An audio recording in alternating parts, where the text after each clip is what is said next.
Satisfactory, automation, open world exploration, conveyor belts. So many conveyor belts. All this and more as I explore and exploit this planet for every resource possible to build the biggest factory the galaxy has ever seen. Or at the very least one that isn't just a pile of random machinery strewn across the desert. This is all stuff that you have heard before from this channel, but this time, it's the full release of the game. It's actually the 1.1 release of the game because it's been more than a full calendar year since I should have done this video originally. Point is that if I can't make a factory good enough to impress the mega corporation this time, then there truly is no hope for me. And if you're still not getting it, don't worry, they have a PowerPoint presentation when I start. So, taking a look at the starting areas, I am going to be going, as always, with the Dune Desert. It says it's recommended for advanced pioneers, but really that just means limited resources to generate electricity, and that's something that only matters at the start of the game. Aside from that, the resources that exist there are rich and plentiful, and the wide open area is great for setting up a factory. So, what am I calling this? I already have a save file called The Factory, so I'm going to call this one the Tutorial Factory. The plan right now is that I want to go through the tutorial. I like the tutorial. I think it eases you into the game, and there's a lot of stuff to be eased into. So I'm going to do this, but then I'm going to go switch over to my other nigh identical to what I'm planning to build factory so that I can shave a good 4 hours off the save file. Yes, for some reason I want to do this quickly, or at least reasonably efficiently. We'll see how realistic that is by the end of the game.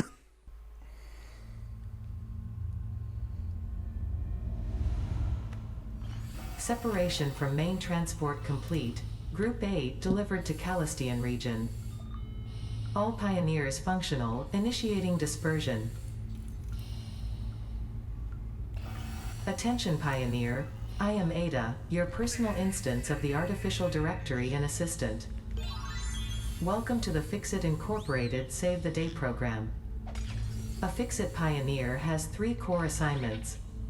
Construct. All pioneers must follow Fixit guidelines and instructions when constructing any building. Automate. Every pioneer is responsible for setting up and managing efficient pipelines, outposts, and power infrastructure. Explore and exploit. Fixit selected planets are rich with resources suitable for direct use or further investigation. Stay within your designated sphere. And that is why the world is counting on pioneers like you. Fixit. Short-term solutions to long-term problems. Initiating planetfall. Atmospheric entry in 3, 2, 1. Beginning aero assist. Drag within acceptable parameters.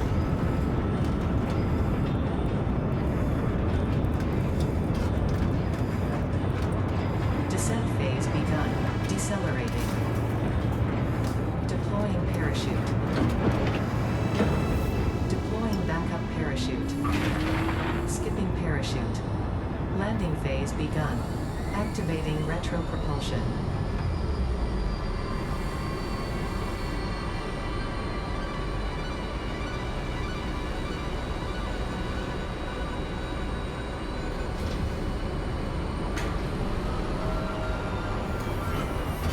Touchdown.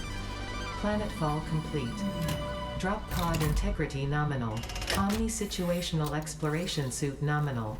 Pioneer. Acceptable.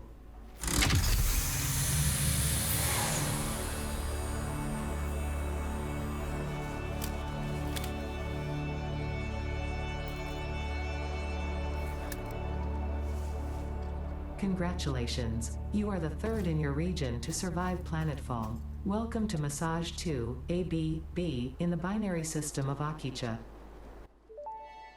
That intro was a little bit different than normal. Objective-based introduction. Begin onboarding. First contact safety tool supplied due to presence of alien megafauna. Adhere to Fixit procedure and equip the Fixit Inc. Xeno Zapper before leaving the drop zone. Yes, of course. Thank you, Ada. I know the first rule of interstellar travel is immediately take out a weapon and start punching anything you can. Is cost-effective and efficient. We do not waste. The drug pod will be recycled to construct the first stage of the habitat and utility base, often referred to as the hub.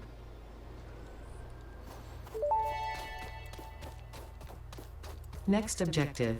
Use the resource scanner to find and collect additional iron to be able to build the hub. If you cannot find iron, be assured scans of the planet have revealed sufficient iron sources.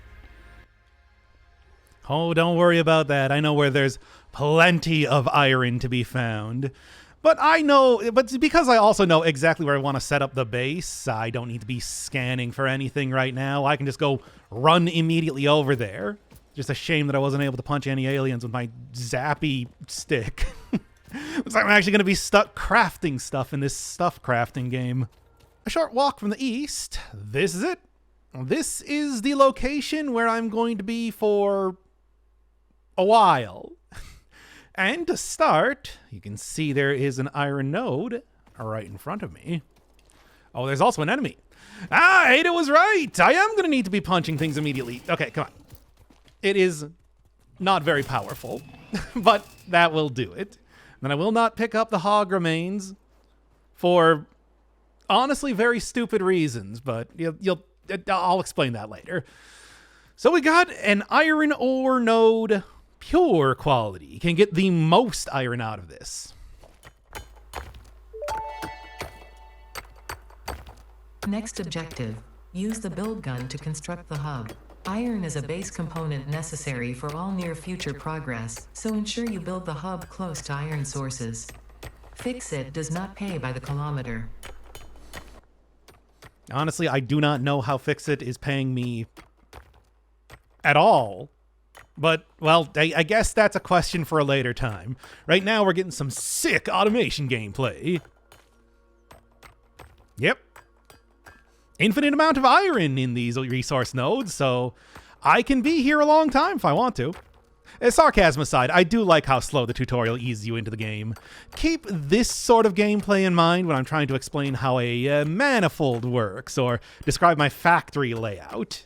Okay, that should be enough for now. I think I only need 20 or so iron ore to begin. That might have been overdoing it, but better safe than sorry, right? Okay, this little tiny plateau is the perfect place to set up the hub.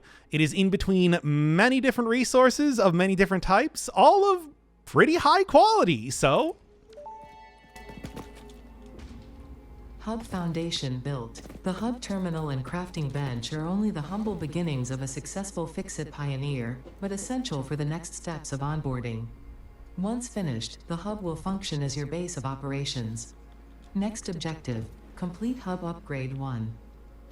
And it will. This is going to be the place that I'm going to be hanging around more than anything else. This very quickly crafted metal platform. Humble beginnings indeed. Well, whatever. Look, I only need a computer to tell me what to do and a crafting bench. 2 computers if you want to count the text-to-speech that has been talking to me this entire time. It's all basic hierarchy of needs stuff. Fighting aliens with my electro rod is self-actualization. Anyway, much like the automation, this is the crafting gameplay that we all crave. By the way, a super important pro tip from the Super Pro if you're playing this game for the first time. Craft button is a toggle. You do not have to hold it down to craft, just tap space once. Well, that's 50 of each of the basic materials, a little bit extra for the iron plates, and perhaps in excess of what I actually need for Hub Upgrade 1. 10 iron rods. Well, this should be good enough to prove to my mega corporation that I deserve an equipment workshop, portable miner, and a floor, judging by the icon. I already have a floor, but yeah, sure. All right, pop these things in. And Ada, tell me what I've won. Oh, okay, that makes Hub upgrade a bit more 1, sense. storage and frame completed. Equipment like the portable miner can now be made in the workshop. Congratulations on completing your first milestone, the first of many providing access to new recipes and technologies for the Fix-It mission. Next objective, complete hub upgrade 2. Thank you, Ada. I feel very accomplished, and it means a lot coming from the AI given to me by the mega corporation to try and get me to do this mission in the first place. Portable miner! It is exactly what it says. Automatically extracts a resource when placed on a node. Limited storage space and no ability to remove any resources aside from taking them out manually does make it somewhat limited, but it's a lot easier than using the chisel on this for hours on end. That's that kind of cute. I don't know, maybe that's just me. Made a few more plates and rods, again far more than Fixit is planning for me to do, and I can get another floor. Maybe I'm supposed to be getting a lozenge? Ada, explain. At least let me get out of there first. Power and shell completed. The smelter can turn raw ore such as copper and iron into ingots, and the biomass burner generates power when fueled.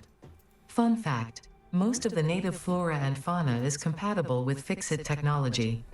Fueling the biomass burner with inappropriate materials will result in deductions or even cancellation of your yearly bonus. Next objective, complete hub upgrade 3. You really think this is going to take me an entire year to complete?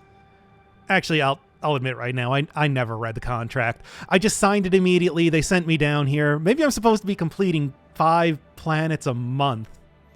I hope not, but anyway, copper goes through the exact same process as iron ore, except it only makes wires, and those wires can be further refined into cables.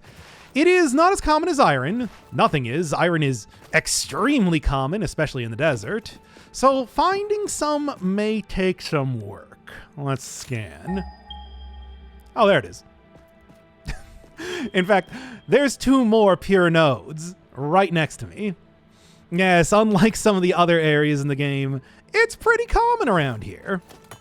That's a healthy amount of wires, and then a couple cables to go. You can make these very fast. And let's take a look at the smelter. So probably want to have the input facing the node, output facing the opposite direction. And there it is. You can choose either iron ingots, copper ingots, iron obviously, since I'm planning on having this right next to the iron node.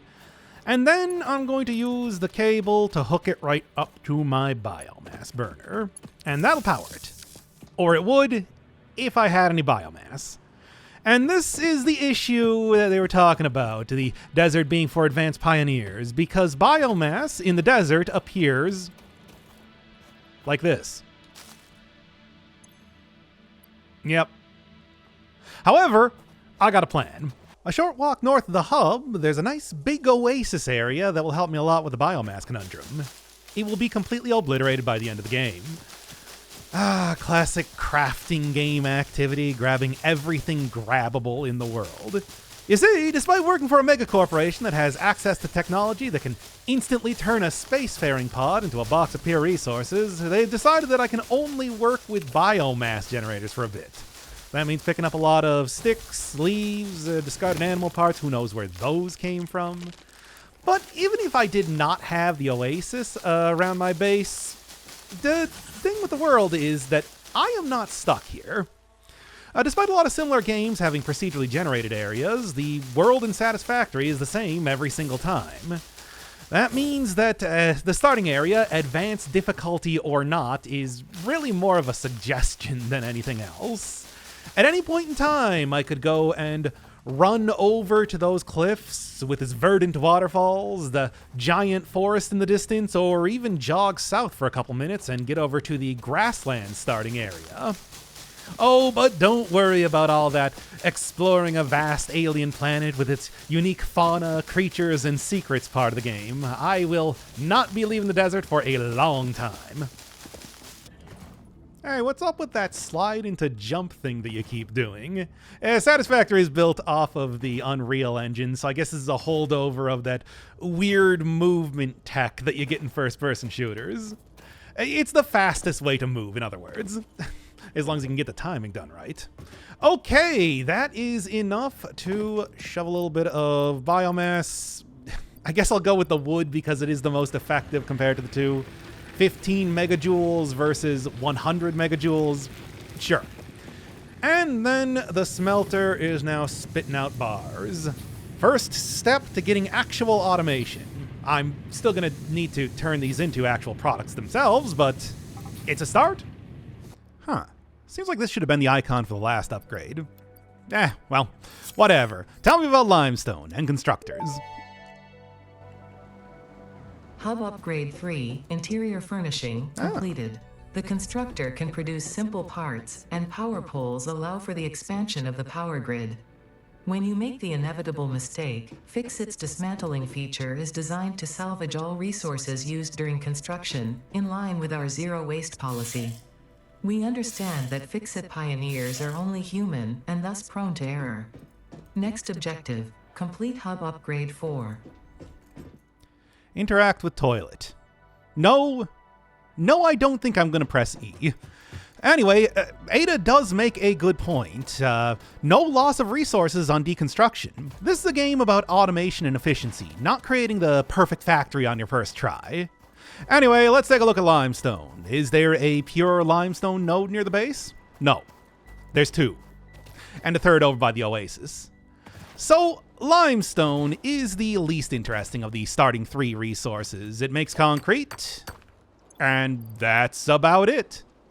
Even with the many, many recipes that I'm going to be getting later in the game, limestone is going to be used in exactly 2 of them. So, I've more or less hit endgame for limestone. Cross that one off the list. Well, that is, unless there are some new recipes introduced with the 1.0 version of the game. That's to be seen.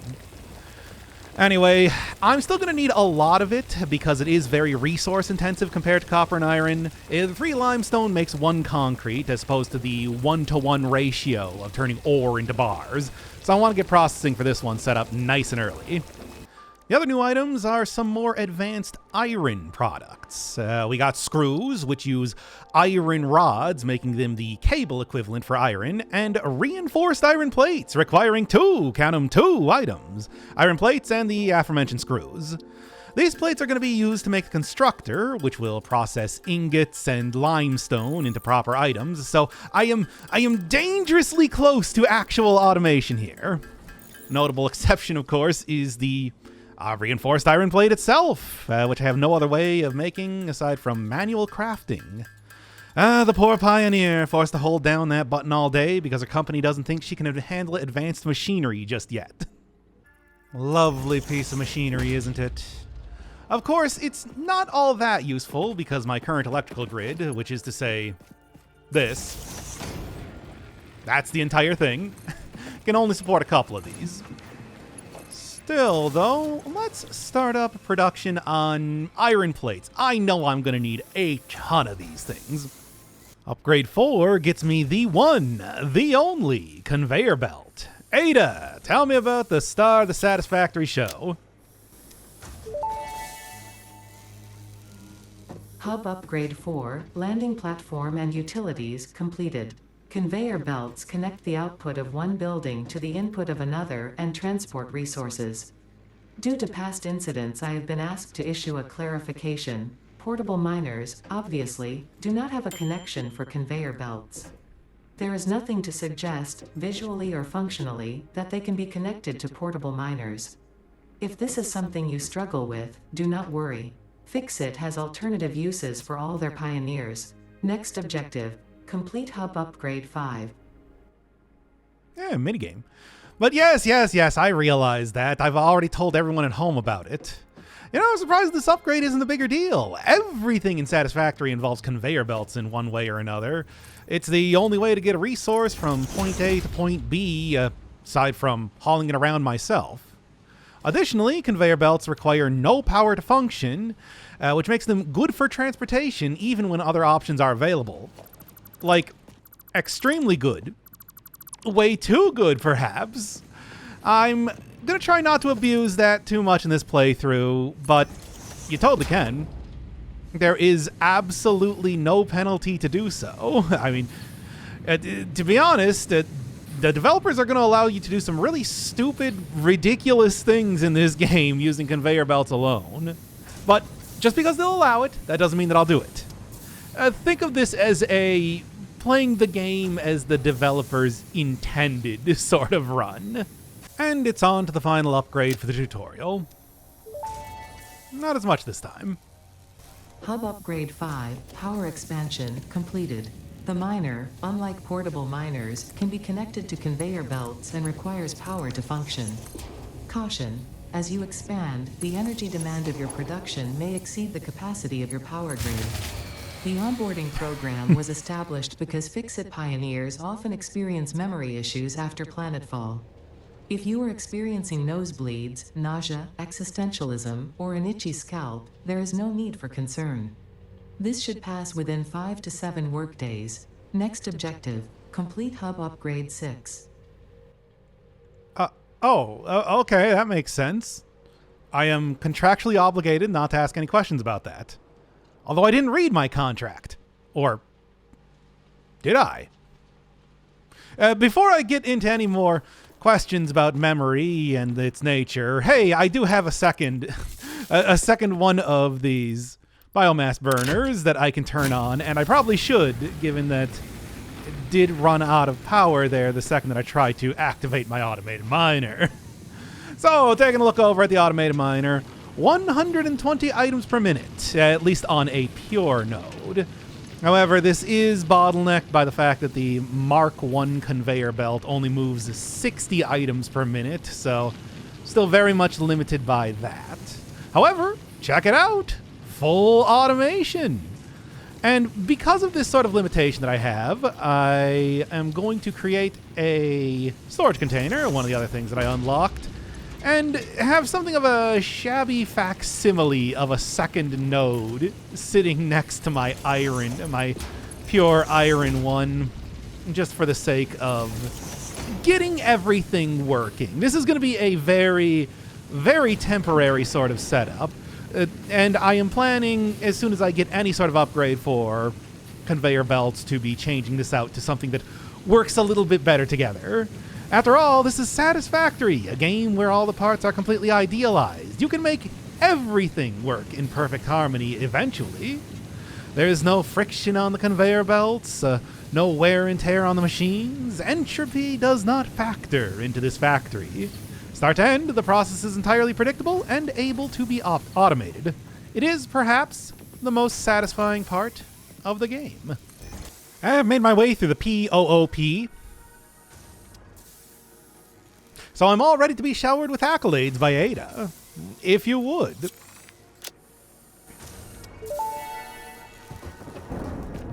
Hub Upgrade 6, Landing Platform Hydraulics, completed.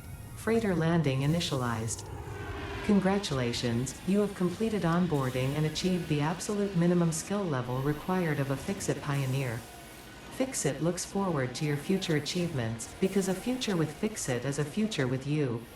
Tier 1 and 2 milestones are now available in the hub, and biomass burners can now be built individually. Your first official objective is to initiate Project Assembly by building the space elevator. This objective will take a significant amount of resources, so Fix-It recommends getting to work. Ah, the basic minimum. That's the exact acclaim that I was hoping for.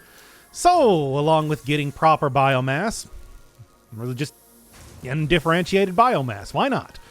I also now have milestones. These work the exact same way as building the hub, and for now don't require any items that I haven't already been creating. Speaking of which, let's take a look at the current factory. Yeah, it's not much. Literally a line going from node to smelter to constructor. If I were to go over to the limestone, it's only a constructor, but it's functional. First milestone, I'm getting floors. After being teased back in the upgrades with these lozenges, I'm now finally getting some proper floors. Ada, want to explain why it took me so long to unlock this? Milestone reached. Several new structures are now available for improving factory organization. Foundations provide a building grid, which makes it easier to manage placement of any structure. In the event that you are experiencing amnesia for all events prior to planetfall, be reassured that memories of beloved humans and/or animals would have only been distractions from your important mission. Oh, I guess that makes sense. Floors, the literal and figurative foundation of a factory. Yeah, that's right. I can go from having a random assortment of machines scattered around the sand to the same setup, but now they're on metal blocks. Floors are not going to help with efficiency, but they're flat, and placing machines on them snaps them to a grid. So it's going to make setting up stuff a lot more consistent and convenient, really. As we can see, putting down these smelters. Would be entirely possible to start creating my mega factory, even if it was just a floor right now. But I still need a boatload of concrete and iron plates for basic progression, so I'm going to make little ad hoc factories at the nodes for the time being. Logistics milestone has a few things in it, but the main ones are the conveyor splitter and the conveyor merger. This is a difficult one to explain, so I'll let Ada start me out. Milestone reached. Conveyor belts can now merge, split, and lift to save space and enhance the productivity of your factory. Fixit encourages you to consider investing in verticality when it comes to factory logistics. If you feel stressed by this complexity, imagine yourself on the shore of a vast and calm ocean. Breathe in. Visualize all the people relying on you. The sea is made of billions of faces, each staring at you with hope and tears in their eyes. Breathe out. Be focused on your duties. All right, thank you for that. Okay, so here's an example. Smelters create 30 iron ingots per minute. But a constructor constructing, let's say, iron rods, only uses 15 per minute. So what I do is I lead the output from the smelter into the splitter, and then split that into two constructors. And now it is working perfectly efficiently, which you can see with my efficiency meter right underneath the electrical requirement. Getting a little bit more technical, splitters have 1 input, 3 outputs. Mergers have 3 inputs and 1 output. Everything is evenly split or merged, and overflow for splitters will be redirected to available belts. One of the many things that I unlocked with the floors milestone is this lookout tower. Climbing the top should be the perfect way to check out my brand new factory. You can really see that everything is coming together. Resources flowing into the machine, products flowing out, mergers merging, splitters splitting. It's beautiful. Although you might look at this setup of machines and say, why are you just making a big line of splitters instead of, properly tuning each one of the smelters into a single splitter and then into stuff that is producing iron rods, etc., and so on? And you're right. This works well for the output, but it is inferior to getting resources to the machines. Or is it? You see, what you might think immediately, looking at this, is that when I put this in the splitter, it's going 30 and 30. And normally it would be correct, except remember what I said earlier. Overflow is perfectly redirected if it cannot be placed on a belt. So, when I'm actually looking at this belt, it is going into the machine at a rate of 15 per minute, and anything that is not able to be placed on the belt is placed over on this belt. So that means that even though a Mark I conveyor belt might move resources at 60 per minute, this is actually only moving at 15 because of this jerky stop and start way this is working. Yeah, it's not literally going at a smooth 15, but it is going at an average of 15, which means that this is actually completely efficient in how it's working.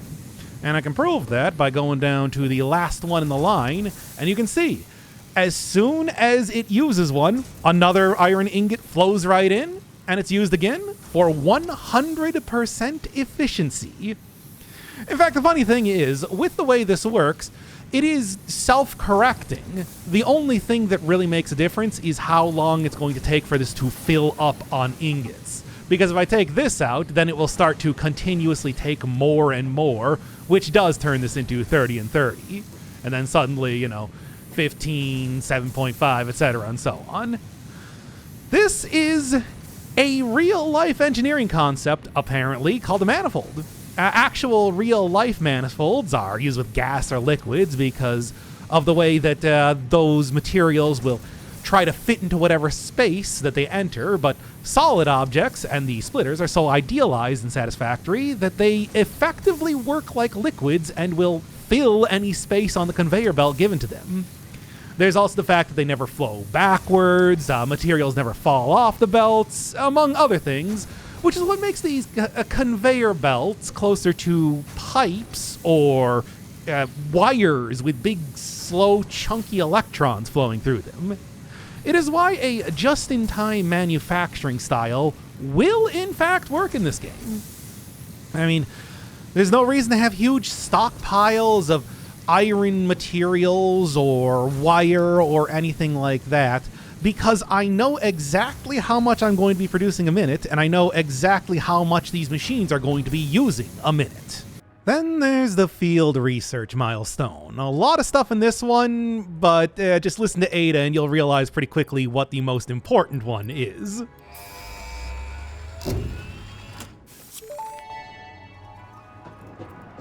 Milestone reached. Supply the molecular analysis machine, referred to as the MAM, with local resources to research and develop new technologies. Potential technologies include exploration tools, weapons, and factory buildings. These are essential for maximizing your Pioneer efficiency in alignment with Fixit's core pillars: construct, automate, explore, and exploit. To advance Fixit's mission, all notable phenomena, resources, technology, or other influence should be investigated regardless of any perceived danger, as stated in the Pioneer contract. Oh, of course. I was going to be doing that anyway. Going over everything else first, the first thing I got is the map. Yes, I did not have a map up until this point, so you can finally see where I am in relation to the entire world. Very close to the east edge. And there's where I first started, there's the oasis, here's where I am currently and where I set up the base. All going to be very helpful to get an idea of where anything is in this gigantic open world. Then second, we got the object scanner, very helpful when you're working with an open world game. It beeps whenever you're near one of the many collectibles that I have been ignoring. And I could make it right now, but I don't think I can even do anything with it. You need to unlock the ability to scan for things. So wait on that. Next thing is personal storage box. I'm going to just be using regular storage boxes, the regular storage containers for the most part. And I do also have a free one just sitting in the hub. So largely unimportant. And then you got the MAM, the molecular analysis machine. This is the secret unlock station of the game. Very loose quotes on secret. You can even see right now in the distance that there is a big chunk of some sort of pink material. That is the sort of thing that I am looking for to be able to scan inside of the MAM. This has all of the optional quality of life unlocks in the game, though you might disagree with how optional they are, given how useful some of these upgrades can be. A lot of unknown things right now, but, well, it's the perfect time to start going through every one of them. Starting, of course, with alien megafauna. Gives you a description immediately, and that's why I have not been picking up any of the alien remains that you might see around the base. Was it worth it just to be able to get that description? Yes. You know what? Samples of new alien species acquired. Notable features are blunt teeth, suggesting it is herbivorous, and a thickly plated skull and spine, suggesting it is proficient at inflicting and receiving blunt force trauma. Research the remains in the MAM to establish classification and potential countermeasures. Yes, I mean, it was just a very short description, but come on, wouldn't you have been curious if I had already picked up the remains? Then you can scan it again. Scanning pretty quick for most things, but there is one exception. The remains researched belong to an organism now dubbed the fluffy-tailed hog. It has many characteristics that would likely classify it among the Suidae family were it native to Earth. Hog remains can now be made into alien protein, and additional research may reveal options for improving Pioneer safety during exploration. Yeah, that is new in the 1.0 version of the game, actually getting lore on each one of the animals that you're fighting. Okay, but going through the rest of it, I suppose from the top. First thing, and this is the most important one, crash sites. There are fix-it freighters, which are those things that I launch off whenever I finish one of the milestones. Just crashed on the Earth. It's interesting that, yes, in the open world, the most important thing that you're looking for is something not even from the planet itself. Only a little west from the base, you can already see one on top of this big stone pillar. And now that I have the map, you can see exactly where that is. Yeah, it's not even as far as when I first touched down. These crash sites have a lot of good stuff associated with them because you can, like anything else that Fix-It creates, disassemble it for parts, which is pretty handy. Even things that I'm not going to be seeing for a while. But that's not the real reason that I am out here to check out the crash site. The freighter itself has the actual prize. But in addition to things that you can disassemble, there are also, after I'm doing a little bit of parkour, naturally there's going to be some bit of game design as I'm doing this. You can see that there are just regular materials strewn about as well. Stuff like these 32 rotors are going to be very helpful very soon. So grab that. Modular frames. More stuff like the, what is that, copper sheets. Never seen those before. And just regular iron plates. It's very handy if you know where these things are located, especially when you're first starting the game, because this can get you a real head start in some of the upgrades and milestones. Every one of these drop pods requires something to open. Right now, it's iron rods. Some of the more obscure and weird ones will just open on their own. Sometimes you need to provide it with enough electricity. And sometimes it's some sort of super endgame item that there's no way I have of getting right now. So pull that. Opens up. And the real prize. A hard drive. Damaged hard drive successfully acquired. All Pioneers are contractually obliged to preserve and secure any recovered hard drives for analysis in the MAM, which may result in benefits to the Fix-It mission. Speculation as to why there are crashed freighters in your Fix-It designated zone is discouraged as specified in your contract. Ah, dang, I wanted to speculate on that. It's like there's so many reasons as to why that would be, but I don't want to be sued. So, hard drives.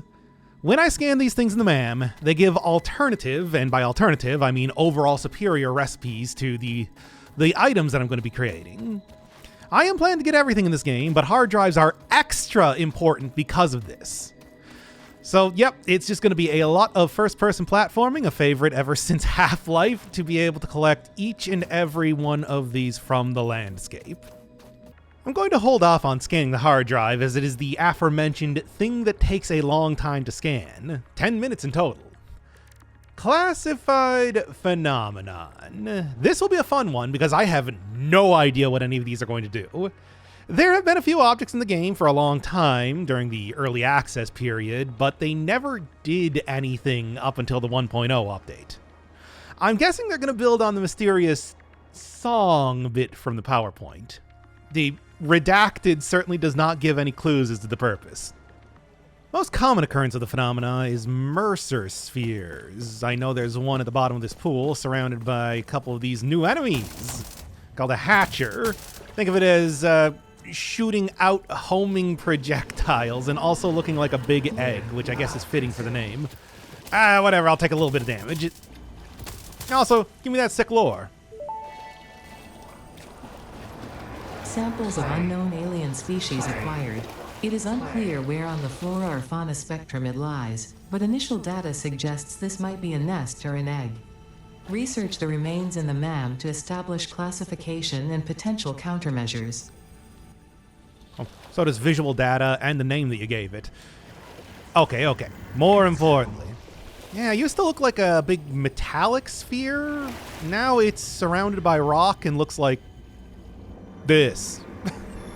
What do you got? Ooh, look at that collection bar. The astrobiologist Dr. D.M. Mercer was the first to recognize the presence and probable nature of these alien artifacts. These chain-melted state spheres are named in his honor. Each sphere emits a unique signal. Research it in the MAM to establish locally appropriate classification and application.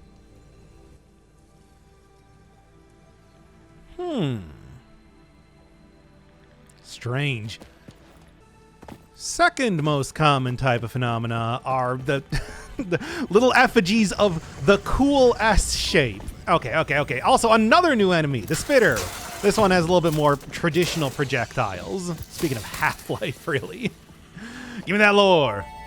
Also tends to drop a lot of biomass, which is handy. Samples of unknown alien species acquired. Their weaponized plasma is most likely stored as a stable chemical substance in an organ close to their mouth, and only turns volatile when exposed to one of the chemical elements in the air. Research the remains in the MAM to establish classification and potential countermeasures. Yes, the cool S. There's even a Wikipedia article about it. A favorite for people to draw on the margins of their notebook while being bored in class.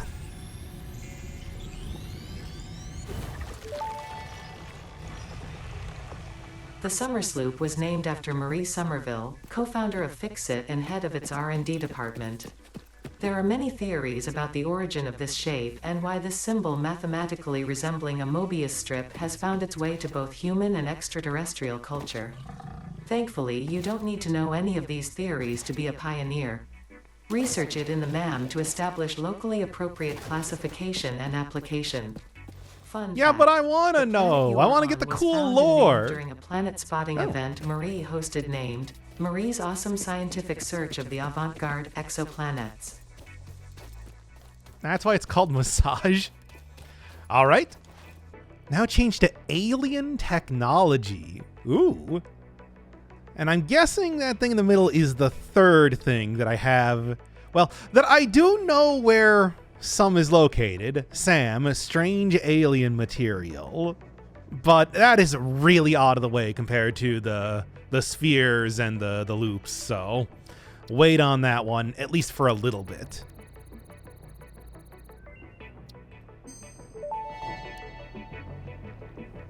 Mercer sphere analysis completed. Established local planetary signature of massage 2, AB, B, in the local Mercer sphere signals, allowing them to be tracked by the object scanner. Mercer spheres can also transmit data between specific. Witness our scripture, witness our windows. Have you come to defile our shrine? Sing us a song. Arguing the existence of intelligent alien life. While Fixit has figured out the method, all of the original data is still untranslatable. Huh. So I guess it's some form of data storage? And what do you got for the Summers loop?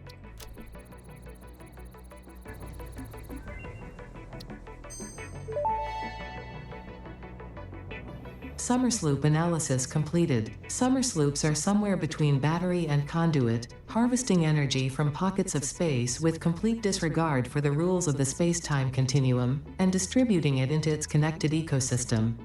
This energy, Let the effigies harvest until the waves reach our shores. Consume. similarities to the hypothetical force of dark energy to potentially be one and the same. It can now be tracked by the object scanner.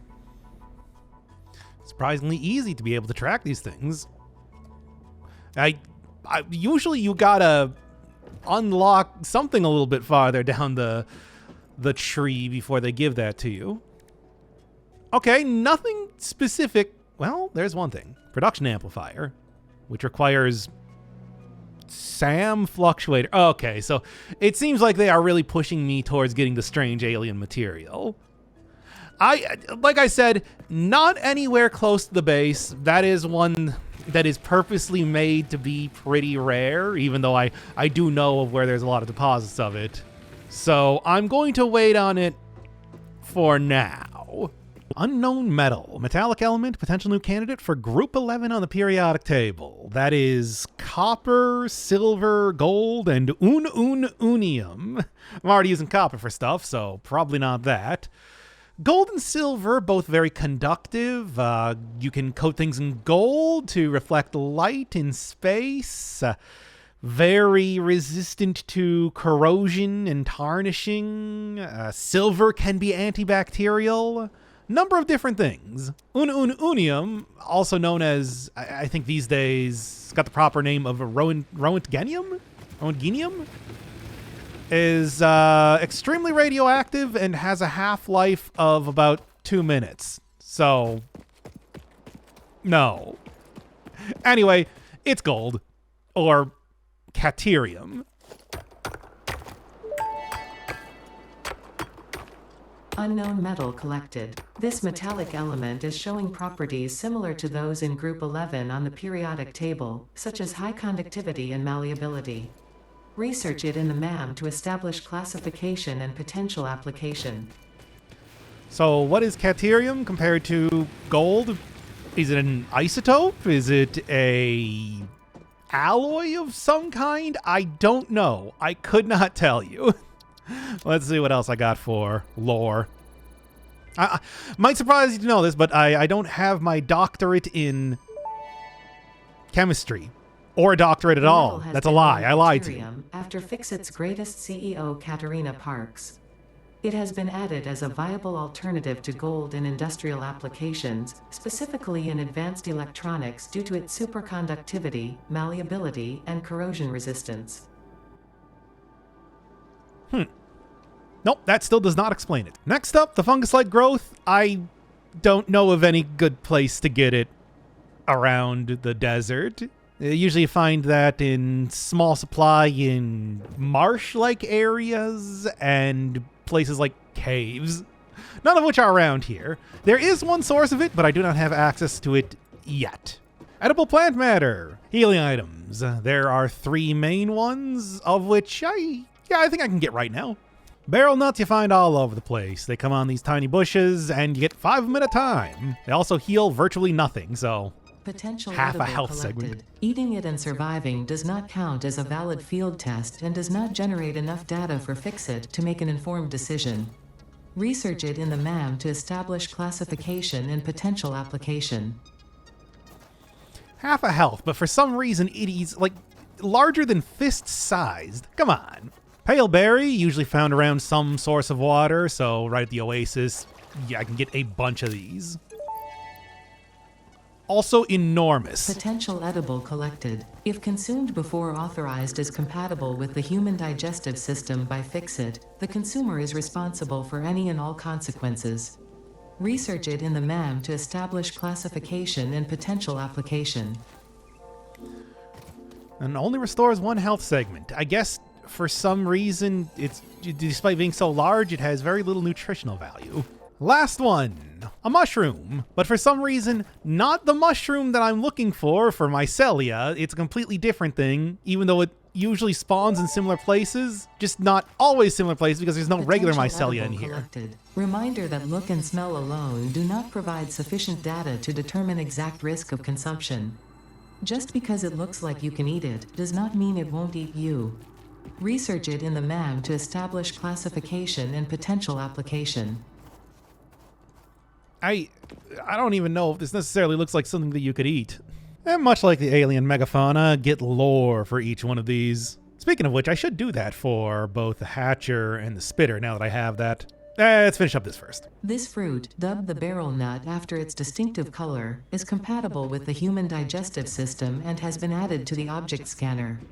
Further research is available. Food stuff so iconic that I can even get it as a trinket on my big scanner gun thing. Well, specifically, it's the golden nut, which is a little bit different, but more or less the same. This fruit, dubbed the paleberry due to its tendency to stay light in color even when ripe, is compatible with the human digestive system and has been added to the object scanner. Further research is available. It's a shame that I'm not getting any information on what these things actually taste like. Bacon agaric seems like it, but I think that's just because of the look. This mushroom, dubbed bacon agaric due to its uncanny resemblance to raw bacon, is compatible with the human digestive system and has been added to the object scanner.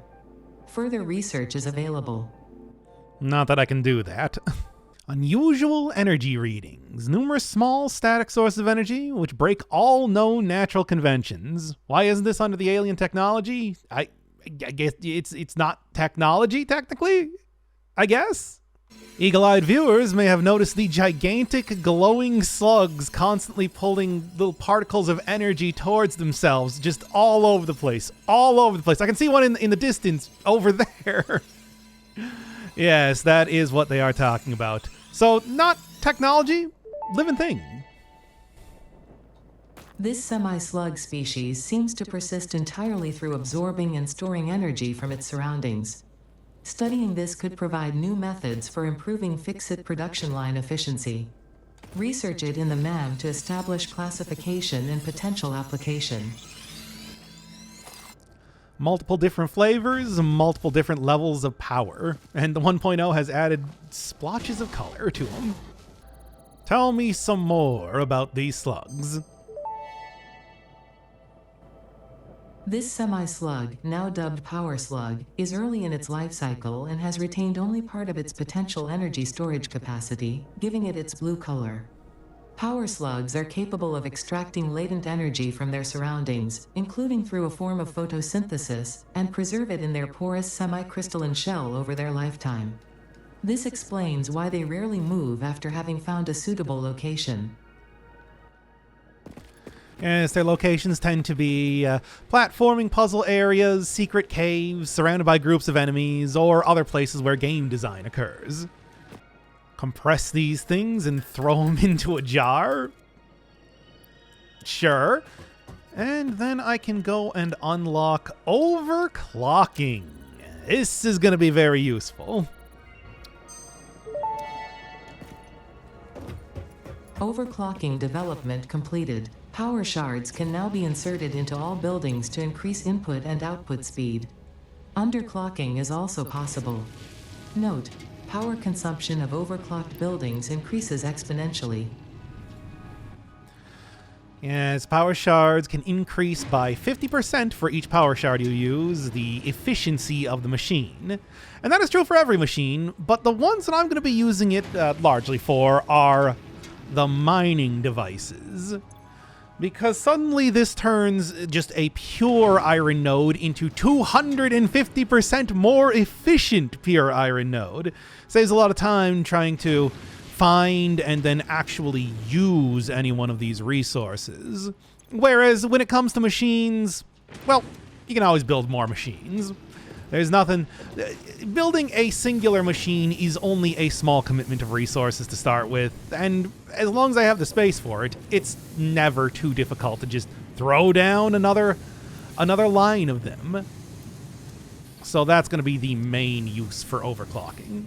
Underclocking, on the other hand, if my conveyor belts don't perfectly line up with what the machines are using, might be worth underclocking just to save on a little bit of electricity, but it's mostly something I'm not going to worry about.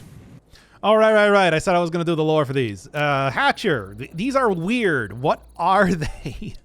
Are they some sort of gigantic egg-like thing? The remains researched belong to a plant-like organism hosting the larva of the flying crab, the most mature of which hatch when threatened. Hatcher remains can now be made into alien protein, and additional research may reveal options for improving Pioneer safety during exploration. Oh, the flying crabs. Yeah, I think you can see a lot of those flying around if you start over in the grasslands. They can get pretty large. At least I'm pretty sure that's what those creatures are supposed to be. They're obviously not considered enemies in any way, at least once they get out of being part of the Hatcher.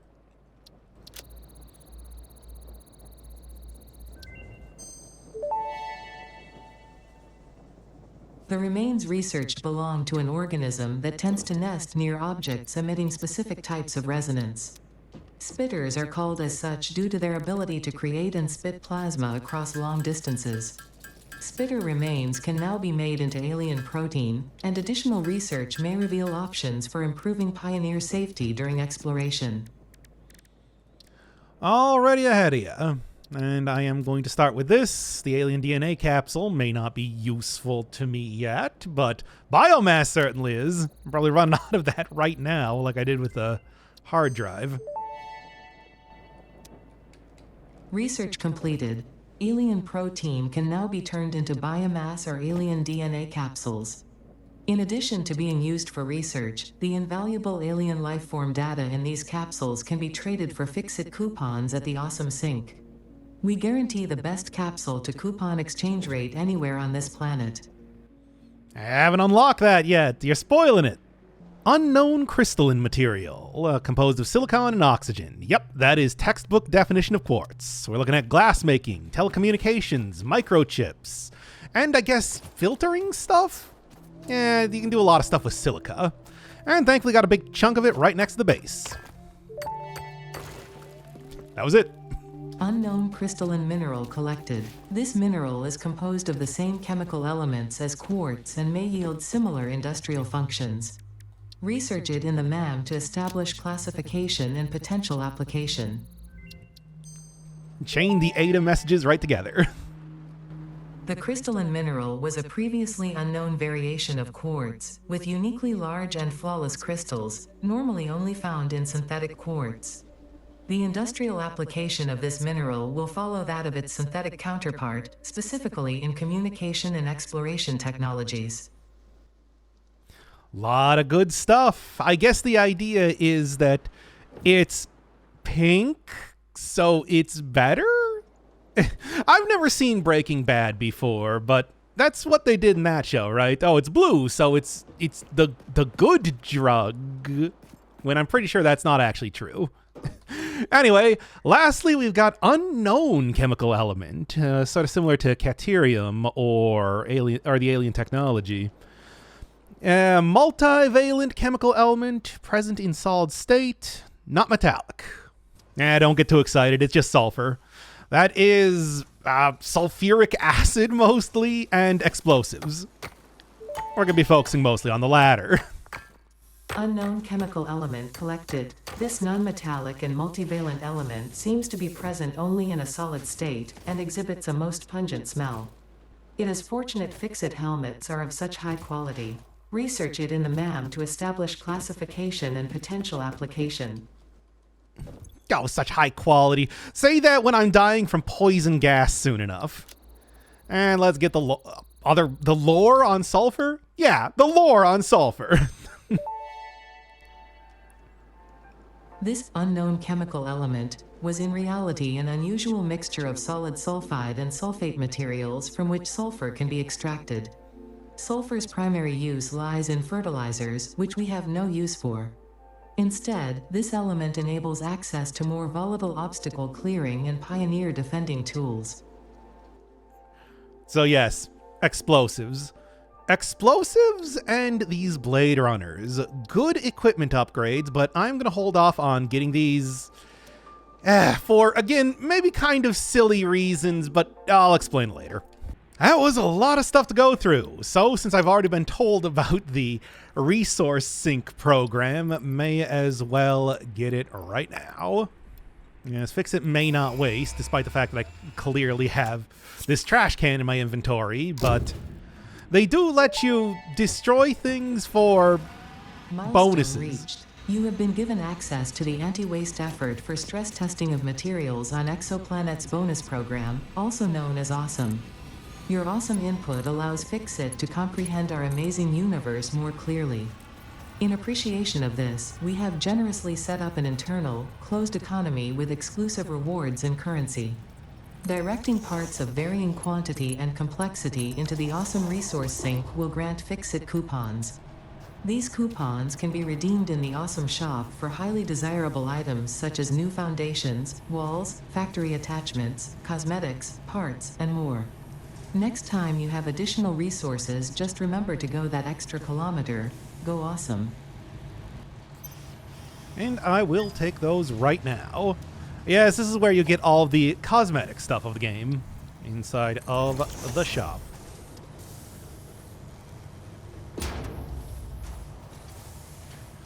Best store on the planet, and the only one.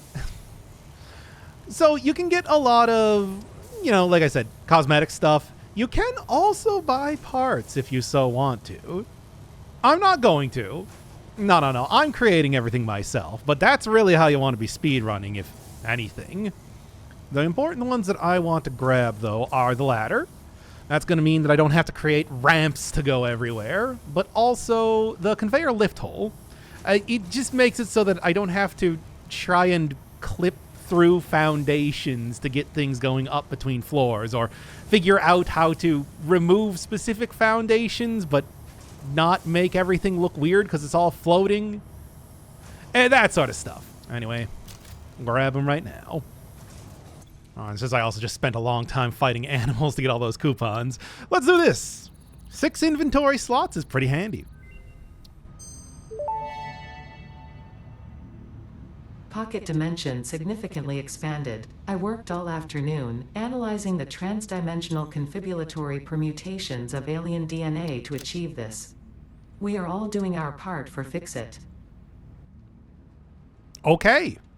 Part assembly. This is where we get into some real factorializing. Ada, give me the highlights.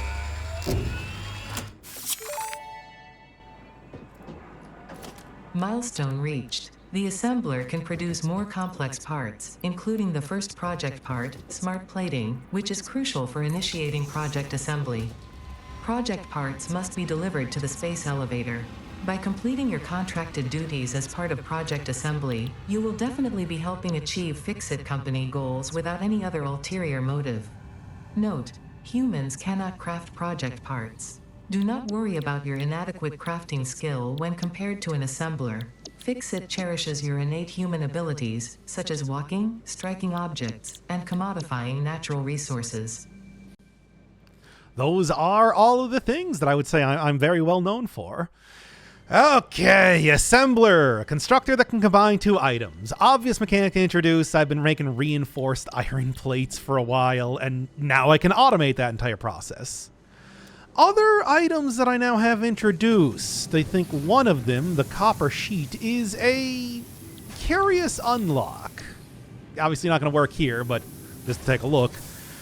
It is something that has no uses right now, but I'm going to need so many of these things later on. And I think the main reason I'm getting it with this milestone is for the sake of alternate recipes and to prepare my factory for later production.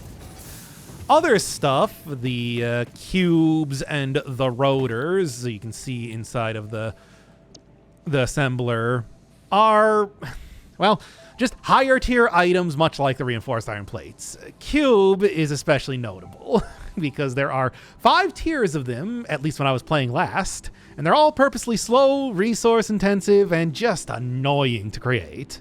I don't know what Coffee Stain Studios has against basic geometric shapes, but you'll learn to hate cubes if you ever play this game.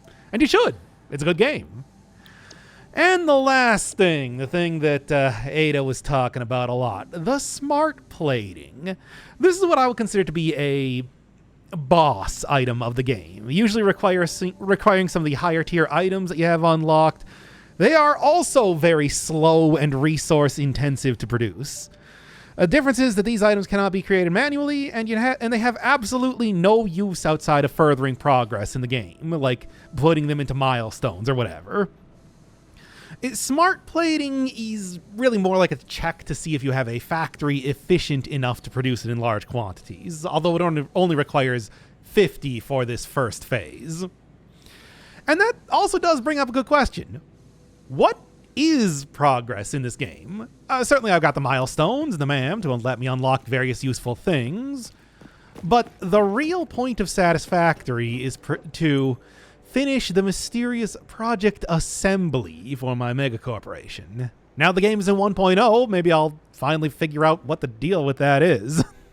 This is a company with interstellar travel and technology to construct and deconstruct huge machines within seconds with just a few raw materials. What could I be doing that would be of any use to them? Now is a great time to start scanning my hard drive. Alternate recipe choices are limited to your unlocks, and without the part assembly milestone, I'd only be able to get iron wire, cast screws, or 6 inventory slots. All good in their own right, but I want something more substantial. Okay, if I'm going to get part assembly up and working, I'm going to need to have a major expansion of the factory, and that is going to come in 2 different parts. One, I'm going to create an entirely new platform around this area to put a bunch of new biomass burners in. With this, I'll be able to power the much more energy-hungry machines like the assembler when I start creating them. Yeah, something like this should be nice and compact and give me a lot of power to work with. The other thing is that I'm going to want to start creating a bunch of new floors for the factory. The way that I usually like doing stuff is that the first floor is going to be raw material processing. So for this instance, it's going to be a bunch of iron ore being turned into ingots, but that will change overall once I get a little bit farther in the game. And then that'll go all the way up to floor, let's say 4 or so, where I start to get finished products like computers and the like. So I'll get that working, let's say about 4 up.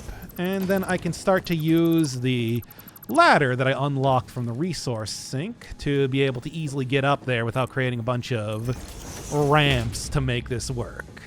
Oh, that's a molecular analysis machine. Now, what am I looking at? Hard drive analysis completed. Alternative recipe selection available in the MAM. Bolted frame replaces some of the rods with screws, I think, to create this a little bit more efficiently. Yeah. Use the same amount of reinforced iron plates, but I think that may be less 4 versus 12. Yeah. Okay, so it is less iron rods. And also makes them a bit faster. Bolted iron plate, which is making the same thing except in more bulk. Sure. Neither of these particularly interesting to me. So, we got caterium wire. Ooh, or fine concrete. Yeah, it's because I have scanned all that stuff inside of the molecular analysis machine. I do have a lot of extra recipes to go through. I was kind of wondering if I was going to do that if I was just scanning the very first thing, and it does seem to be yes. Caterium, if you got a good supply of it, can be used to make a lot of wire, 8 to 1. And then concrete, subbing in a little bit of silica to make this a lot more efficiently. Neither one I really want, but I already scanned, so that's all I'm going to get. I guess I'll take caterium wire. I'd say this is a decent little factory for phase 1. Getting closer, you can see that the first floor is largely unchanged. Big difference is that I have these conveyor belts going up to the ceiling so they can feed in through one of these conveyor lift floor holes to get processed further, specifically into screws, rotors, and reinforced iron plates. Although these screws are not being used very effectively. A single constructor creates 40 per minute, but a rotor uses 100 per minute. Quite a bit more than my Mark I conveyor belt can do. Which means, yeah, I think it's about time I get the milestone from Mark II conveyor belts. In fact, might do it immediately after this. The other thing with assemblers, the way that I want to feed belts into them does result in a bit of clipping. Now, of course, Coffee Stain does not care. They'll let you do pretty much whatever with conveyor belts, as I said before. But it doesn't look great. Unless I want to make much larger factory floors to accommodate this, though, I think I can live with it. So, look forward to that as I start to create larger factories that in front of anything that is larger than just a constructor, it's going to be just a little bit of nonsensical physics going on. As for the top floor, we got smart plate and we got cubes, which is being created more effectively than I thought it would. I know for a fact that I am not creating enough iron rods and, of course, not using enough screws to be able to efficiently create both of these things. So I think that giving it a little bit longer, this efficiency stat is going to drop a lot. In the meantime, though, I am making quite a few cubes, and this is going to really give me a head start for the Phase 2 stuff. Still, because I'm not effectively using all of the iron that I can, it may be worth getting a couple more alternate recipes just to see if I might make something work. Oh, and as for the biomass burners, big old line, big old manifold, it is working just fine. Copper, I guess there is also a second floor for that. That is literally just a one constructor creating a bunch of cables. Yep, that's about all I can do for copper, so no surprise there. All right, let's get that Mark II. I need 120 per resources per minute. Great, but 50 reinforced iron plates. And more importantly, I know that reinforced iron plates are what you use for the Mark II conveyor belt, so I'm going to have to create a few more. Ada! Seems pretty self-explanatory, but what you got? Milestone reached. Fixit would like to remind you of your contractual obligation towards efficiency. Recreational use of belts and lifts does not count towards work hours and will put you on the list. Stay efficient, don't disappoint Fixit. Yeah, I can't create anything right now. But Ada, do not worry. I am not going to be doing any sort of recreation. There is no fun to be had in Satisfactory. I am here to do work. You know what? I'm going to go get some more of the easy hard drives. One in the middle of the oasis. One in the far, far north part of the map, guarded by a more powerful version of the hog enemy. Not that I'm not even going to need to fight him. I just need to run up here, do the quick open by canceling out the opening animation, and then get on out of here. Actually, wait, I do want to grab these. Okay, now I can go. And one more up on top of another pillar of stone, utilizing those steel beams that I just grabbed. Don't need to do the quick open on this. In fact, I think there's the other stone pillar right off in the distance. Sorry, chainsaw, hard drive just finished. What do you got? Stitched iron plate, copper rotor. Two very similar type of recipes that they no longer are iron only, now requiring copper, but they're created a lot more efficiently. I am going to take stitched iron plate because this is the one that I got in the other save file. I'm not doing anything else with wire, so this is just a very good recipe for me. On the other hand, copper rotor, while an excellent recipe, 195 screws I cannot even accommodate yet. That's going to be Conveyor Belt Mark III. So, yep, I'll take you, and I will save the rest of the hard drives for later. Oh yes, the chainsaw, and also improved biofuel. Prior to the 1.0, you couldn't use the chainsaw as a weapon. Please, Ada, tell me that you changed that. Milestone reached. Solid biofuel, created from any biomass, ensures maximum efficiency of biomass burners. To aid in biofuel production, the chainsaw allows for the removal of tougher wood and coral foliage. Additionally, your pocket dimension has been inflated to increase inventory size. Inspirational note: will you be the Fixit Employee of the Month? You could be if you construct, automate, explore, and exploit by eliminating all obstacles to efficiency. This isn't just fun, it's contractually mandated fun, fun, fun. Oh, I can only hope. We'll see, though. Yep, it's a retractable chainsaw, and it's powered by biofuel because everything is. When all you have is biofuel, everything that requires power looks like it can take biofuel. And I am once again denied my Doom gameplay. Ah, well. It still is pretty effective at clearing out a lot of stuff at once. Saves me a lot of just kind of grabbing random things off of the... Whoa! I guess they put in realistic felling of trees. All right, then. Well, anyway, yes, chainsaw works in AoE. You can change the single, but why would I want that? It's not good. I may as well just be picking up stuff from the ground in that case. It also used to clear out small rocks, which was pretty funny, but no longer. I guess that was too unrealistic for Satisfactory of all games. More important thing, too, is that I can finally show off some mycelia, because these giant coral things. Neat. The fruit of Contains this some. fungus-like flora does not seem to show much potential for use. However, its mycelial network is worth further investigation. Research it in the MAM to establish classification and potential application. So that is the last of the MAM stuff. Now I need to just start unlocking things. Substituting in wire has made the creation of both reinforced iron plates and smart plating so efficient that I was able to add a second assembler for both. The implication is that I am using copper wire as sewing materials in this recipe. Huh. Well, regardless, I've now got a steady source of everything, so I am finally ready to move on to phase 2.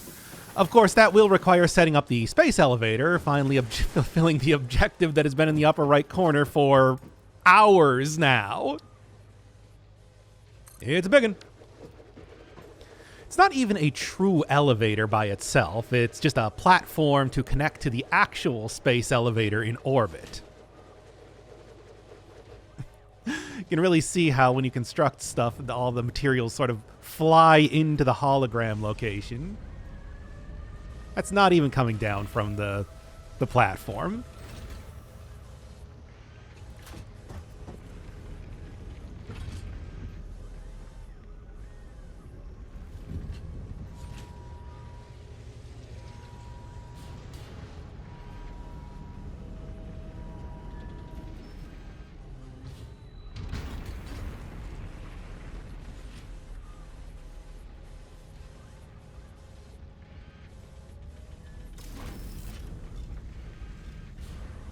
Now you can clearly see it's just moving into place. Project assembly initialized. Congratulations, Pioneer. The space elevator will now automatically connect with the Project Assembly orbital platform. Project assembly is divided into phases, each of which require the delivery of project parts, such as smart plating, via the space elevator. Subsequent phases unlock access to new tiers with more advanced technologies to construct, automate, explore, and exploit.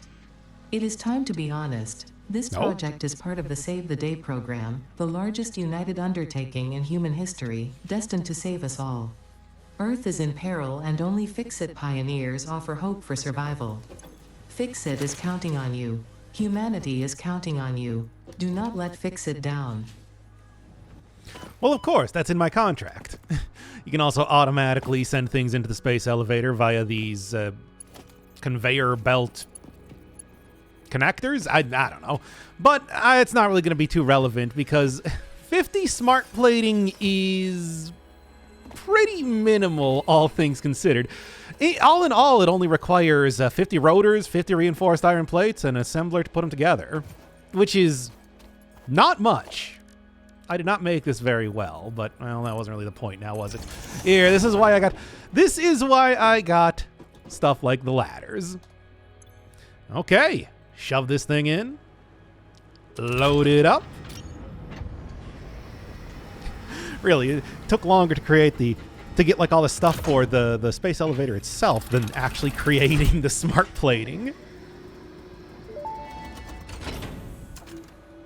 Welcome to the Project Assembly Pioneer Ooh. Progress presentation. Hey, wait a second. Why'd you show me a the phase 1 thing on a project part shipment is now ready for delivery. thing on a monitor earlier? Phase 1 will You be could just do this the completed entire and time. the distribution platform will be constructed.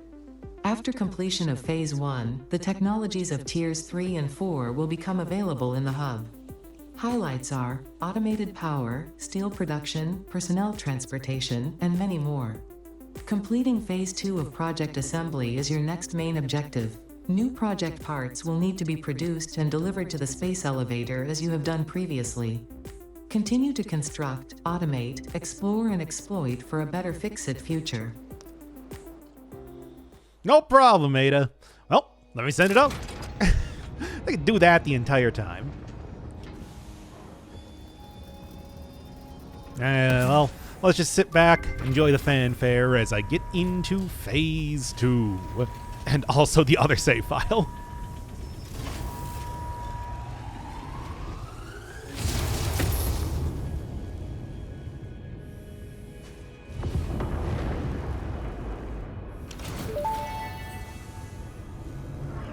Phase 1 of Project Assembly completed. This is only the beginning of Project Assembly, the first step towards saving the day. You have performed adequately so far. Reminder, not only is Fix-It saving humanity, it is saving all of Earth, including kittens and puppies. It is statistically likely that you appreciate the continued existence of kittens and/or puppies. Continue the work for their sake. Continue the work for Fix-It. It is time to start the work on Phase 2 of Project Assembly.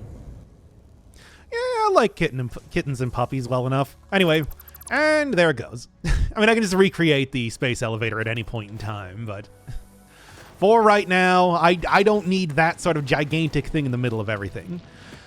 All right. I would say, yes, I have performed adequately. For some reason, not satisfactorily. I mean, come on. When you're first starting Phase 2, the game wants you to get coal power, as evidenced by scannable resource, coal. Me, I'm going to ignore that and go for basic steel production. I am, of course, an expert in all things metallurgy, so I'm only too well aware of how steel is produced and where to find coal. I've played the game before.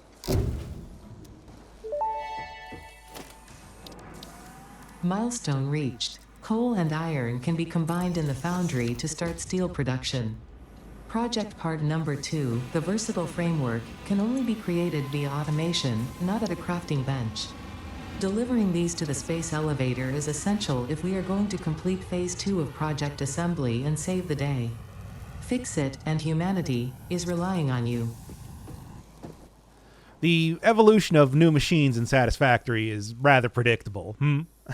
As for the coal, 3 normal quality nodes visible from the 3rd floor alone. Ah, the classic setup. But I am missing one key component. Iron ore. Getting the iron ore is not an issue. There's plenty of pure nodes close to the plateau. There, for example. But the problem is moving the ore to the foundry. This is the perfect opportunity to use one of my more formalized shipping methods, conduits. Specifically, I'm talking about those metal tubes that contain wires. I set down a line of foundations to contain the belts so they're not lying on the filthy ground where a lizard dog could come by and touch them. I'm only going to be using this for short distances, which is a general term I'm using for anything where setting up a whole automated vehicle delivery road, roads being the next level of shipping, would be impractical. Also, I saw that. Just got another alternate recipe done. Because, of course, this, having unlocked a bunch of new stuff, is the perfect time to see what we got. Molded steel pipes and steel screws. Create steel screws very efficiently, as long as I want to use my steel beams. Or molded steel pipes. I can create steel pipes more efficiently if I want to use concrete. That's almost kind of tempting, because there is concrete. That is a pure limestone node, very close to the plateau as well. But I have a specific recipe that I want to try and get, so I'm going to rescan this. Nope. Neither of these are what I wanted. Iron alloy ingot. Combine iron ore and copper ore for a lot more efficient iron ingot. I can nearly double it. As long as I'm willing to use a little bit of copper. Or cast plates. I have no issue creating plates. And adding in steel is... I don't really want to add in steel to stuff. I only have so much coal that I can work with until I start getting some very large shipping routes set up. Give me the iron alloy.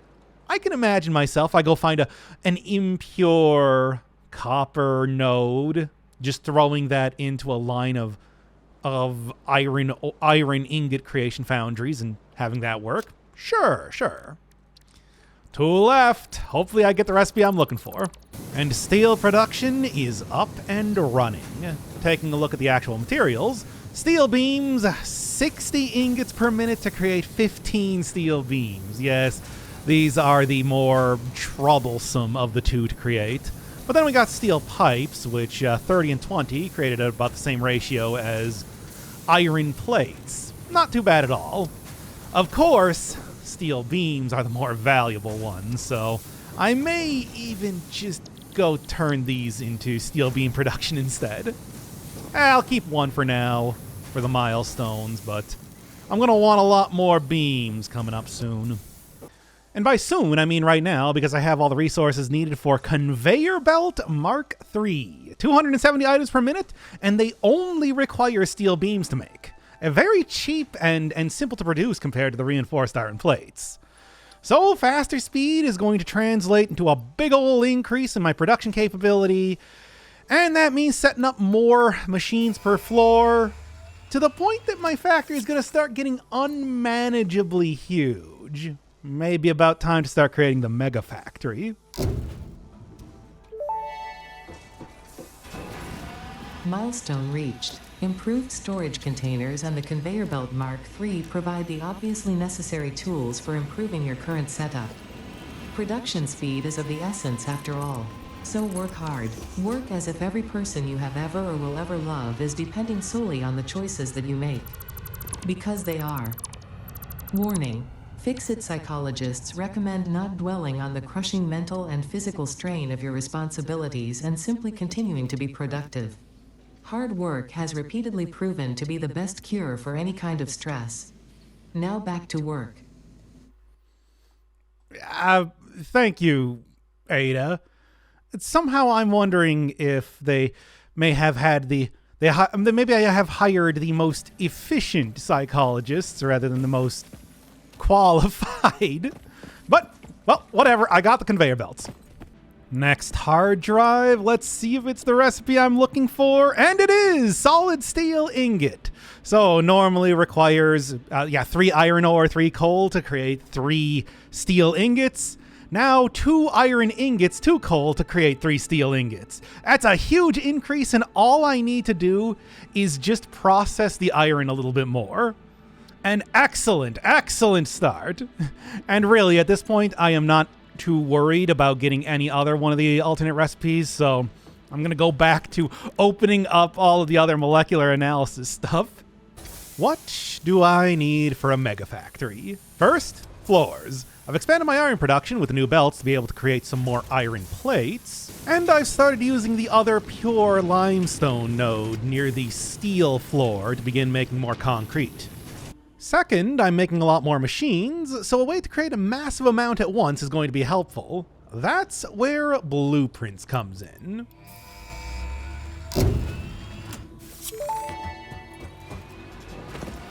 Milestone reached. Blueprints reduce repetitive building tasks, further optimizing your progression towards saving Earth, with its beautiful ecosystems, abundant natural resources, and sunsets over frolicking puppies and kittens. The blueprint designer allows you to build and combine structures once and then duplicate that configuration effortlessly. Any complaints about the spatial restrictions will only reveal your own inefficiencies. That's a good point. Not about utilizing space being a skill issue, but that the main caveat is they need to battle for dominance inside of the cube arena. So making modular designs is a priority. Think of it as setting up a single machine with a power pole, a splitter, merger, and then copying it until I run out of space. In past versions of Satisfactory, I've tried to make these a little bit more compact because there's a lot of space that is unused on the side of stuff like the constructors or the smelters, but I'm going to keep it simple for this one. And you may be saying, hey, how do you already have blueprints for everything if you just unlock the milestone? Blueprints are saved at the session level, so rolling back to an earlier save because you, wanted to redo the entire video because you didn't like the commentary, we'll keep them around. And funny enough, it looks like, that includes ones that I should not have access to just yet. That's kind of funny. I feel like I should go tell speedrunners about that or something. I'm sure they already know. Second, point 5, a couple of pieces of MAM equipment that I want to get. Silica has underneath it blade runners and an inventory upgrade. Why not? Blade Runners unlocked. Equipped to run faster, jump with greater force, and decrease fall damage that might otherwise have lowered your value to fix it.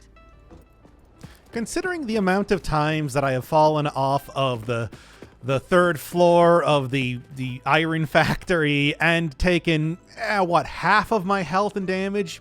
Yeah, that's probably realistic. Without Blade Runners. With Blade Runners. Oh, yeah. Just look at the sheer floatiness that my jump now has. Pocket Dimension now extra dimensionalized with additional dimensional capacity.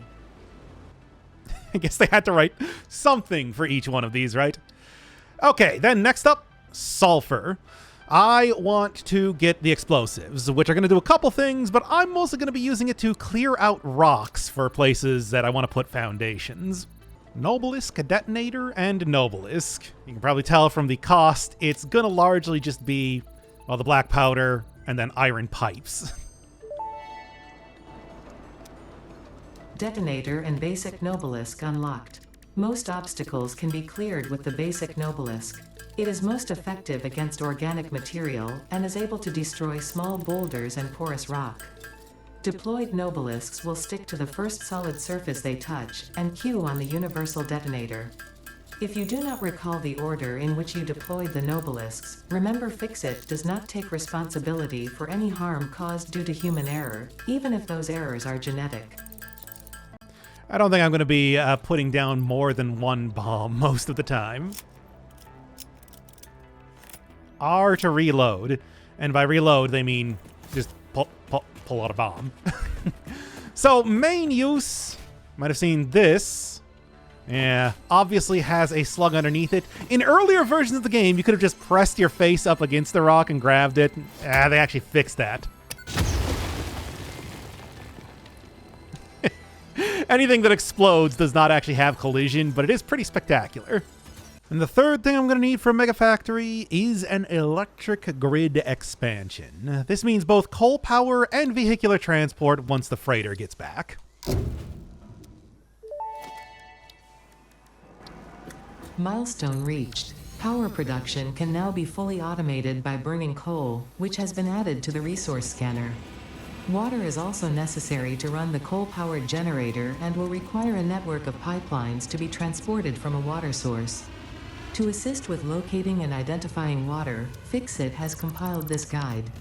Water is a somewhat reflective liquid and it may have thick vegetation growing nearby. To test if something is water, try touching it. If it is not solid and does not corrode your suit, it is probably water. Yes, thank you. So it's not just more powerful than the biomass generators, it is fully automated. No more having to worry about the factory shutting down because I forgot to cram a bunch of bales of hay in the biomass generators. It does, as Ada was just saying, require a constant source of water. And working with liquids is, at least in the past, has been kind of tricky. I think I have a good handle on it now. I think I realize what in every other one of the factories that I have created was going wrong. But first, I need to get everything set up. And that's... wow, that was pretty spectacular. One of the reasons why I was getting the bombs is going to be pretty handy for clearing out a bunch of these small rocks like that, so that I don't have to worry about having a bunch of uneven generators on the side of the oasis. Interesting, most pioneers already had coal power set up by this point because they understood their responsibility to humanity. Adjusting Pioneer attitude metrics. Reminder, coal-powered generators require coal. Thank you, Ada. I feel like I'm doing pretty well. I'm currently at, what, 5 hours in? Yeah, no, come on. There's the setup for the coal generators. You can see that I'm still using the same sort of manifold system to feed water into the generators as pretty much anything else. It is going to require a little bit different approach for other materials, but water is so plentiful that I can just keep pumping in more and not have to worry about it. Now, the vehicles. of which you can already see that I have created a nice little paved road leading back to the base that I can drive the tractor along. Ada, tell me about tractors. Milestone reached. Tractors permit pioneers to move around the world in a manner similar to using legs, except with wheels and the rampant consumption of natural resources. They can also be automated to self-drive and deliver resources between truck stations, which in turn facilitate automation of loading, unloading, and refueling. Yes, and that is why I left one of the coal nodes just completely unused, because that is going to be for power. So, set up a nice truck station. Think this is more or less the area I want to be at. Fix-It reminds you to drive vehicles accurately through a truck station's dock area while recording a path. This ensures it will connect properly once everything is automated. The truck station can be set to load or unload, and can also refuel vehicles. Unlike some pioneers, truck stations care about saving humanity. I care. I'm doing everything now, aren't I? And of course, one of the handy things about hauling around coal is that it is also a fuel, so I can just do this. Output right into the fuel input. Good stuff, good stuff. Okay, with the actual tractor itself, these things, I'm gonna be honest, don't really control the best, but I can make it work. Tractors can use any type of fuel and have a self-driving feature, much like pioneers, only more reliable. While driving, you can record a path to automate vehicle resource transportation. Unlike early self-driving vehicles, tractors will not spy on you. Your employee data is already fully subject to other means of surveillance. I expected no less, really. All right, then.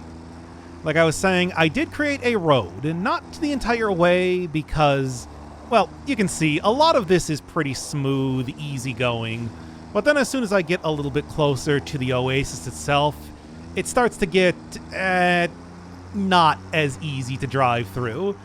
Needless to say, having the track to go through water is going to not be good for it. And this is how I'm going to approach doing a lot of the more long-range resource delivery in the future. I'm doing this sort of idea where I will have a tractor be driving around on some sort of road that I have specifically created. Most of them are going to be 2 lanes, because then I might be able to send 2, 3, 4 tractors down, which is going to be helpful as I start to get more and more advanced mining devices and start hauling more and more resources up from the ground. Right now, this is as much as I need to do a delivery of coal, of which I probably should have set up the other station, but I think it'll automatically do that. Like the hologram mark will change to a drop off or pick up one as soon as I actually create the tractor station. Or I will need to, well, go record this again, which is fine. It's not that big a deal. There goes the coal, and that should really start increasing my electrical output. Oh yeah, look at it go. And that's only the first couple being activated right now. Nope, this should be fine for, well, at least the start of the Mega Factory. I don't know how long it's really going to last, but I'm going to enjoy the fact that I don't have to worry about biomass for a little bit. I'm finally ready to start throwing down hundreds of foundation blocks for a factory that can and will be seen from space. Gotta take out 4-meter foundation, line it up with the compass on top of the screen, and there you go. This is the cornerstone of the entire factory. Note that it's not the literal cornerstone of the factory, it's just the first one that I'm putting down. I want the factory aligned with the map because it is going to be big. Real big.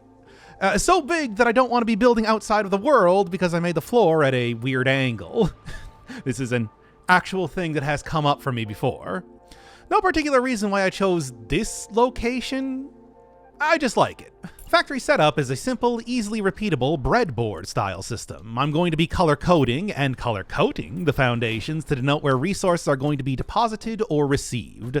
For example, floor 1, light blue 1, is going to be iron ore. There's no reasoning for this placement, I'm just assigning it as needed and then writing it down in a spreadsheet. Each floor is going to have different slots with a few static, universal materials. Stuff like concrete will be used on several different floors. There is no way a finished product is going to be using iron ore.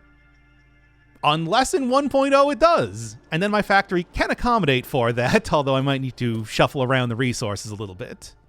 I'm going to be putting a space in between each one of the conveyor belts, so each color is going to be 2 foundations and in total 4 materials. I want to keep some space in case I need to do maintenance and to combine together stuff like impure nodes into being a full conveyor belt, stuff like that. And with 1.0, coloring stays on foundations if you're using the middle mouse button click to select them. This is a basic floor, except every floor for the factory is actually going to be 2 floors. One for the machines themselves, and then one, something like a plenum space, which I'm going to be used to shuffle around resources to whatever machine needs them. This one is going to be said plenum space. And since it's only going to need to accommodate a bunch of conveyor belts, I can keep it pretty small. The upper floor themselves will actually be enormous. Like, we're talking, about there, and then, whoop! Yes, 12 4-meter blocks large. Why exactly? Because right now, the machines that I have working for me are rather small. They will get much larger. On the size of the coal generators, for example, if not even larger. So I am going to want a lot of space for when I'm starting to create rows of those machines. And then the machines are going to be placed vertically. I think to effectively use a pure node, I'm going to want 2 of the smelters. And despite saying that I was going to make light blue 1 iron ore, this is actually really close to the front of the factory, so I moved it back to light blue 3. And there you go. Although it is very, well, usually it's a little bit longer horizontally to get things over to the correct place. This just happened to line up very well to an extremely close node to the factory, so I created a small conduit leading over here, and then vertical on the machine floor, although this is more floor -1, I guess you could call it. Horizontal on the plenum space, and then back to vertical for the machines. Now I'm up on the second floor. You can tell because, wow, look at that view. Look at the road. Anyway, let's start setting up at least a little bit more advanced product manufacturing. So this time, I guess what I'm probably going to want is iron plates to start with, right? I'm using a lot of them. So making more now that I got a new iron node is probably a good idea. And where did I have this? Taking a look. Iron ingots are blue 1. Of course they are. I still don't like how close it is to the front, but it's fine for here. I don't have it going over. It's not going to be as annoying to try and get working. So set that there then, and if I go and fall down here, I will take almost all of my health in damage, so be careful. Yes, plenum space, except for the very bottom of the factory, because that's the floor of the factory. Every other one is only going to be 1 meter thick. I don't really need it any larger than that. And I think I can drop off here. Okay, so conveyor belt hole, and I'm going to want it blue 1. Not quite. Right there, right? Nope, not even. I want it to have at least a little bit of space. And funny thing is that that's as far as a vertical conveyor lift will go. So there's good reason why I chose 12 4-meter foundations in particular. Okay, that's apparently a little bit too far, so I like to go back one foundation to make sure that I have enough space in the future. And then I also like to mark wherever the conveyor poles are going to be with a stackable conveyor pole, just so I know where that is if I need to get rid of it or whatever. So send that out there. And just climb back up to the second floor. Send you down. Send you across. Goes perfectly vertical to be able to be shipped to the area it needs to be. And there you go. I got a new line of iron plates up and working. Now I just need to do that for every single other material that I have been making in the game.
I've finished setting up all the machines, and I've connected them together.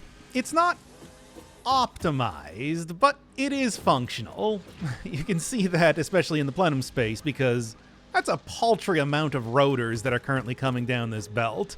I could make way more, even with just the nodes that I have set up right now.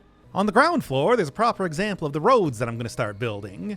We're talking 2 lanes to facilitate multiple tractors going back and forth without running into each other, and a standardized 16-block foundation actually holding the truck station that the tractor can easily do a U-turn around and continue going. You could say that the real Satisfactory starts here. With all that out of the way, I can get back to milestones. Advanced steel production. 4 new items, including a use for concrete after 10 hours of playing the game. Also, an improved mining device. I really need this one in particular.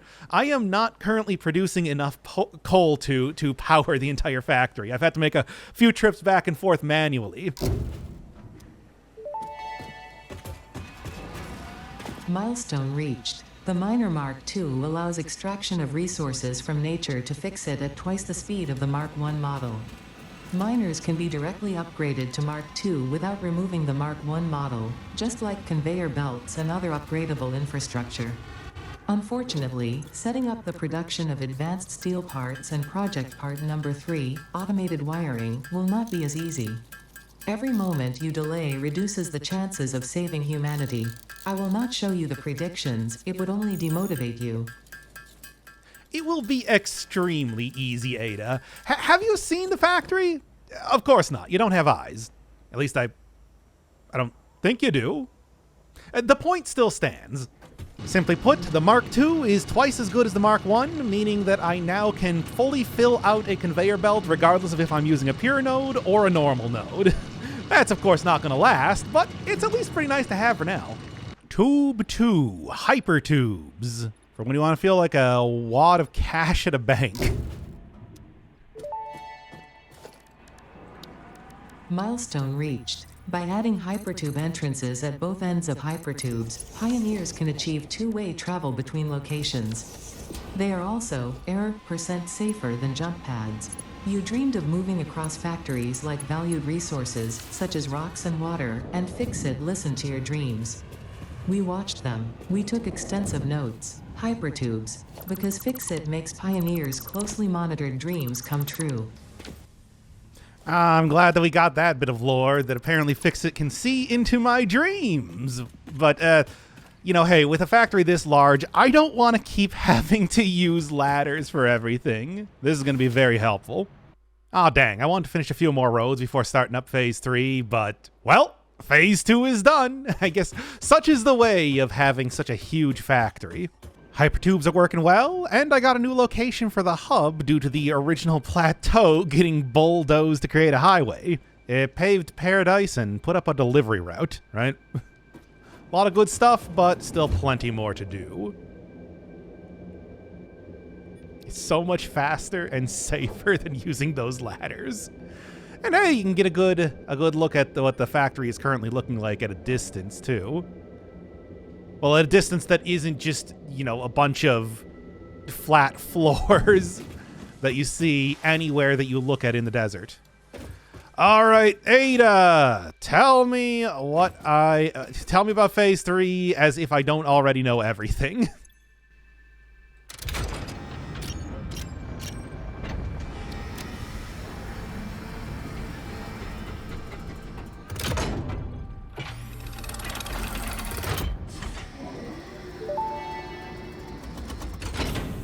Welcome to the Project Assembly Pioneer Progress presentation. Congratulations, the Phase 2 project part shipment is now ready for delivery. On delivery, Phase 2 will be completed and the construction dock will be constructed. After completion of Phase 2, the technologies of Tiers 5 and 6 will become available in the hub. These might feel intimidating after your previous experience, but rest assured that you would not be here if you were entirely incompetent. Highlights are oil production, railway transportation, the Jetpack, and many more. Completing Phase 3 of Project Assembly is your next main objective. Just remember to focus on producing and delivering the project parts, and Fixit's faith in you will be strengthened. Yeah, that is a lot of good stuff, especially that Jetpack. Of course, the Blade Runners are what I was looking for during this phase, but the Jetpack, of course, is going to give me a lot more movement ability. Trains, of course. You may look at that and be like, hey, you just spent all this time creating roads. Are you going to replace those all with trains? And the reality is, I don't need to, because they fulfill different purposes. But we'll get there in time. Phase 2 of Project Assembly completed. You have been performing more adequately under pressure and are closer than ever to saving the day. Perhaps you were the right choice for the job. Time will tell. You will now enter Phase 3 of Project Assembly. Continue as you are, and there should be no issue. For humanity. For Fixit. I still have absolutely no idea what I'm supposed to be creating. There are so many things that I want to do in the factory, even aside from the stuff that I opened up with Phase 3. And look at all this! This is just oil processing alone!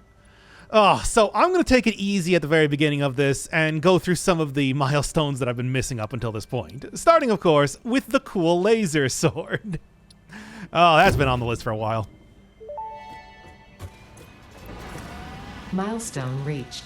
The Xeno Basher is a direct upgrade from the Xeno Zapper. In the words of the engineer that first developed this tool, quote, the Zapper kind of electrocutes things, the Basher straight up smacks stuff, while also electrocuting them, unquote. It is beneficial during encounters with aggressive fauna and has been tested thoroughly. The engineer's noble sacrifice for Xeno research will not be forgotten, whoever they were. I can only hope that one day I will be just as notable. Of course, it is very obvious that I have already been working on things. You can very clearly tell that just by the amount of progress that I made in the objective. But, you know, let's just pretend that I recorded this part before I spent 2 hours making roads. Milestone reached. After several pioneers started exhibiting traumatic responses to power blackouts, Fixit developed mitigation tools recommended by your local therapist.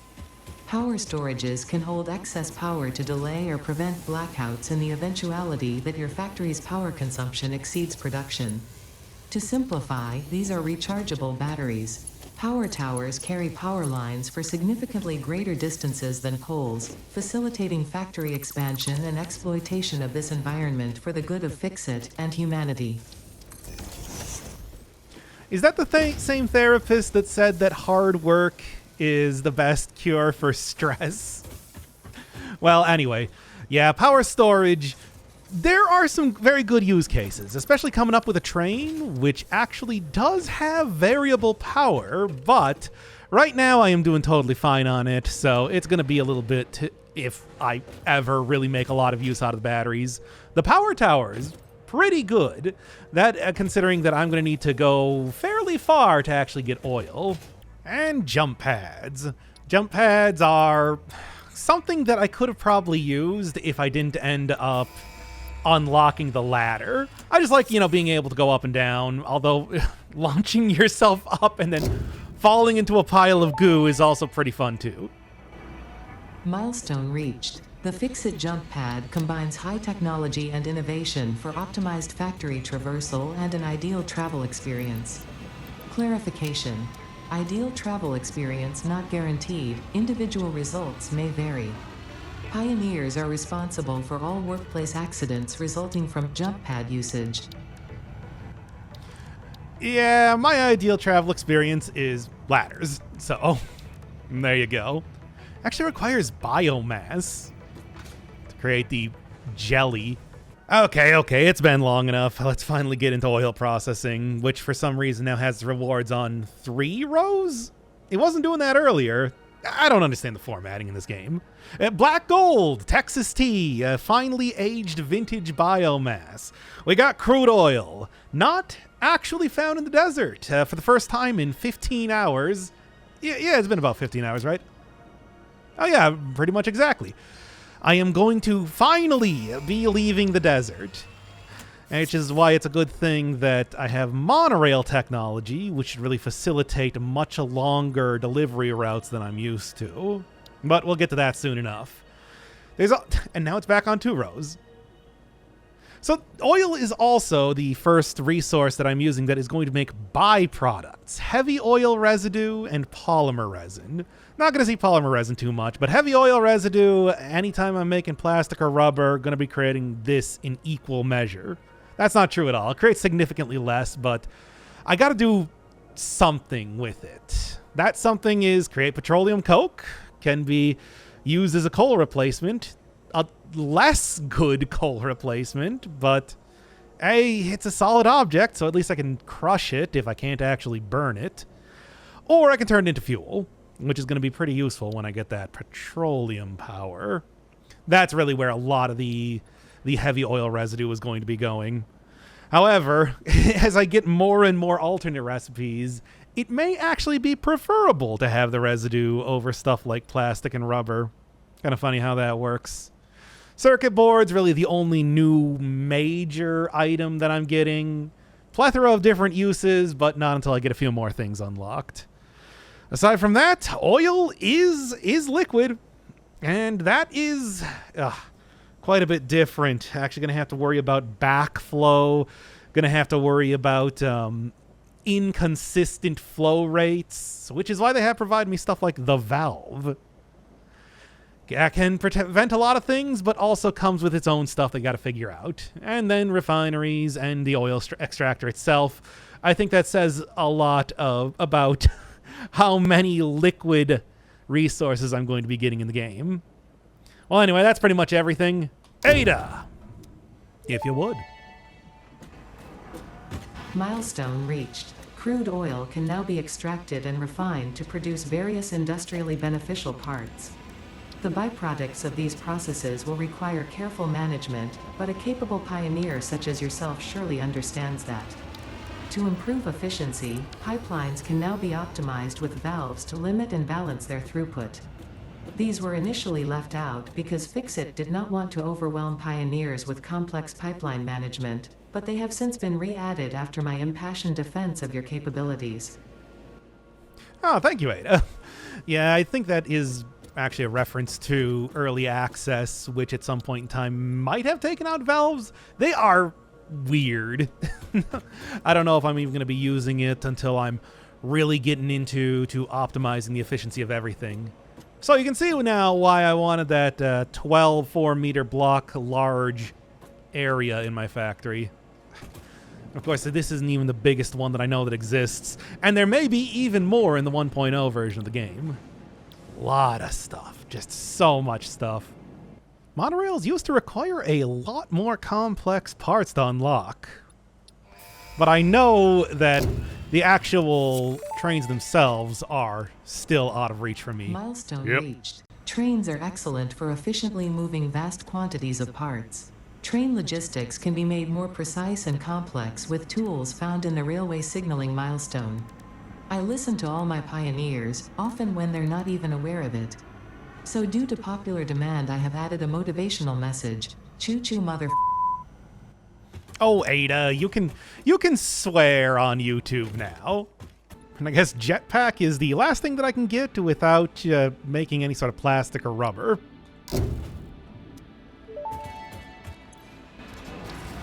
Milestone reached. Fixit has granted you the power of flight, provided you have a jetpack and the appropriate fuels. The jetpack refuels automatically while you are standing on a surface, and different fuel types will affect the jetpack's functionality. With this increased versatility, you will no doubt achieve efficiency levels previously unheard of. Well, it is powered with biomass. Yeah, I saw that in one of the update notes. Is it good? It's pretty effective. So, you know what? I think I'll actually get some good use out of this before I make proper fuel. As simple as that to get pure coal back to factory. On the other side, the soulless monstrosity reaches out its tentacles to get every bit of resources it can from the ground. That is the official name of the factory. We started out with the bone machine, moved on to the slab, and now we've got the soulless monstrosity. And it's only going to get worse as I go and get crude oil. I said before that it is quite far from the actual factory, so scanning this should give you the perfect idea of the length that I gotta... Oh, what is this? I guess I've got to fix that at some point in time. Also the perfect time to start bringing out the power towers that I just got unlocked. Oh, it's not that far. Right outside of my range of sight. I don't really know how the game decides how to uncover the map. But yeah, it's not as bad as I thought. Anyway, set that up and let's get going. For the first like lengthy bit of unedited footage of this entire video. Yeah. When I've been editing this, I have definitely noticed that it is a lot of pressing buttons and hearing what Ada has to say. And it comes down to that eternal sort of debate of, hey, I want to show as much of the game as possible, but I also don't want to have really repetitive content in it. And Satisfactory, of course, is 10% planning out what you want to do, which is me going through a spreadsheet, and then 90% executing that, which is me doing very simple, very repetitive tasks over and over. Both things I very much enjoy. In fact, since the last clip, I have spent another 3 hours in total cleaning up and optimizing the factory. So everything is working beautifully over there. However, was it worth showing? No, because it was just me going through a spreadsheet and being like, all right, I got this much being created. Oh, I'm way overproducing wire and way underproducing rotors. Stuff like that, which, I don't know. I do think that there are definitely going to be some points that I will be able to, you know, show the full thing. Stuff like going around finding hard drives as I finally start exploring the world. In addition to this, is going to be prime examples of that. It's just more often than not, for as large and as impressive as my factory might look, it is very shallow. It's like the thickest book you've ever seen, 1,000 pages, and then you open up the pages and it's just the word butts written over and over and over. At least that's what it feels like. But it is a factory that I built specifically to be scalable, to be able to change based on what I have for different recipes, all that sort of stuff. I could definitely make it smaller, a lot smaller, but of course then I wouldn't be able to change it up as soon as I got new conveyor belts to just double the current production, or change it up if I got an alternate recipe to use something completely different. It's a big puffy factory, 90% packing peanuts, really. But it is definitely a functional one, and it's only gotten more functional with time. And as you can tell that you have crude oil because it's just a big spot of oil on the ground. Sure. And everything is nice and set up. Let's just show the entire thing, because oil is a little bit different than normal factories because of the liquid aspect of it. So I got 120, 120. There's also 2 impure nodes. If I overclock these things entirely, I will get a grand total of about 900 crude oil per minute. And that's going to be running my factory for a while because I don't want to have to run back and forth to try and set up stuff. Because the other stuff that exists is, of course, past this cliff, which is, not the most convenient to work around. There are other transportation methods. Of course, right now, I'm not worried too much about transporting this back to the base until I can get the oil itself back to the base. Yes, this area is pretty rich with oil. But it's also but this part that I'm at right now is right on the edge of the next biome, so it still pretty much looks exactly like a desert. Not too different of areas, at least until I start, as I said before, going out and getting hard drives. But hey, with a new area, now's the perfect time to start that. All right, a little bit of that, a little bit of that.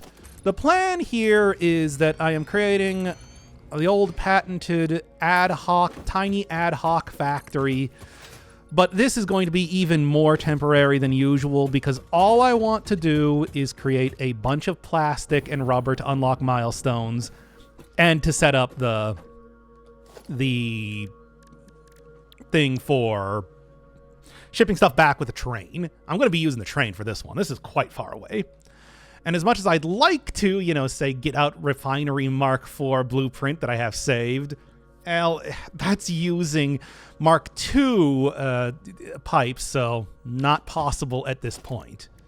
All right, I'm going to just get about a bunch. I think I estimated about 8 refineries, made sure I had that amount. Oh, I think I actually need about 10 because of the byproducts. And how many is that in total? 7. Okay, gonna need this to be a little bit larger, but not too much larger. All right, and then it's because I can't use my nice and simplified blueprints. Got to actually set this up proper. Yeah, that'll work. Go to each one. Like I said, it's all a very simple set of instructions that you're following. That is ultimately extremely repetitive. But there is really the possibility that that's also what it's like to set up a factory. And me talking about this being, very repetitive, it's a thing I've thought about a lot when it comes to video games, which is the idea that if a game becomes advanced enough, and obviously Satisfactory is an extremely hyper-idealized sort of experience, but it ultimately just becomes a job. You just make work. And that's how it is. I'm already creating spreadsheets, for God's sake. We are almost at the point where I am just turning this into a job. Not quite, because it's super idealized. But I'm already using actual engineering concepts. I'm already, doing the math, stuff like that. If they made the game a little bit more complex, if I go start playing Minecraft mods that really accurately introduce drag and PSI sort of concepts and everything, well, it would just turn into that now, wouldn't it? Funny to think, but also, at the same time, I like what this game is doing. It makes it easy enough to understand. Although there is always that temptation of going into Minecraft mods. I do think that would be fun. But also, I think it's going to be really, really rough, you know? Alright, in the meantime, set up same basic thing. A bunch of manifolds work equal ways. I mean, well, especially the mergers do, of course, but all should be good. And then I just need to deal with the byproduct, which I think is going to be as simple as just create, I think if I'm remembering doing this in the past, because of course I've recorded this multiple times already, as you do if you're me, I suppose, that I need about 2 more refineries to get everything being used effectively.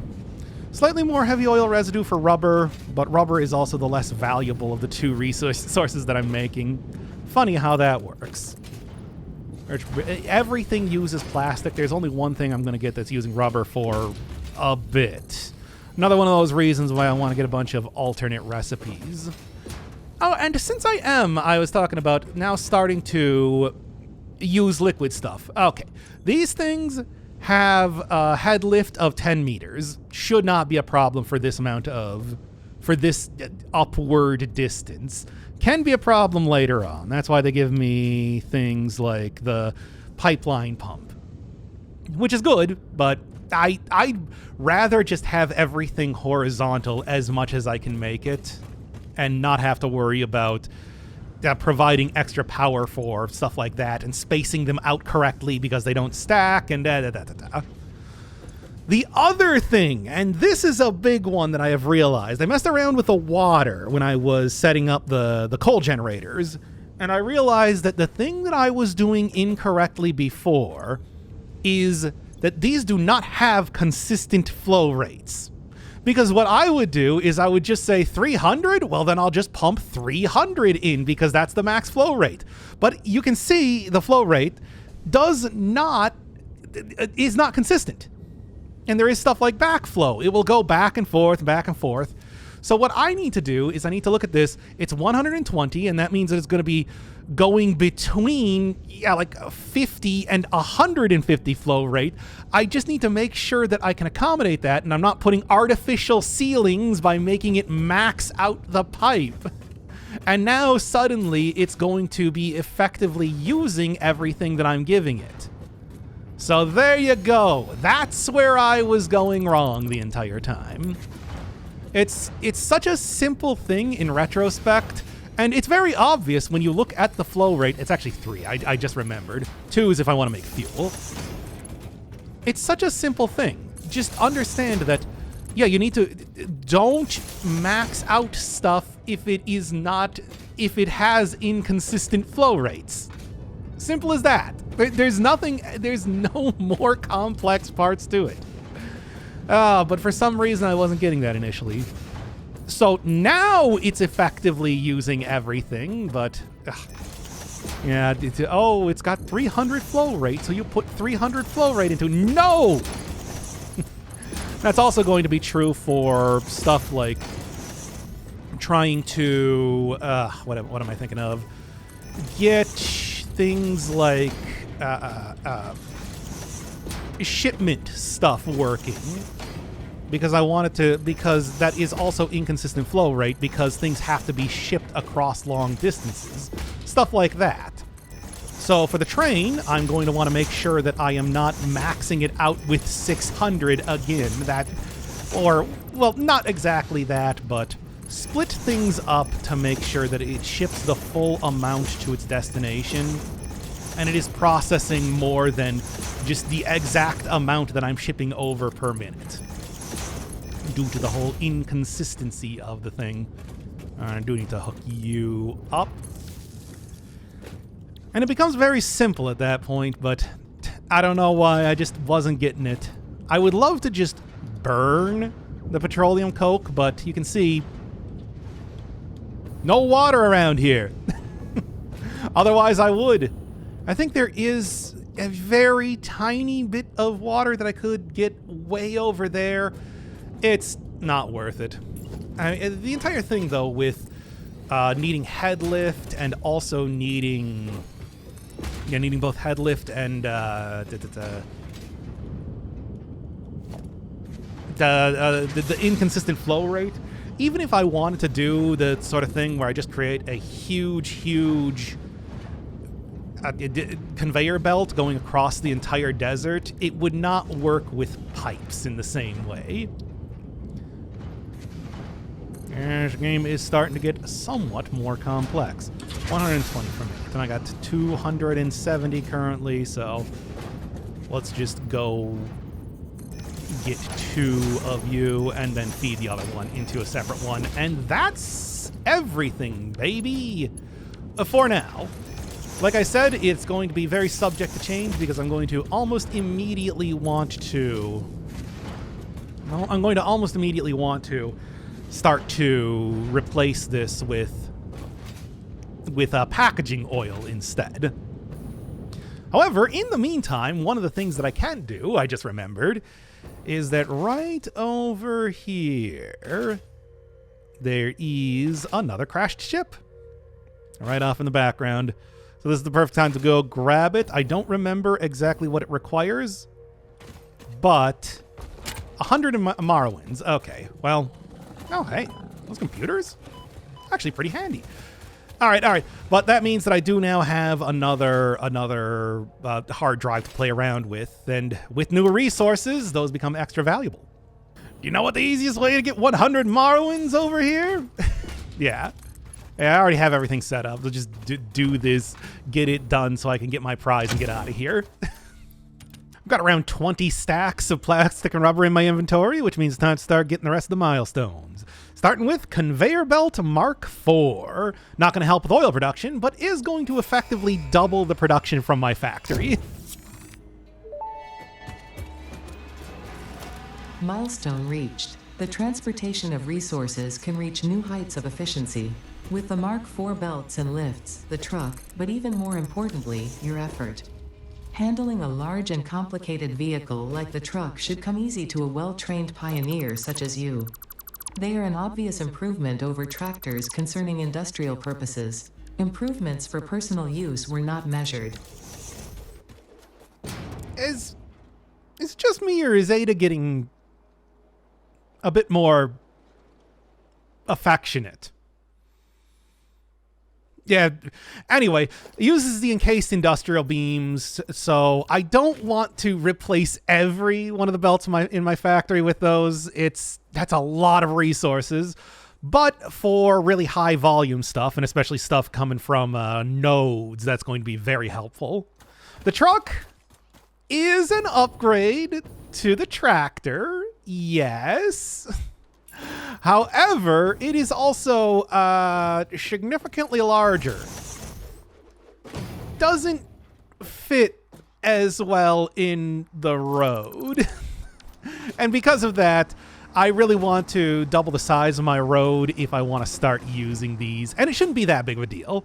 I have 2 lanes. I can just put more tractors rather than trying to get this working. However, if I do have to, I did plan this out with the way that I used only the 2-meter ramps for everything instead of using the 4-meter ones, because the truck has a lot of trouble going up 4-meter ramps. It's very bulky and slow. Yes, it is much larger, and it has a much, much larger inventory, but I don't know. I think that I would rather end up using, for most things, I would rather end up using a train instead. Does have a good honk, though. Yeah, for personal use, not that great. Still good turning radius, though. Next is going to be an upgrade for my entire electrical grid. I set up all these batteries. They are not even charging because I am not producing enough electricity. The dangers of optimizing your factory. I haven't even started optimizing a lot of stuff with the new conveyor belts because of that. So, petroleum power. And this is the first time I'm going to be using caterium.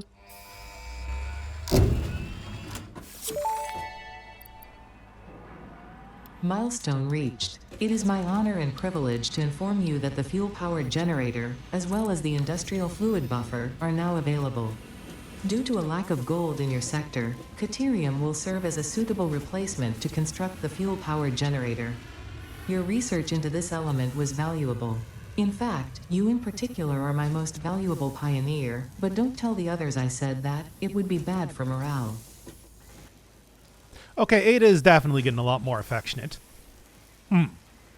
Let's go get this set up instead of all the petroleum coke at the oil outpost. Doubling these, so I'm effectively using fuel. That brings me up to 500 Morrowinds for each one. More than enough to power the factory.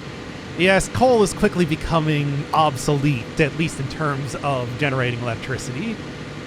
Not going to be so much yet. It still is putting out, what is it, 2,000 or something? So, still important, but I can create a lot of fuel when it comes to using the residual fuel recipe. Then we've got industrial manufacturing, which, what have I been doing up to this point? Well, anyway, that introduces this behemoth, crafts 3 or 4 parts into another part being computers, tier 2 cubes, and the other 2 space elevator parts that I need to finish out the phase. This is a machine that requires a lot of electricity and a lot of space to be able to put 4 different pieces potentially into it. Not that really matters. My factory's set up, so it doesn't matter if it's 4 or 400, I can make it work. Milestone reached. Manufacturers can receive up to 4 inputs for the production of complex parts, such as computers and heavy modular frames, but most importantly the 2 new project parts. The modular engine and adaptive control unit are essential for the development of Phase 3 of Project Assembly. You are making good progress. The future is starting to look bright. Thank you, Ada. And yes, I do remember one of the big things with the computer is that they took out the requirement of having a ton of screws, and I guess they didn't replace that with anything else, so just entirely removed. That's a lot of plastic, though.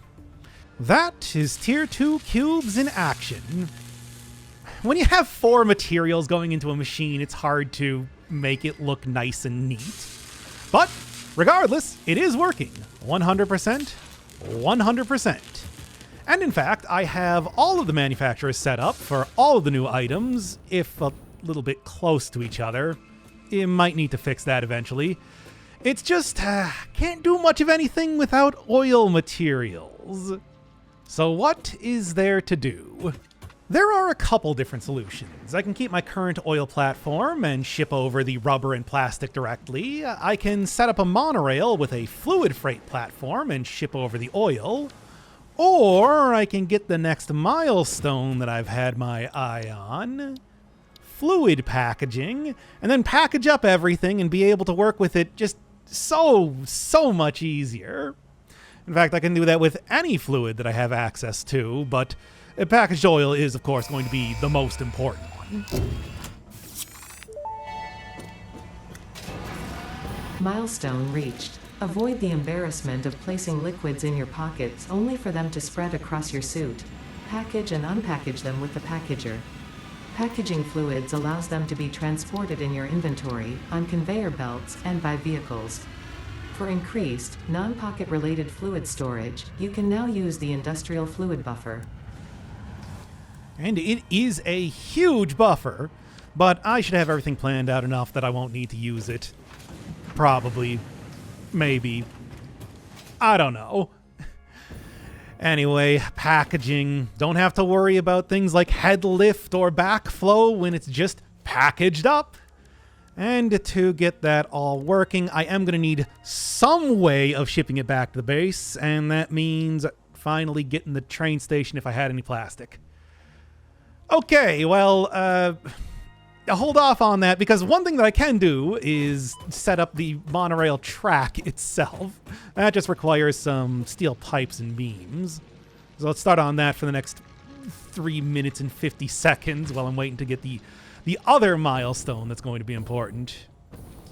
And so railways, fairly easy to set up. In fact, extremely easy to set up. You don't even need to it can clip through the ground. It can fly through the air.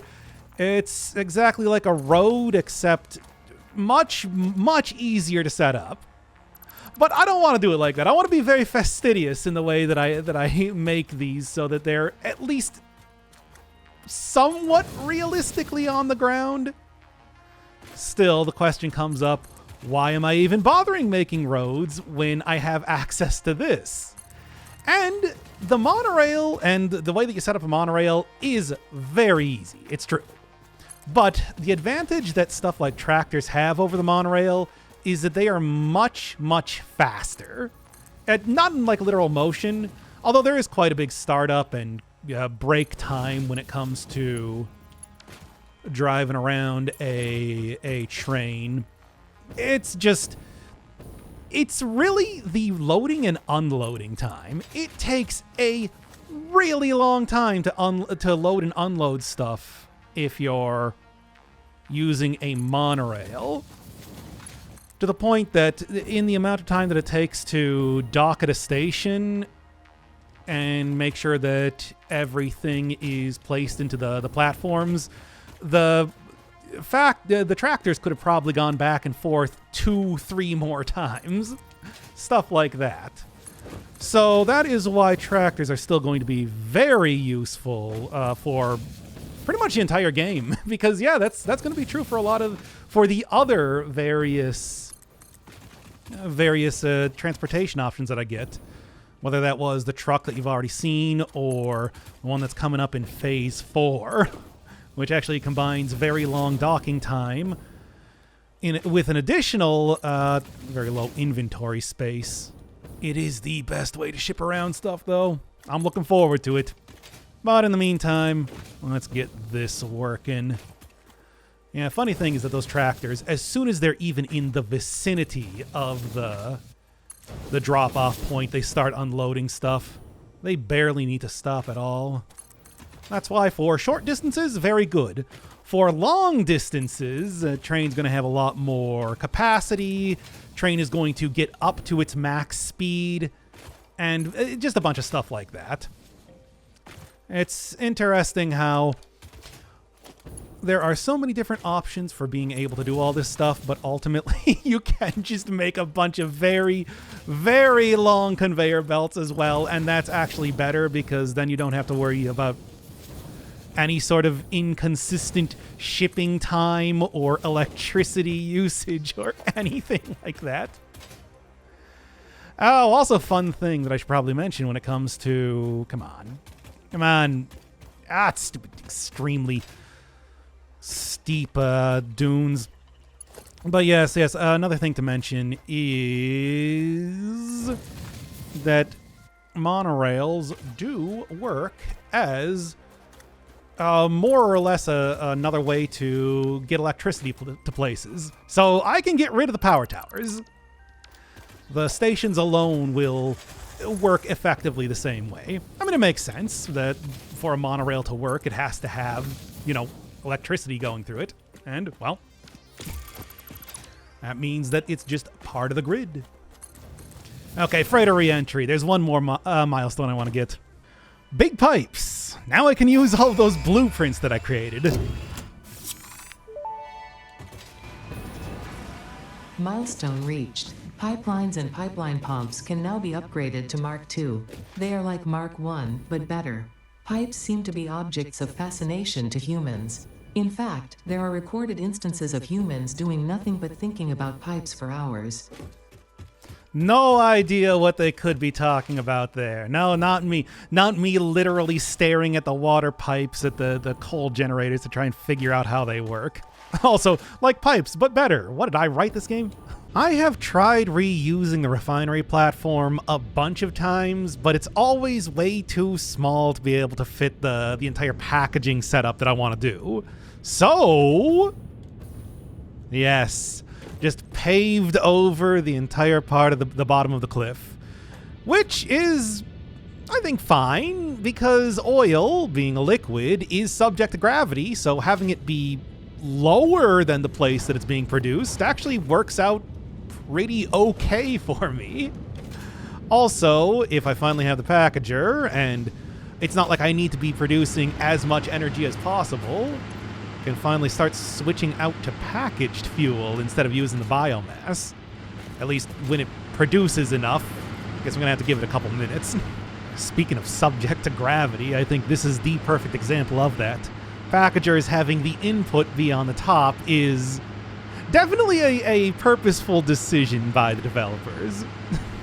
Maybe not something that I necessarily like having to work around, though. Okay, 11's fine.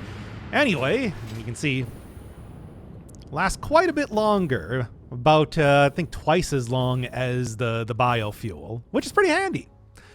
So, to make this work, what I am going to need is 4 different freight platforms. 2 for oil, so that I can split that up to use it effectively, and then 2 for the empty containers, because in some ways, packaging and unpackaging is similar to a byproduct, but it does mean that all I need to do is create those containers once and then never do it again. So I do enjoy that whole thing, even if it means that there's some extra setup required. Also, get you out of here since I know that you're about to attack me, and... well, one thing that I've found out in the meantime is that picking up the spheres and the cool S's does have some lore associated with them. So here's the ones that I've already seen. This bleeding temple hums a resonant song.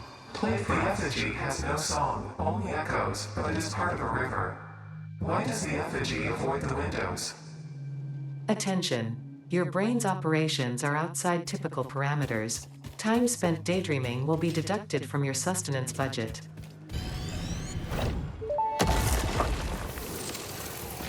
The effigy's ripples through our temples, our veins nearly touch. It is shy, notes shall be taken and played. From a certain perspective, your brain looks like it is processing language, but there is no auditory data. If you are hearing voices that are not mine, this is no cause for concern. It is a common side effect of extreme pressure and stress. And here's whatever this is going to give me. Bleeding temple hums a resonant song. Play for us. We hum a simple melody into the effigy, yet we hear no harmony. It covers the temple in bones and organs and limbs, yet ignores our bleeding wounds. Scripture is needed. Consume. A familiar pattern is emerging in your brain. Please assess yourself for signs of concussion. If necessary, a replacement pioneer will be dispatched. Work must continue. Replacement delivery schedule estimate. Error, years. Yeah, Ada, I don't think, even with the sort of technology that Fixit possesses, I don't think that interstellar travel is quite that easy. Or maybe that's an implication that by saving humanity, I'm not going to be saving what is currently humanity, but Project Assembly is recreating a millennia dead species. Did lose all my memory, didn't I? Nah, this isn't going to be some sort of like clone rebuilds the tools required to recreate humanity. At least I don't really feel like that's the sort of story this game is going to do. However, mark my words if indeed that is what it is. Okay, anyway. So, get up, I suppose, refinery and packaging toolbar setup. And same sort of thing, you and you. So, to be able to effectively use stuff, I am going to be overclocking all of the nodes. And I'm going to need a few more slugs for that, too. But that means that what I want to do, and by the way, I do have 4. Yes, yes. Okay. What I'm going to want to do then is set you over here so I get as much space as possible. And it's going to require 2 for the normal nodes and 1 for the impure nodes. So it's a pretty simple setup, all things considered. But I do need to make sure that I am connecting the correct node to the correct place, all that sort of thing. And then, because I don't have to worry about upward motion if I'm already at the bottom of a cliff, I think that the way that I'm going to want to set up having both of these working is to create 2 layers. Yeah. Because it's already utilizing gravity, and even with... I probably don't need 6, I only need 5, right? Don't need to worry about putting refineries here. Yeah, the oil's still going to be flowing downwards. And although I'm not going to have the same sort of a plenum space set up, this still should work very effectively. So this will be the normal, and then right next to it is going to be... Let's give it a little bit of space. And by the way, how much space am I giving? You know what? In fact, I want to push it back even a little bit more. I want to make sure that I am not getting things too close to the freight platforms themselves, so I have a lot of space to work with, because I don't know if I can... Yeah, that's pretty close. Yeah, give myself two squares, and then 3 machines. And I'll loop around on the other side for the actual railway itself. Let's see how this goes. It looks like the conduit for the distribution platform blasted through all of my refineries.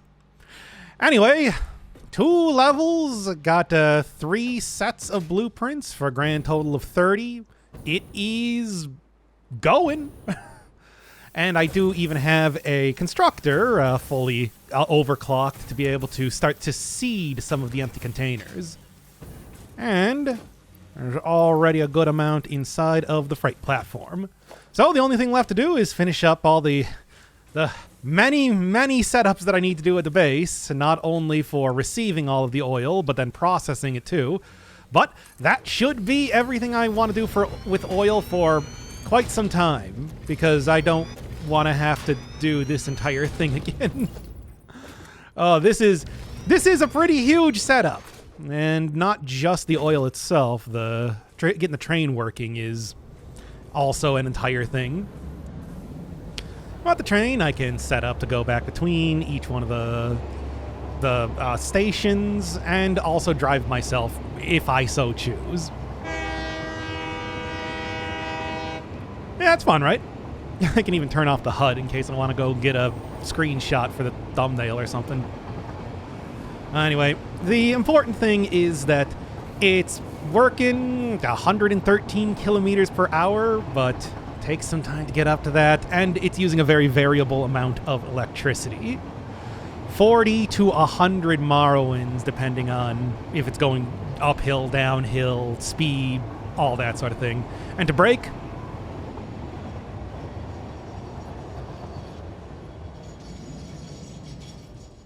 there, that's how long that took. Then, of course, I got to really use all of my electricity to even try and get up this hill again. Yeah, desert's, well, if you're not having all of your track floating, a little bit tricky to drive on. Still, it should be consistent enough that a single train will be able to haul everything back and forth. Huge rows of refineries, huge rows of fuel generators, also making a huge amount of noise. I'll try not to linger too much in that part of the factory. I debated keeping the packagers on the factory floor, but they are being solely used with their respective refinery lines, so I've got them placed opposing each other. Normally I would be using this part of the factory for deliveries, but that's not going to be relevant until the next phase, and I shouldn't need to do it in this particular location. Overall, it's messy, but it works. So, factory's been optimized, a new resource has been integrated into production, and Phase 3 is pretty quickly wrapping up. What's the plan now? Simply put, the MAM. I have 4 different resources that I have barely touched, and with Caterium now being integrated into the fuel power generators, 50 quick wire for each of these, it's a pretty safe assumption that that's going to start becoming more and more important in recipes. So, starting out, I suppose I should begin with the 2 that, as much as I would like to do some stuff with, the strange alien material and Caterium, they both have problems associated with them.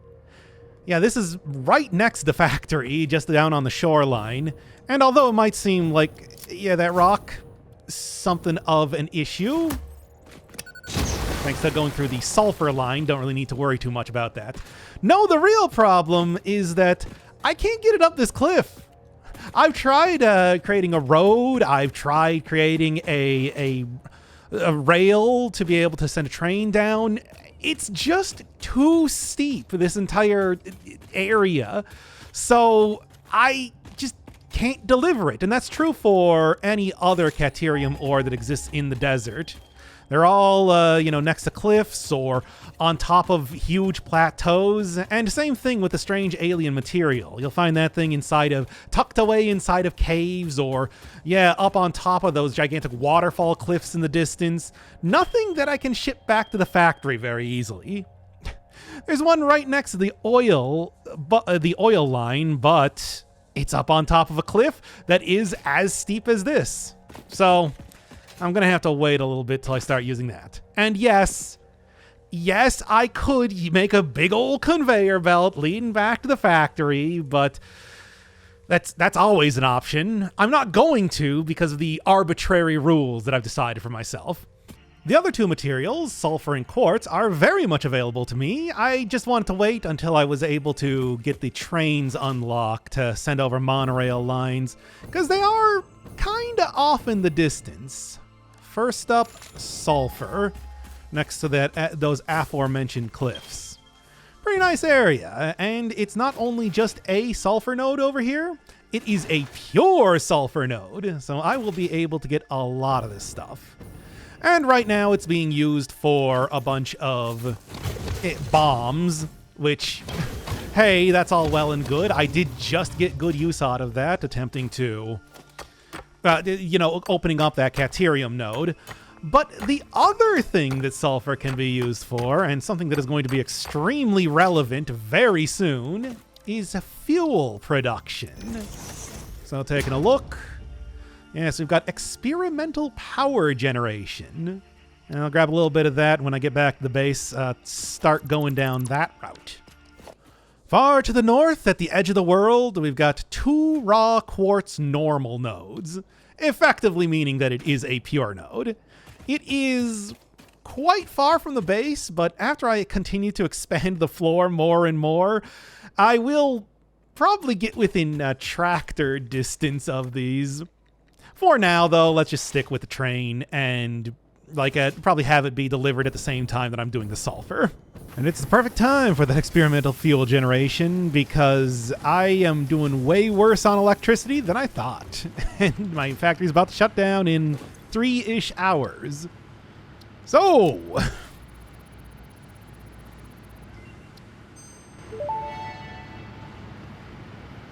Research completed. Experimental power generation research options are now available. These may enhance performance of other fuel sources.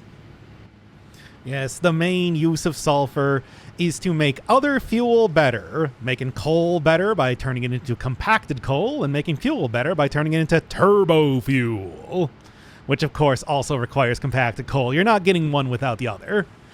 Interesting thing! Uses hard drives. I think this is the only MAM one that does that.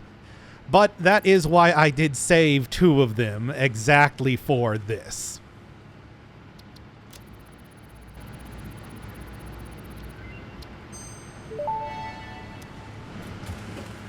Compacted coal unlocked. It is physically smaller and more powerful, but its carbon footprint remains enormous. This fuel upgrade can be used in coal-powered generators and vehicles. And I could end up replacing all of the coal that I've been using in vehicles with this, but... The coal that I have right now is working just fine. And hey, same recipe as making black powder, so I can just use this line that I made a couple minutes ago to now replace it with compacted coal. By the way, what Ada said was a lie. It is the exact same size as regular coal, just a lot more square. Yeah, you can drop stuff from your inventory on the ground. Took me a long time to realize that. Not that that's very useful. Okay, next up, turbo fuel. Twice as good as regular fuel. Actually, it might be even more. It does tell you how many kilojoules this makes. Turbo fuel unlocked. This upgrade to regular fuel is optimal for fuel-powered generators, jetpacks, and fulfilling long-distance trucker fantasies. Not all that interested in the long-distance trucker stuff, but everything else is great. Also, I guess it's turbo fuel. Turbo fuel, not turbo fuel. Anyway, other thing then. Hey, I just made a whole bunch of you, didn't I?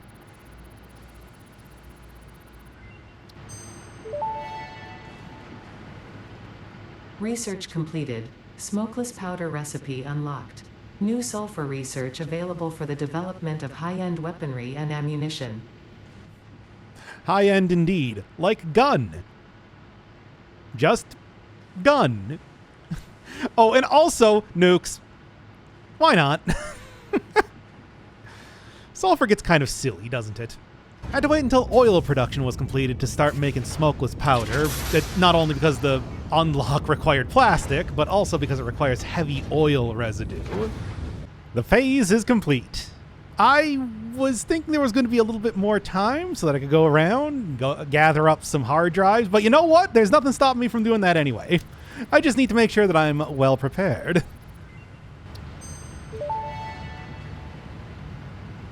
Rifle and rifle ammo unlocked. A long-range weapon and rapid-fire ammunition, only to be used for the defense or acquisition of fixed property.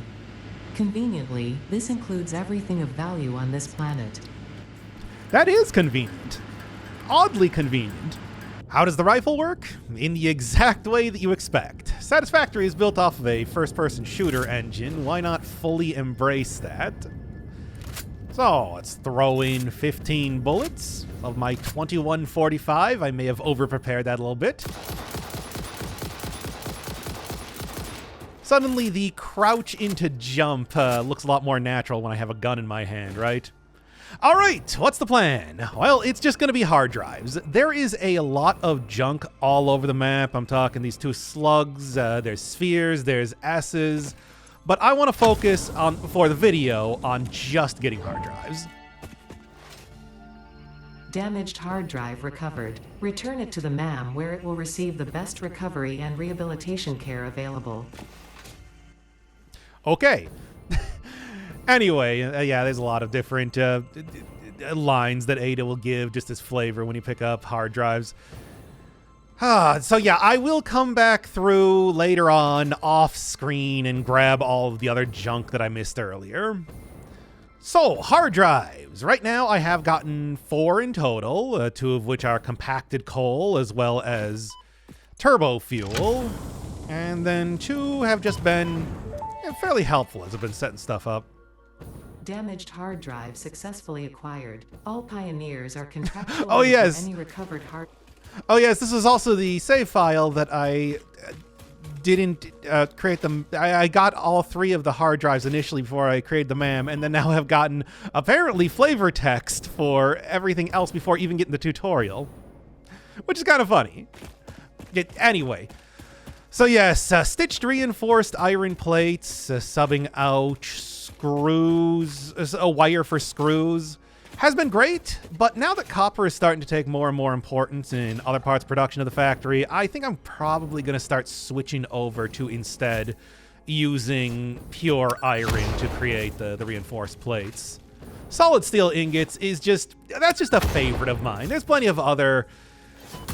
Oh, come on now. There's plenty of other recipes that will do similar sort of stuff, but it feels like that's such a small investment to make to be able to really improve steel production at the start of Phase 3.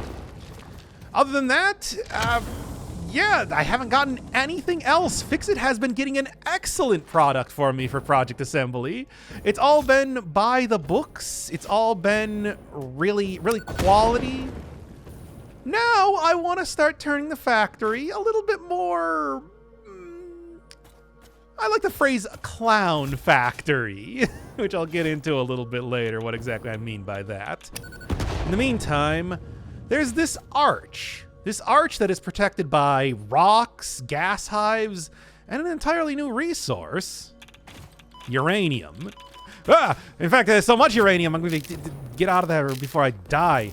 Yeesh.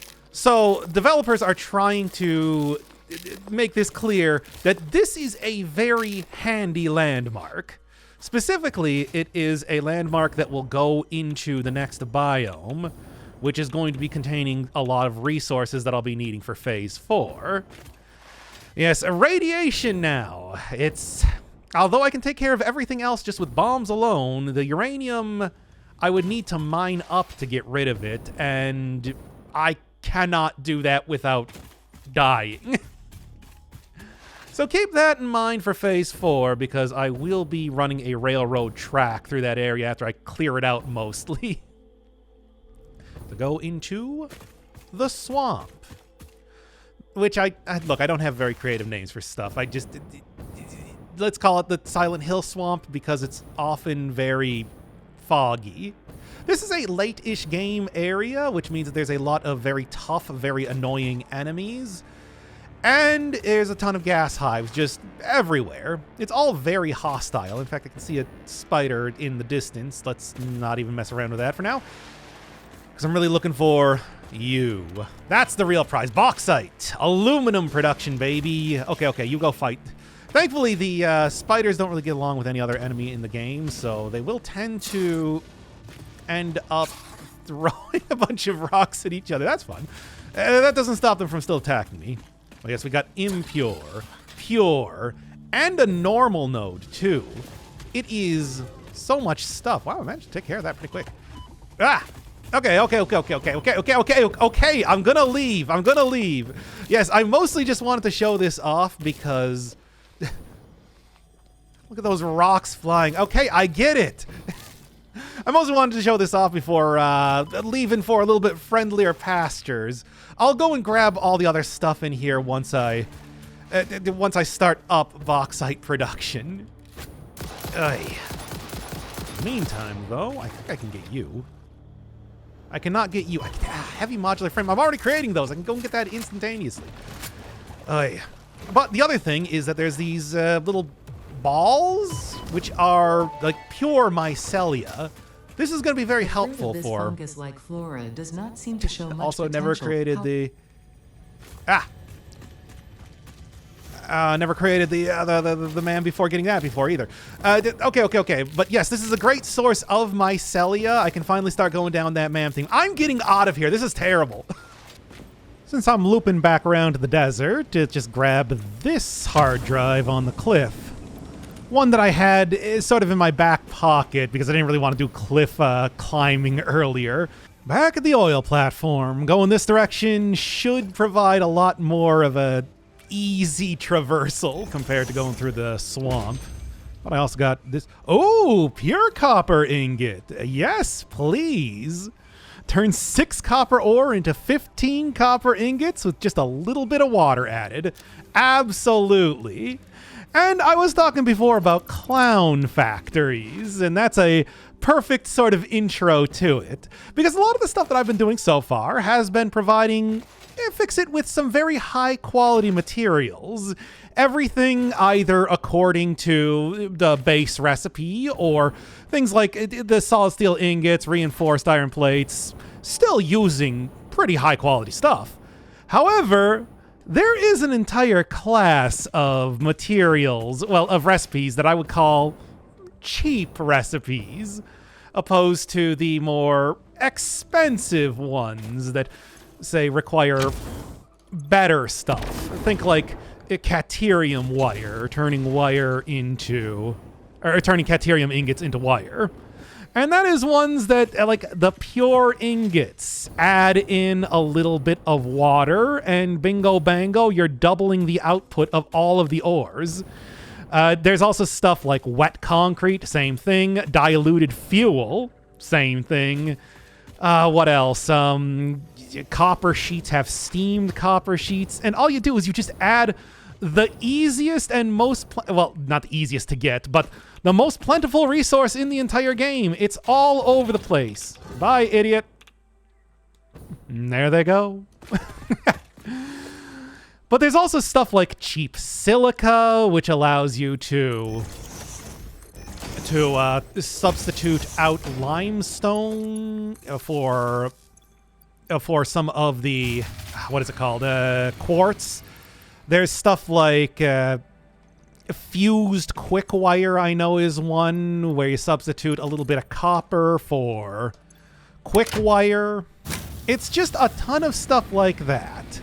There's also 2 recipes in particular that I'm looking forward to. Iron wire, making wire out of iron, as well as iron pipes, which are making steel pipes out of just pure iron by itself. Those are supposed to be kind of stopgap recipes for when you don't have a good amount of copper nodes or stuff like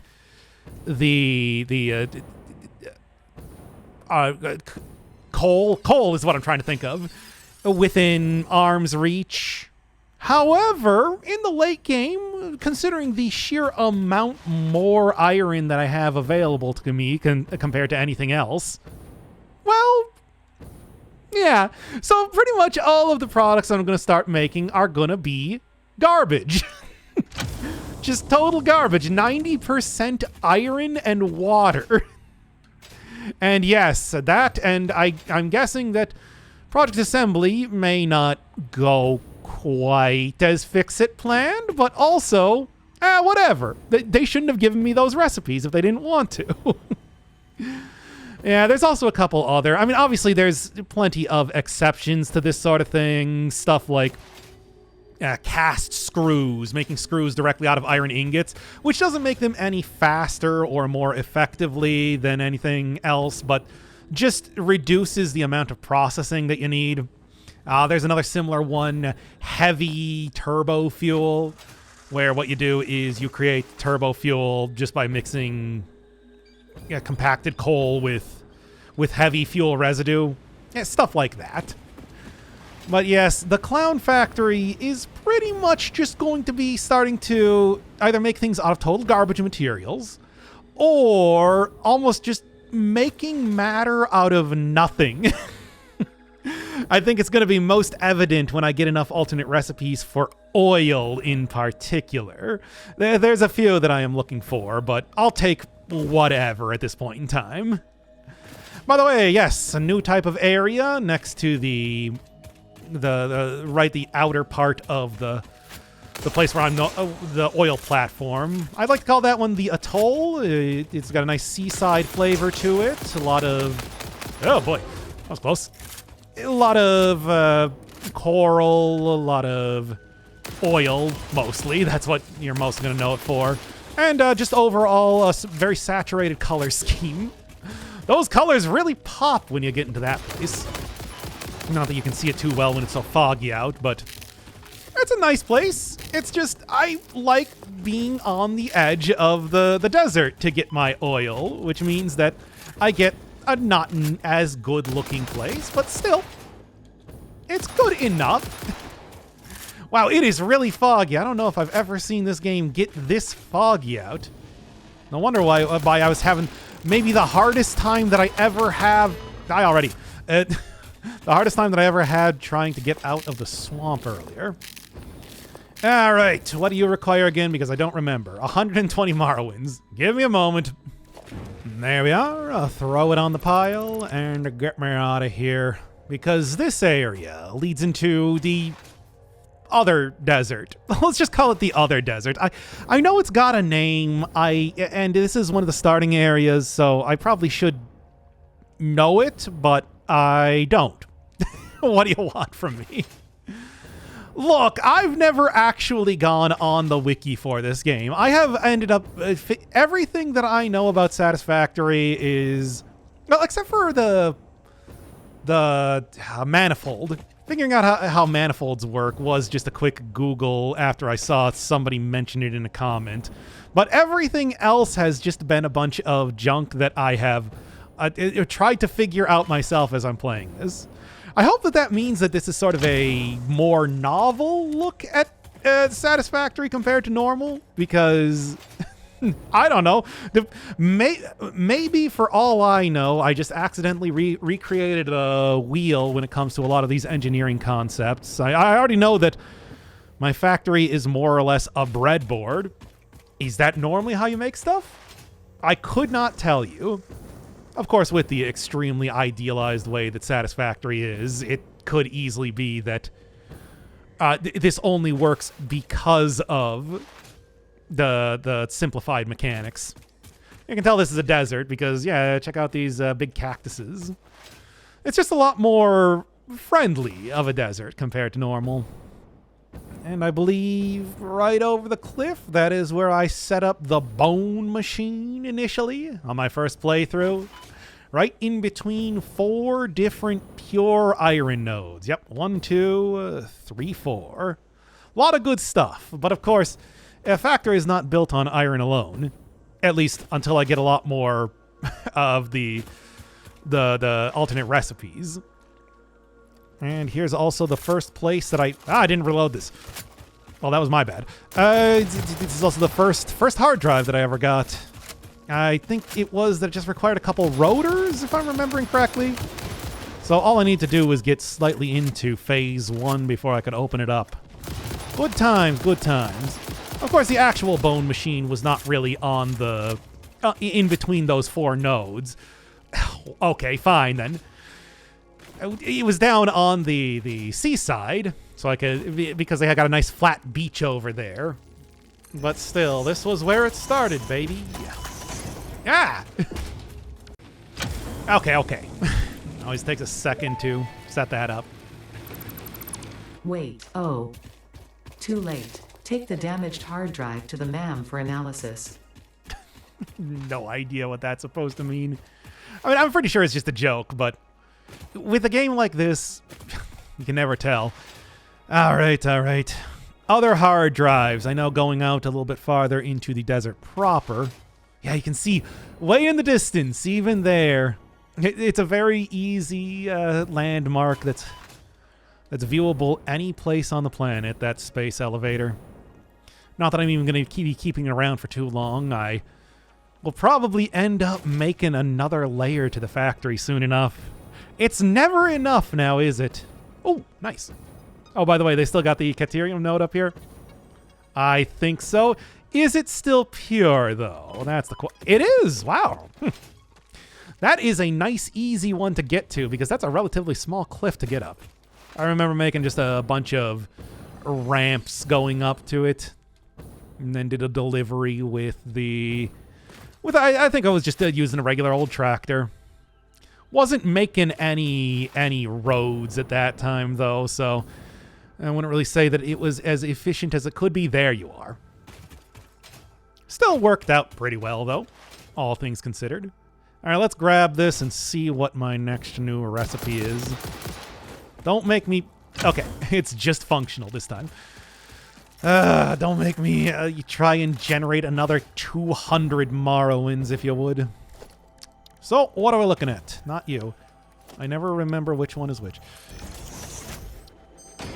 Cast screws! Yeah, heavy encased frame's pretty good. Switches out screws for concrete, of which... And then I think makes everything else... It requires a lot less of everything else.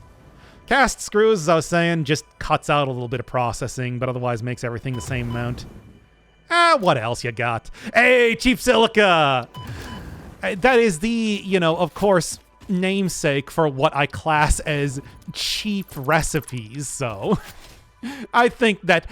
And of course, I know I'm going to need a lot of silica in the next phase, so a good get. Anyway, going a little bit farther through here leads you out of the desert and into another beach. This one, a little bit less coral filled. It's a lot more traditional of a beach, and this was where I got oil initially. A really big old railway line leading down here.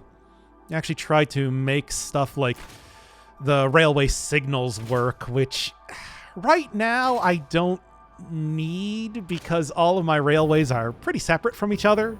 Even the one that I'm going to be going through, the Arch of Prosperity in the desert, is going to be... It shouldn't need to cross over anything else. This one, smaller of a coastline, so not nearly as easy to try and maneuver through.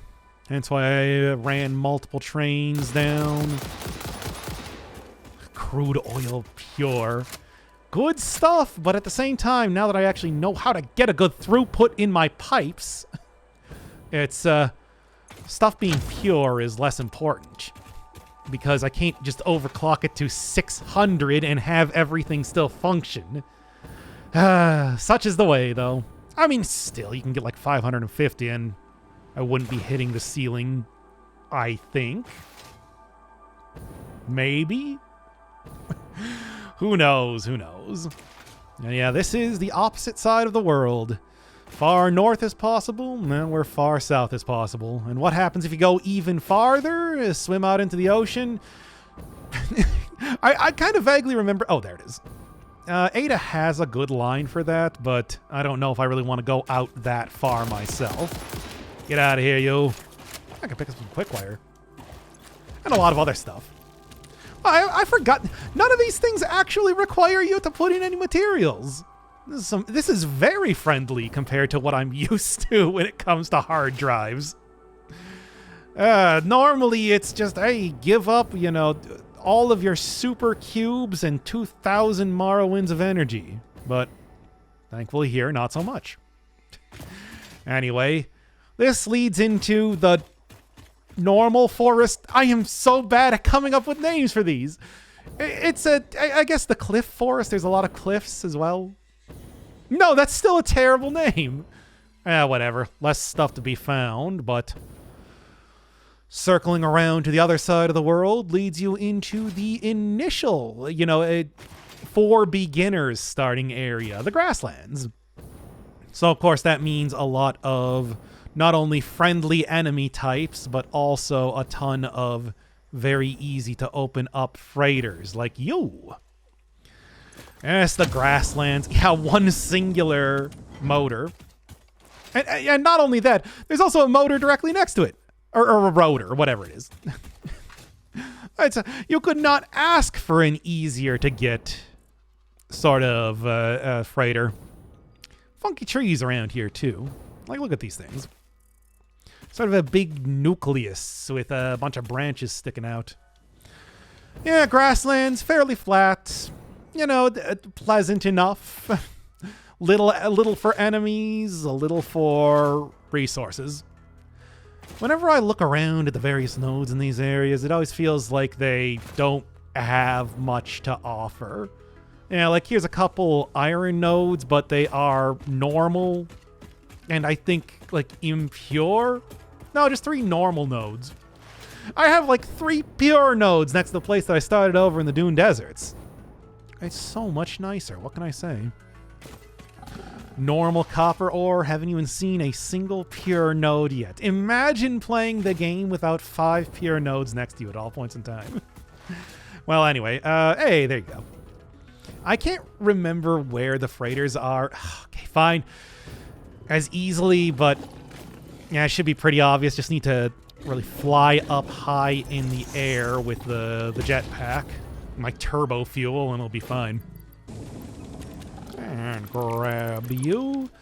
Probably get into the next alternate recipe. I am happy seeing especially the pure copper ingot. I feel like that's... Unless they've added something new into the game, that is one of my... That is going to be one of the mainstays of the factory. Especially as I start to need even more copper in the future. And we got the purple plant area. I'm so... Look, I'm trying. I am not a creative person, okay? I'm a person who... I'm a you know, factory person. I'm an engineer, more or less. I'm not an artist.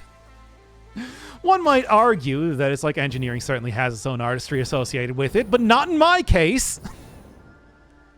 They're very different skill sets. I don't know, the purple ferns? I should have just, you know, that should have been my first time going over to the wiki, just so that I can see what the actual proper names of these things are. A lot of sulfur. And yeah, like normal. And what's this one? Pure. Wow. I'll keep that in mind for later. I don't know. I'm sure I'll probably be okay on sulfur for a while. Now we get to the dead ocean, which is just an ocean that appears to be drained of all water. Because again, bad at coming up with names. What do you want from me? Still plenty of stuff to go get. Honestly, I've been away from the base long enough. I should just go wrap this up and start to get the... What is this? Circuit boards. Maybe I can find some more around here somewhere. I've completely forgot to grab a handful of those. Yeah, I should start wrapping this up. I should... I think right past this it leads to another big cliff sort of area and then into the swamp again. And although I haven't really hit all of the inner areas of the map, that's the main ones that you can find going around. Let's just grab this and then... Yeah, I'll just... you know what? I'll finish up these last two freighters, and then I'm just going to go head right back to the base. Ooh. Our blood could fill the effigy veins for a resonance song. Scripture becomes harmony, becomes composition. Defile our temple, and the threads will sew the windows open. Pattern analysis continuing. New instruction. Repeat pioneer exposure to alien artifacts. Brain damage compensation packages may be available on successful completion of a special claims form. Our expert Fix-It medical staff are impartial and always open to assess your claim. Alright, that wouldn't be the same as the psychologist you've been talking to, right? Anyway, this is just a little bit past the dead ocean. I didn't think I was going to be getting any more lore while doing this. Well, yes, you can see there's the big loop that I did all around the map. Anyway, this is that cliff area that I talked about. Here, might as well grab one more hard drive while I'm at it. Never mind. Cooling system. Back at the base, and it seems like... Yeah. I mean, it's not gonna make... It's not gonna get me any close to making a clown factory, but I do really like having 6 inventory slots. Alright, let's go finish up this phase. I believe you can get 2 of those inventory expansions in total. And I probably will. Because I just like having extra inventory slots. Considering the amount of junk that I have now, it's becoming more and more important. Welcome to the Project Assembly Pioneer Progress presentation. Congratulations, the Phase 3 project part shipment is finally ready for delivery. On delivery, Phase 3 will be completed and the main body will be constructed. You should know how this works by now. You'll get access to Tiers 7 and 8 in the hub. In fact, perhaps you should just go look at the technologies there yourself. It's all laid out so that even a monkey could understand it, so you should have no issues. Speaking of which, I don't think you need a reminder about project parts. Instead, I will be providing some interesting facts. Did you know the average pioneer succeeds at saving the day? Did you know the average pioneer knows how to optimize pipe throughput? Did you know the average pioneer stays late at work because they care about humanity? Anyway, I thought you might want to know more about your peers. Good luck in Phase 4. Why was the pipe throughput thing so targeted specifically to me? Even a monkey could do it. Alright, well, it's a good thing now I'm getting the clown factor. I miss when Ada was being affectionate in the last phase.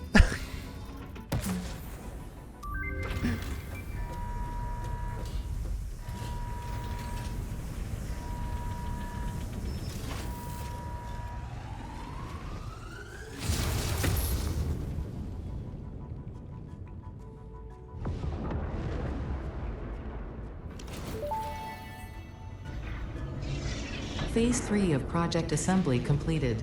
Fixit's predictions indicate pioneers should generally reach this point faster with above-average results, but we should all adjust our expectations according to the situation. It is understandable. The pressure and complexity will only increase from here, so be sure to take on Phase 4 with efficiency and competence. Yeah. There is a lot of good stuff in Phase 4. So we start out, bauxite. As I said, and this is... Well, let's go through the rest of the stuff first. Conveyor Belt Mark V, 780 resources, and it only uses these alclad sheets. This is sort of like the later or late game equivalent of getting an upgrade with the steel beams. They're very easy to make compared to encased industrial beams. Ugh. Hazmat suit, now that I'm encountering uranium, starting to become more important. Finally starting to use sulfuric acid, and bauxite refinement, of course, has raw quartz, specifically for silica. So getting that cheap silica is going to be very useful. Blender and supercomputers. A lot of fun stuff. But of course, aeronautical engineering. Drones are so good, I am going to try and get this as soon as possible. Other stuff, we got Miner Mark III. Nuclear power is also another one that I'd really like to get. It's a real pain to set up, but it's very, very good at powering a factory. Then we also got this stuff, starting to do fracking. There's a cooling system. And all the way to particle accelerators and creating nuclear pasta. But let's begin with bauxite refinement. There's a lot of stuff to go through, but let's get Ada's opinion on it first. Milestone reached. Bauxite is refined into aluminum products via a multi-step process. Considering your past achievements, you should have the minimum required skill to overcome these new production challenges. If it helps, many others have done this before, so if you fail, someone else will eventually succeed. Oh, good. Well, I mean... You did tell me that it's error years until anybody else shows up, so we'll see.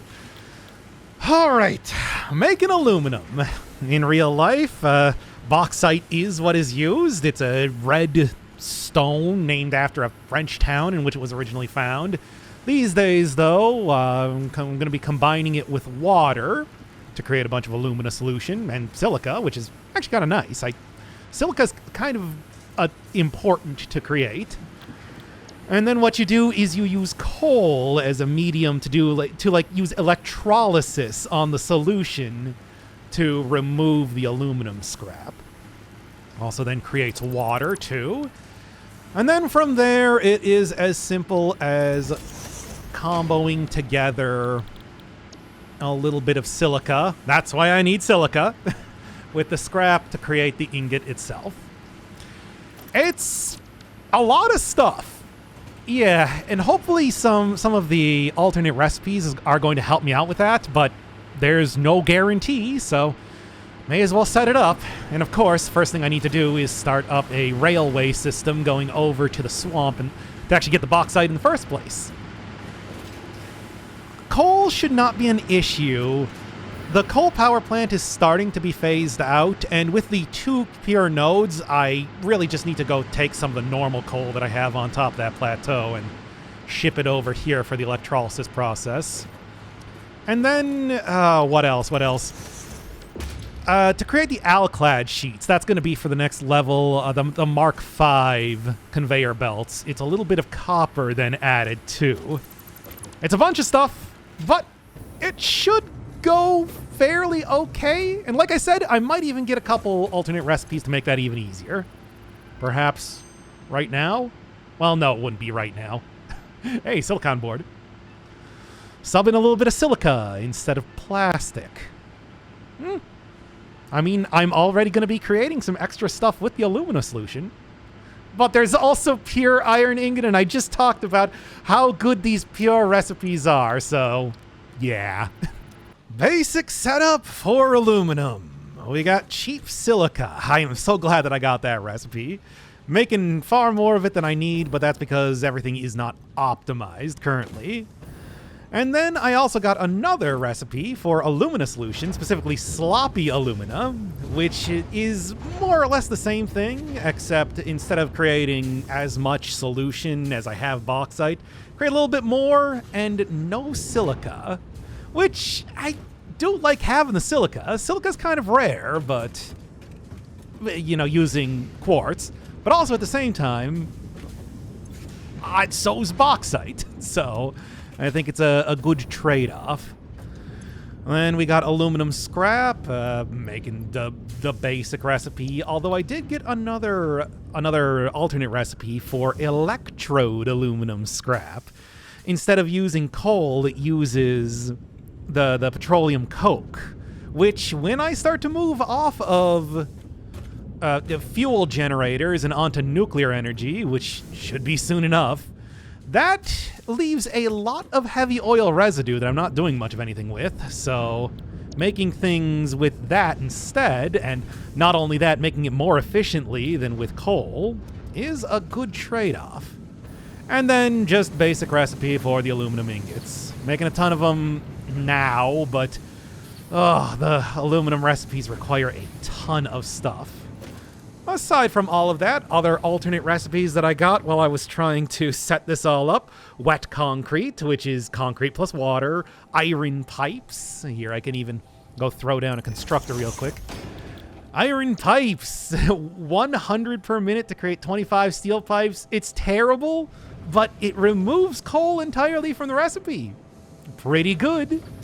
And I was talking about how I wanted to move more into using iron stuff, so I got bolted frames, switches out the iron rods for a little bit extra screws, which fine, it just makes it more efficiently otherwise. Encased heavy frame that I saw earlier, that's concrete instead of screws for the tier 2 cubes.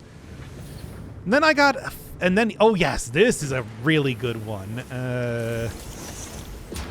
Fused quick wire. Instead of using caterium, I use a little bit of caterium, a bit of copper, but that gives me a lot more quick wire. Really stretches out those caterium ingots.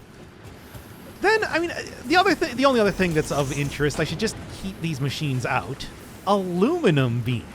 This is new, as far as I can tell, in the 1.0 version of the game. Creating steel beams with alumina at a 1-to-1 rate. Now, that does use aluminum. But, wow, that's really efficient considering that it's normally a 4-to-1 rate. I don't know, I'm feeling like that might be something to set up in the future. I don't need a ton of steel beams for stuff, but I do need enough, and with the sort of shenanigans that I'm already doing with the alternate recipes for aluminium, I feel like that could be useful. There are also a couple wacky oil recipes, but I want to wait until I got the full set before I start doing more with that. In the meantime, though, yes, I've already created this many in just the short amount of time that it took me to set up stuff. Didn't even get my aluminum casings. 90 per minute to 60 per minute. Well, I got more than enough for now. The plan is to get Logistics Mark V and then start optimizing. As you do. There's a lot of work to be done related to that, especially because I'm trucking in a lot of bauxite and everything, and I have a lot of aluminum products I want to make. It's pretty self-explanatory, as all of the conveyor belts are, but what do you got? Milestone reached. Fixit dedicated this milestone to the conveyor belt and lift Mark V. They may be implying that your factory could be further optimized. While they are correct, I believe they are setting unreasonable expectations. Having all of humanity very definitely relying on your work is a lot of pressure. It's a good thing I'm here.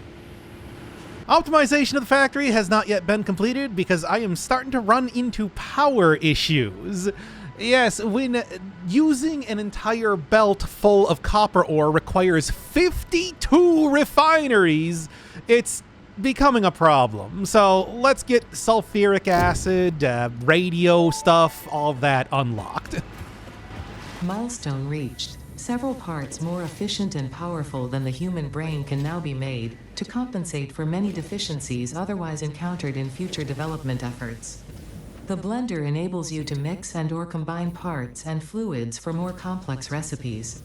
Most importantly, project part number 6, the assembly director system, should be produced and delivered to the space elevator as soon as possible.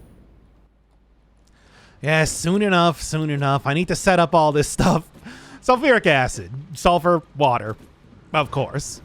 And something that I didn't even mention before is how exactly I am getting water into the factory. Well, I told you that I was going to be obliterating this entire oasis by the end of the game. Just got to get 5 of the extractors in a pretty tight formation, usually like it looking like that. And then I am shipping them up separately so that I don't hit the 600 cap on a pipe. And I am using the what are those things called? Head lift dealies, pipeline pumps, which increase the head lift up to 50 meters. And I am, on the first floor at least, I am not going above 50 meters, so that's working out well enough. And that means that, hey, sulfuric acid is going just fine. Also, one of the things that I was running into, as much as I was talking about, hey, cheap silica is making so much silica, it's really not. And I am using so much quartz trying to just produce these aluminum ingots alone.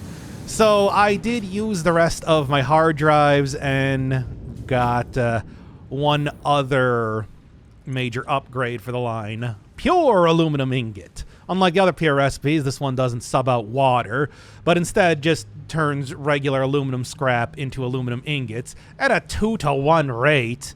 But I need the quartz so that I can start to create those crystal oscillators.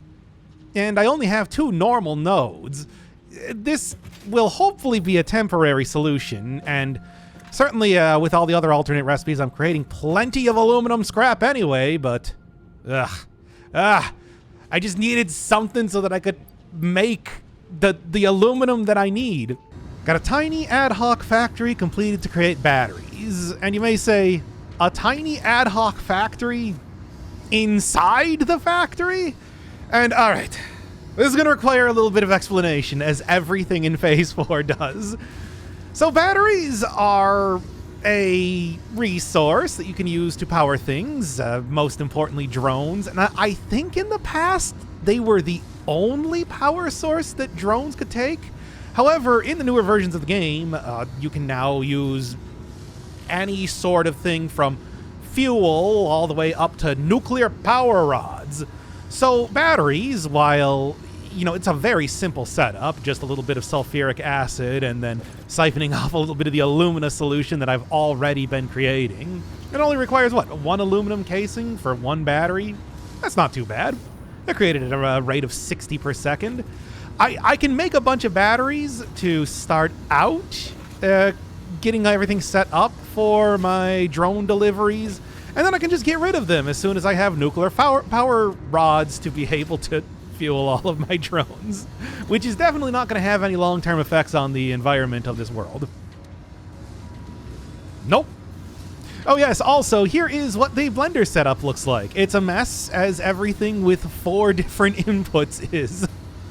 Fun thing about this is that the color of the solution in the middle changes based on what recipe you have. I only have 1, but I'll be getting a bunch more later. Aeronautical engineering. I will show the setup that I have for radio control units soon enough. It's exactly the same as pretty much everything else. Now that I have aluminum production up, and the crystal oscillators were extremely simple to set up as soon as I started processing quartz. It's just that I gotta hurry up because I need to start making that nuclear energy already.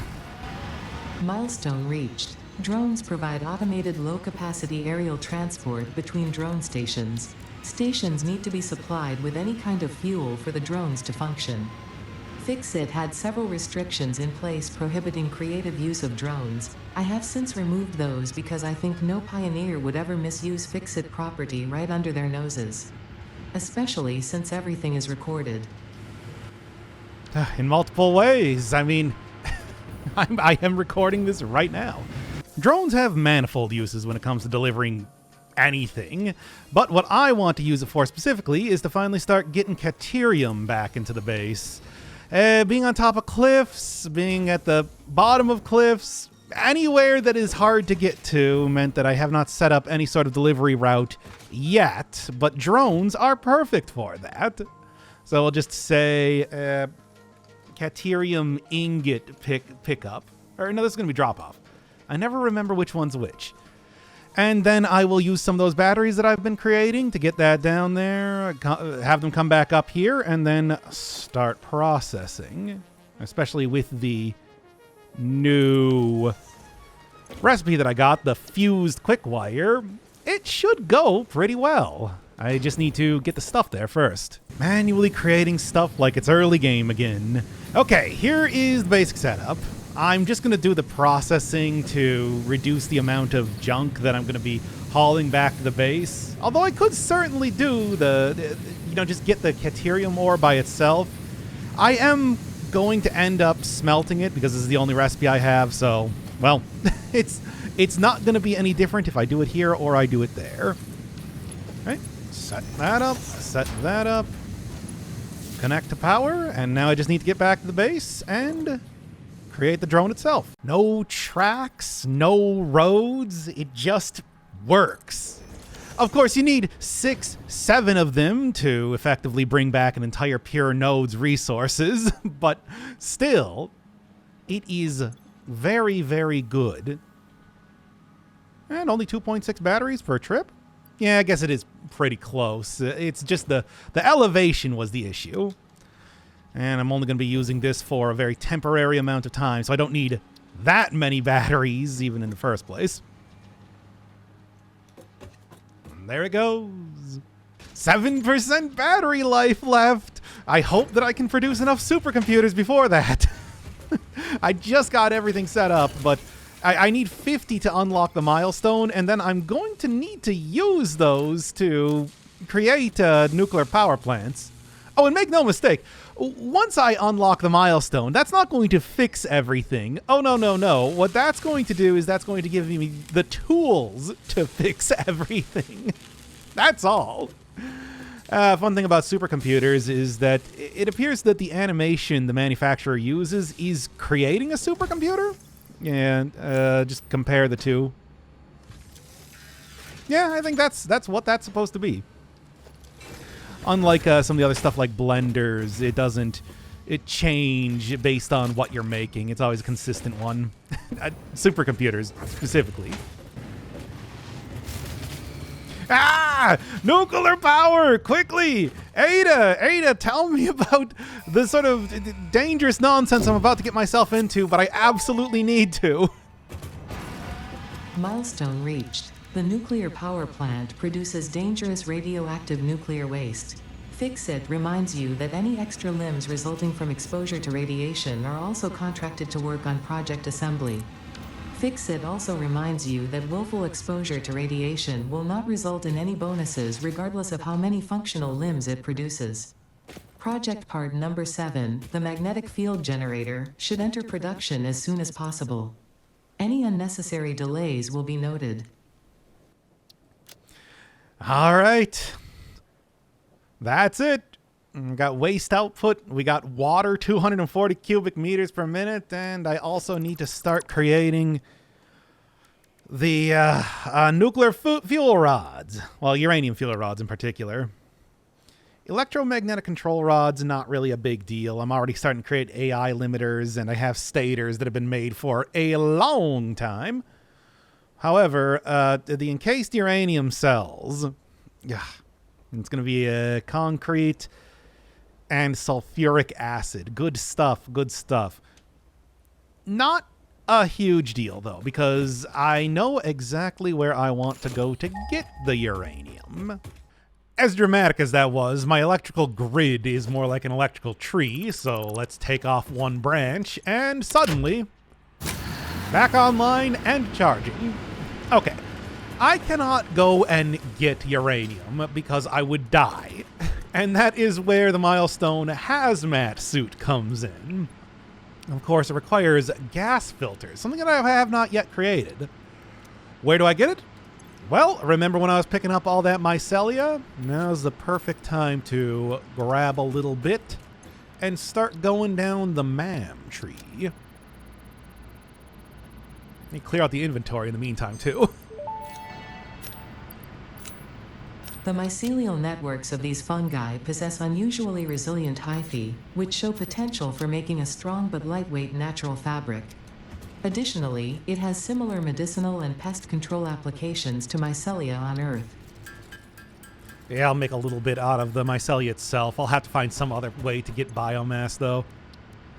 All right. Strong but lightweight fabric. And then I can also make that out of polymer resin. Research completed. Fabric recipe unlocked. New mycelia research available. Back to polymer resin, yeah, I did get an alternate recipe to directly create byproducts out of oil. I'm not going to, because that's a lot of extra work for very little gain, but it's there. In fact, something I didn't mention is that there were a couple different alternate recipes that I got while trying to get the pure ingot. The only one I remember right now was steel screws, which uses steel beams, but steel beams can be made with aluminum. Maybe worth doing? Maybe. I did look it up, and it seems like you can make aluminum about as powerful as steel. However, this is pure aluminum. It is not specially tempered aluminum or anything like that. I don't think it works the same way. I also have one extra hard drive, and I may throw that in the MAM once I'm done with mycelia, because there is one more alternate recipe that I want to get for nuclear stuff. But let's finish up this first. Gas mask. Uses a little bit of coal, a lot of bit of fabric, and then some steel pipes. Coal, of course, is going to be used for the filtering process in this one.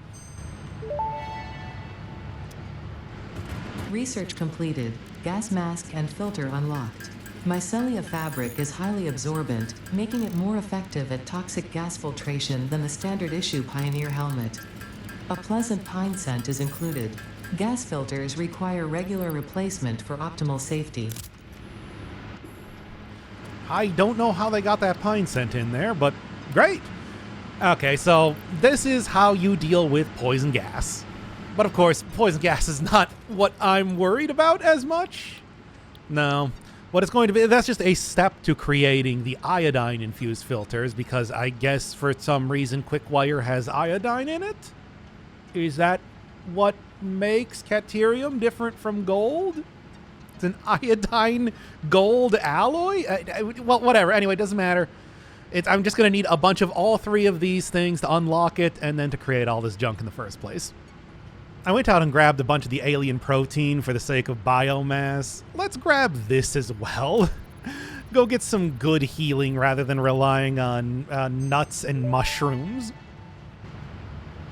Research completed. The protein inhaler can restore health in the eventuality that you have been carelessly damaging fix-it property. I wouldn't really say carelessly. Yes, I would. There have been plenty of times where I've just fallen off of my factory and taken a lot of damage. Well, fair enough, me.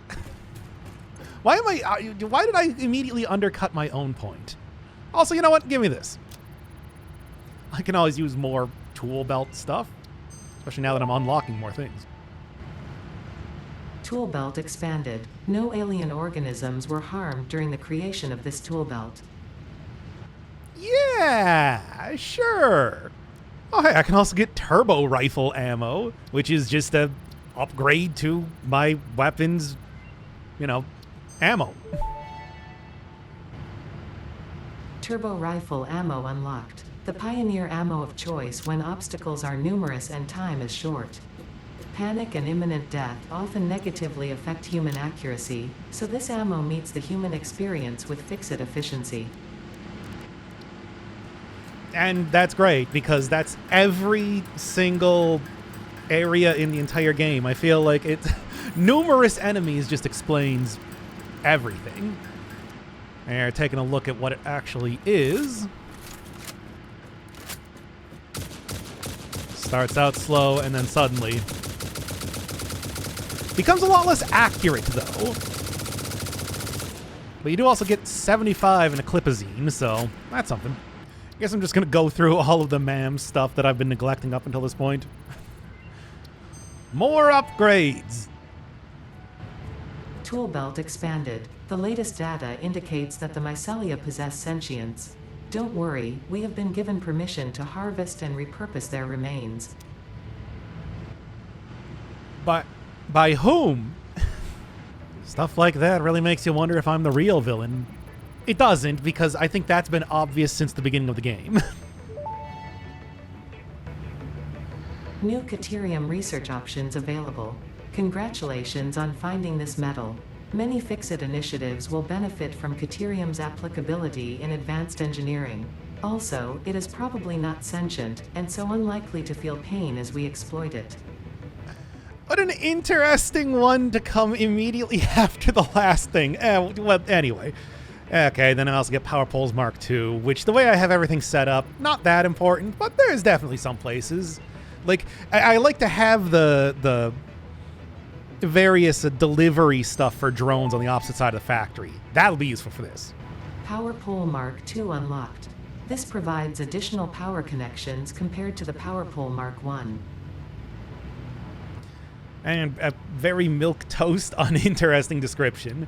AI limiter and high-speed connector I need to unlock to get the supercomputer in the first place, so this is kind of pointless, but, well, do it anyway so I can get this.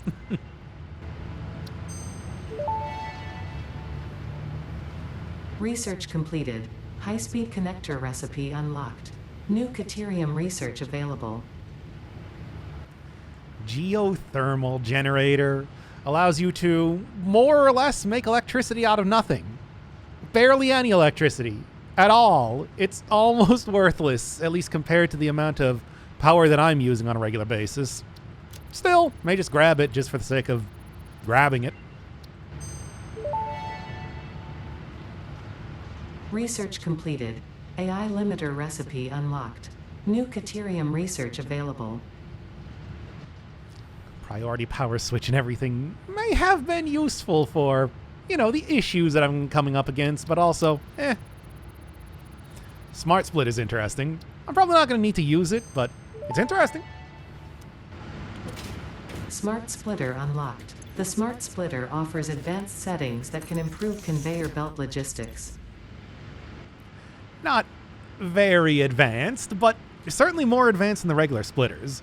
The most interesting of them, overflow, which for stuff like the plastic, if I am creating more than I am using, that can cause an issue because, you know, eventually it will back up and stop producing heavy oil residue. So I can go and crush that extra stuff, or any sort of byproduct, really. Extra, unless it's liquids like water. Can't do much about that. Bullet guidance system. Homing rifle ammo. It's good, but I think I'd rather use turbo rifle ammo for the most part.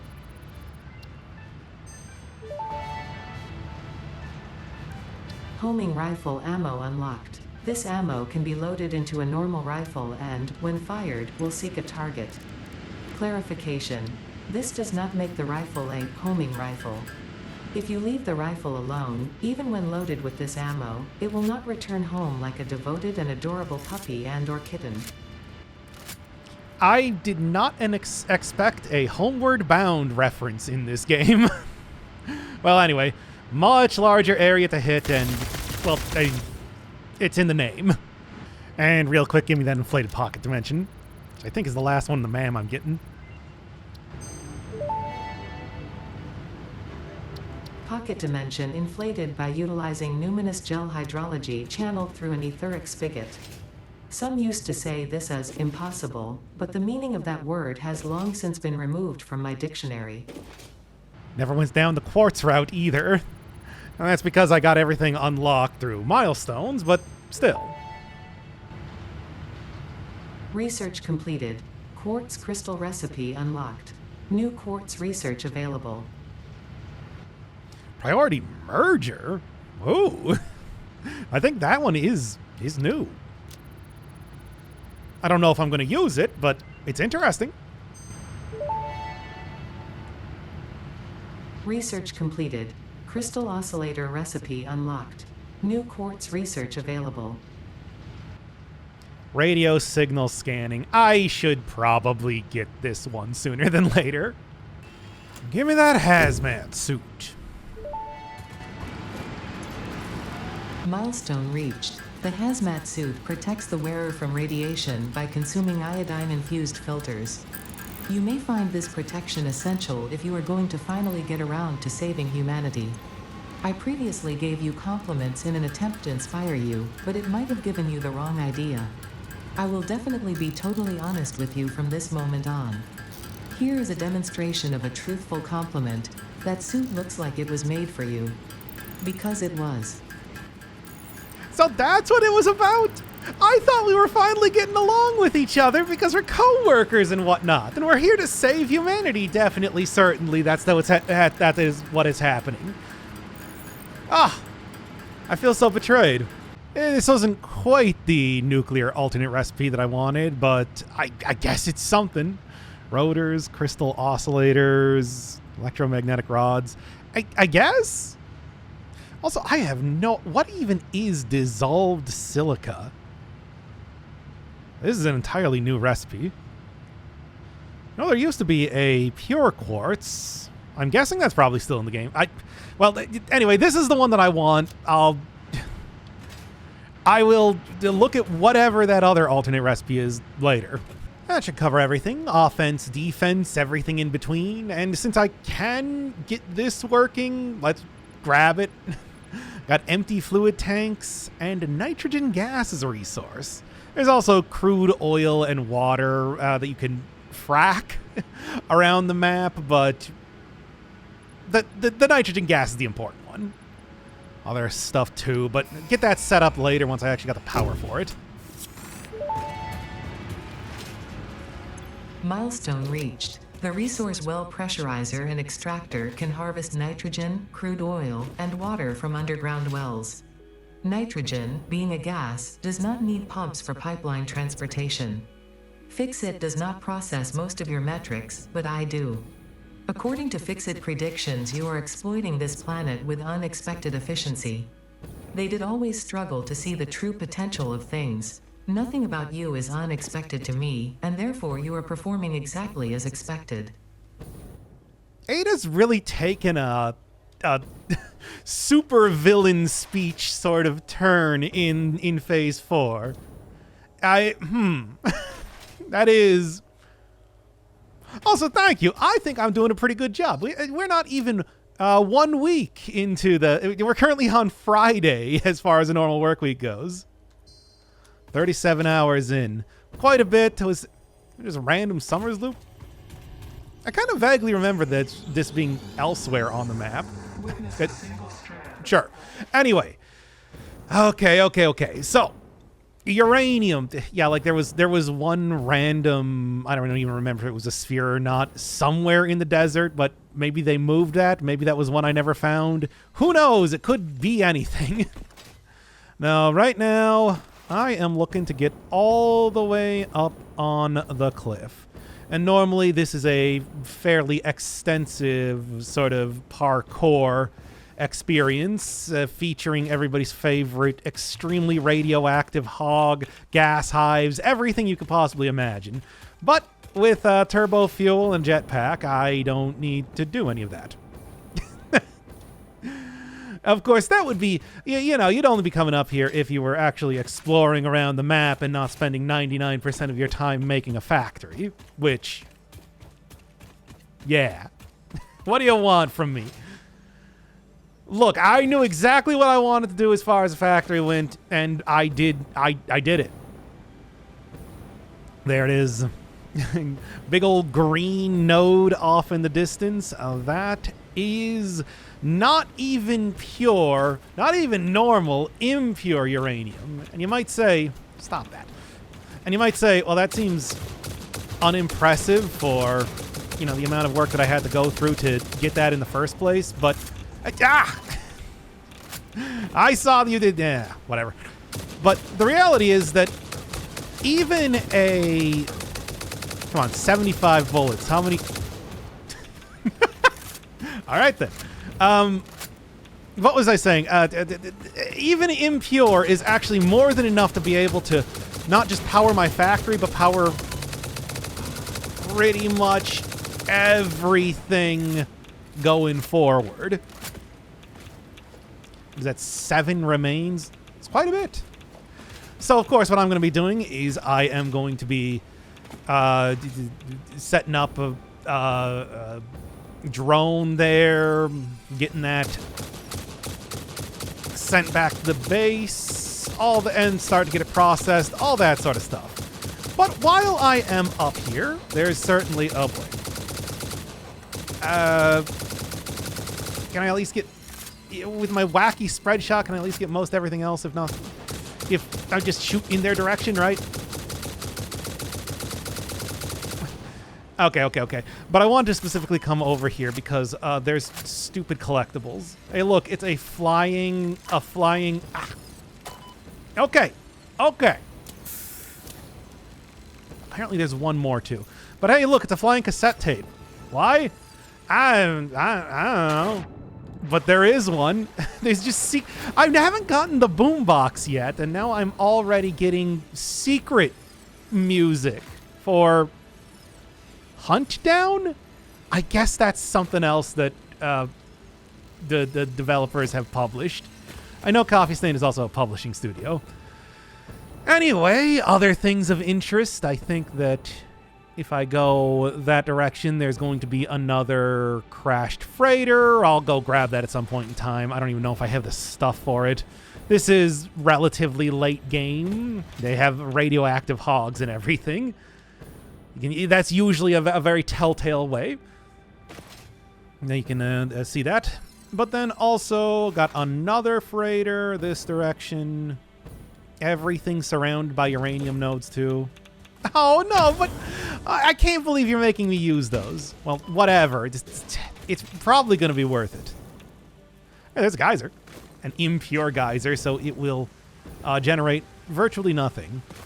Some pure sulfur if I want to even start up the refining process on top of the cliff. I don't, but I mean, hey, it's a possibility. Might just go grab that later using a different drone. Another freighter over in this direction, and oh, what is that purple node off in the distance? Yes, I knew it took me a while to find this first time that I was looking around on the cliff, but I got strange alien material. Not even just strange alien material, normal strange alien material. The strange alien matter, colloquially known as SAM, seems to be in its dormant crystalline state, meaning it won't break down your body into its base atomic components on touch. This living matter is extremely versatile and has countless applications. Research it in the MAM to establish locally appropriate classification and application, as well as a secure method of awakening. Is everything on this planet sentient? Also, that was a thing? Okay, well, I have not really touched SAM much at all, so I'm very interested in what it actually does. I know it was up there somewhere. I had to search around on the cliff to actually find it quite a bit, but got there eventually. And then also on the cliff, we got nitrogen gas and another freighter. It never stops. But of course, I didn't really have too much reason to come up on the cliff until I really need that uranium. So, I am going to spend a little bit setting everything up, getting it all working, and then I guess we'll come back, see the fruits of my labor. We watch the waves of the effigies in the shallows passing through the windows, and they're all the same. There is no resonance growth. Sing. I just called the Fix-It doctors. They told me there is definitely no danger from repeat exposure to these signals. In fact, they said it is good for you. I apologize, but the call dropped suddenly, otherwise they would have told you themselves. The good news is you should run towards these strange and dangerous-looking objects whenever you find them. Doctor's orders. Thanks, Ada. I really do not trust the fix-it doctors. I guess it was a good thing that I was recording there, just on the off chance this didn't work. This effigy creates bodies in their waves, but does not notice the shore. Is our melody not beautiful? Detecting abnormal brainwave activity again. Activating artificial brainwave resonator. Your shallow song has no rhythm. The river erodes our temples without prayers and washes away our scripture without deepening. Consume. I believe this is one of those moments where the scientist would yell, "Eureka!" But that seems entirely too dramatic. It seems they are somehow organically emulating human speech. Fascinating. Continue exposing yourself to alien artifacts. All right. Getting even more lore as I'm just kind of running around. I think I might be able to, now that I got heat sinks, open up one more of the freighters over in the swamp. Because all of the alternate recipes I've gotten are bad. Nothing very interesting. I finally got cast screws, though. Oh, boy. Nuclear energy.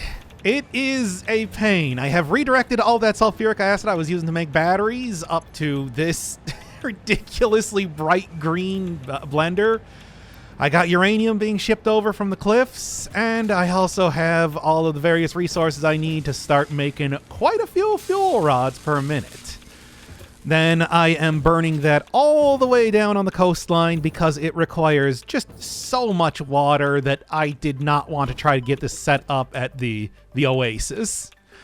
And hey, one of the helpful things with drones is that they not only have an outgoing, they also have an incoming, which is good because nuclear power means nuclear waste. Fix-It does not waste, but they do not give me the tools to deal with waste for a little bit.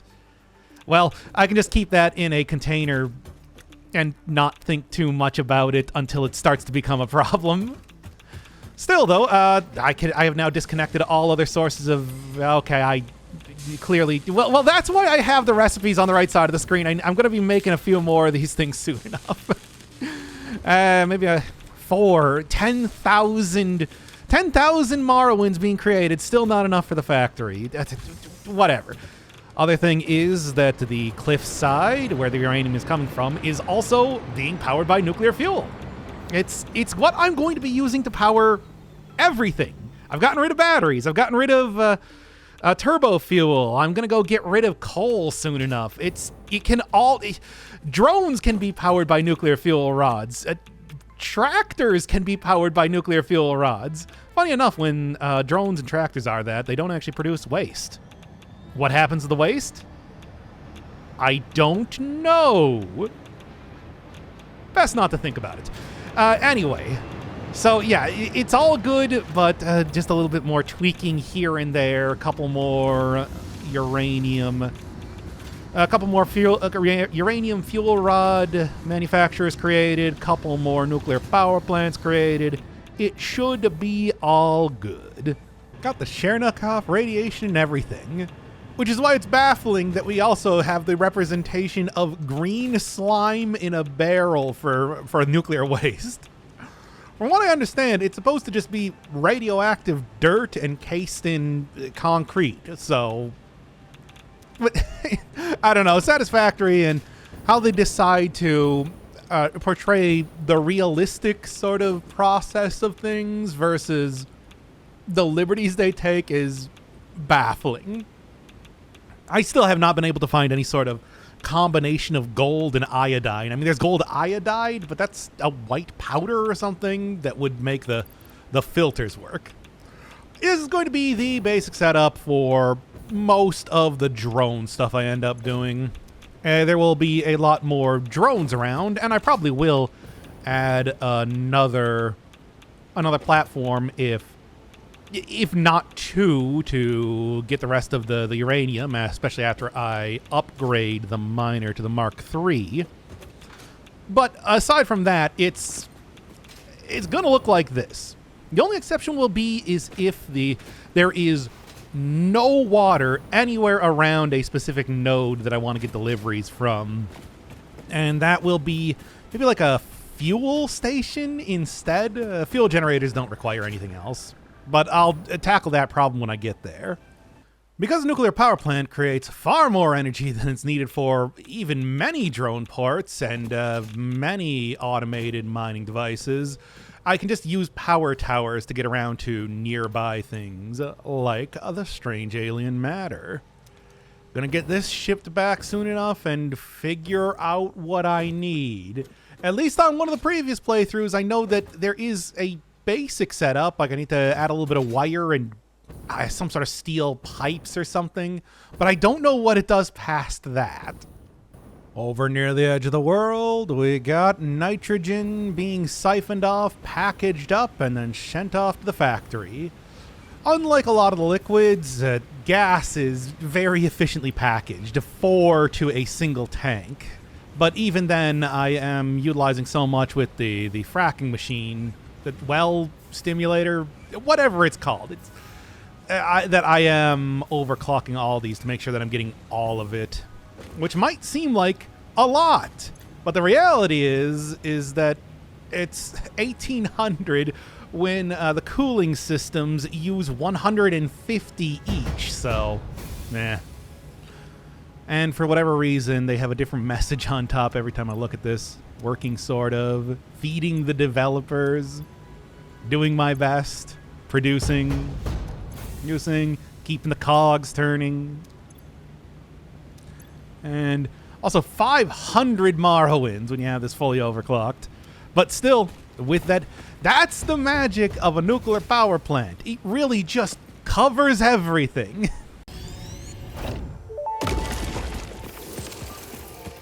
Our instruments echo in the deep. Do they not pluck the shallow threads? Can you hear me? Crescendo, the effigy found the key. Sing more. I was not created for artistic purposes. I am incapable of singing. You sing. Noted. Well, this is getting interesting. Also, so what they've been waiting for the entire time is for the Pioneer to say anything at all, but since I am a silent protagonist, it just was not working. Because of the huge amount of nitrogen gas that I'm producing, I got a lot of pipes coming out of the packager. Although I don't think there is a huge amount of variation compared to liquids in flow rates. I don't know. I'm going to have to look into that. It's not subject to gravity in the same way, although there is still backflow and everything. I'll have to figure this out at some point in time. But I don't think I'm going to have to worry about it in the same way that I do with crude oil. That's going into the blenders, getting a couple heat sinks, water, which I had to get a little bit creative with how I was getting that stuff, having it go underneath the road to that one limestone node. And then just rubber and heat sinks, which are kind of a new one. Something I'm finally using the Alclad sheets for. And more copper sheets. I'm going to have to figure out something with the copper sheets because I need to create 100 or so machines to start effectively using those. Fused modular frames, cubes tier 3, are thankfully 1-to-1 with the heavy modular frames, but that is a lot of aluminum casing. Not nearly as much nitrogen gas, though, so I can create a ton of these. Yes, one of the things in late game that is happening is that I am, thanks to all my various alternate recipes, not hurting on resources anymore. I can make as many of these modular frames, for example, as I need to. The only thing is that I am still limited by nitrogen gas and aluminum because of the annoyance that processing aluminum brings with it, and nitrogen gas it's just not that common. After looking through all the recipes that I've acquired, even oil is starting to become more trivial. Taking a look, diluted packaged fuel, a little bit of heavy oil residue, a little bit of packaged water, and I can turn double the amount of heavy oil residue into fuel. yes, it does require a lot of packaging and unpackaging, but all the packagers are pretty much a small addition to the factory that I plug in, and then it works once I have it set up. So this is a huge improvement compared to the residual fuel, which turns 6 units of oil residue into 4 units of residual fuel. I'm producing a ton more, but of course I don't need fuel for much of anything, so what am I doing with it? Well, let me go over in this direction. A new line of refineries pumping out recycled plastic. Just add a little bit of fuel to rubber and you double the amount of plastic you get. This is peak clown factorying. It's 90% water, or at least more than half water, and then I can double the amount of oil products I'm making just through this wacky Ouroboros. The only thing that the two things that I'm missing are, speaking of which, I did grab the rest of the hard drives from up on the cliff, so I have 3 more of those to look at. Maybe one of them's going to be the recipe I was just about to talk about. Confused. Funny thing is that I am running out of stuff to use coal in, thanks to aluminum beams and iron pipes. There's something to be said about that. But then there's also pure crystal quartz. That does really stretch the amount of 5 to 3 versus 9 to 7. But I'm not hurting on quartz since I have, taken out the silica recipes. What else? Caterium computer and mold steel beam. I'll take Caterium computer, actually, because I could use computers being made a little bit more efficiently. Although, neither of them are very good. Anyway, no, the other 2 recipes that I need are recycled rubber. So it just goes back. So I never need to actually be creating plastic or rubber from oil. I'm just trading them back and forth, adding a little bit of fuel, and then outputting thousands upon thousands of both plastic and rubber.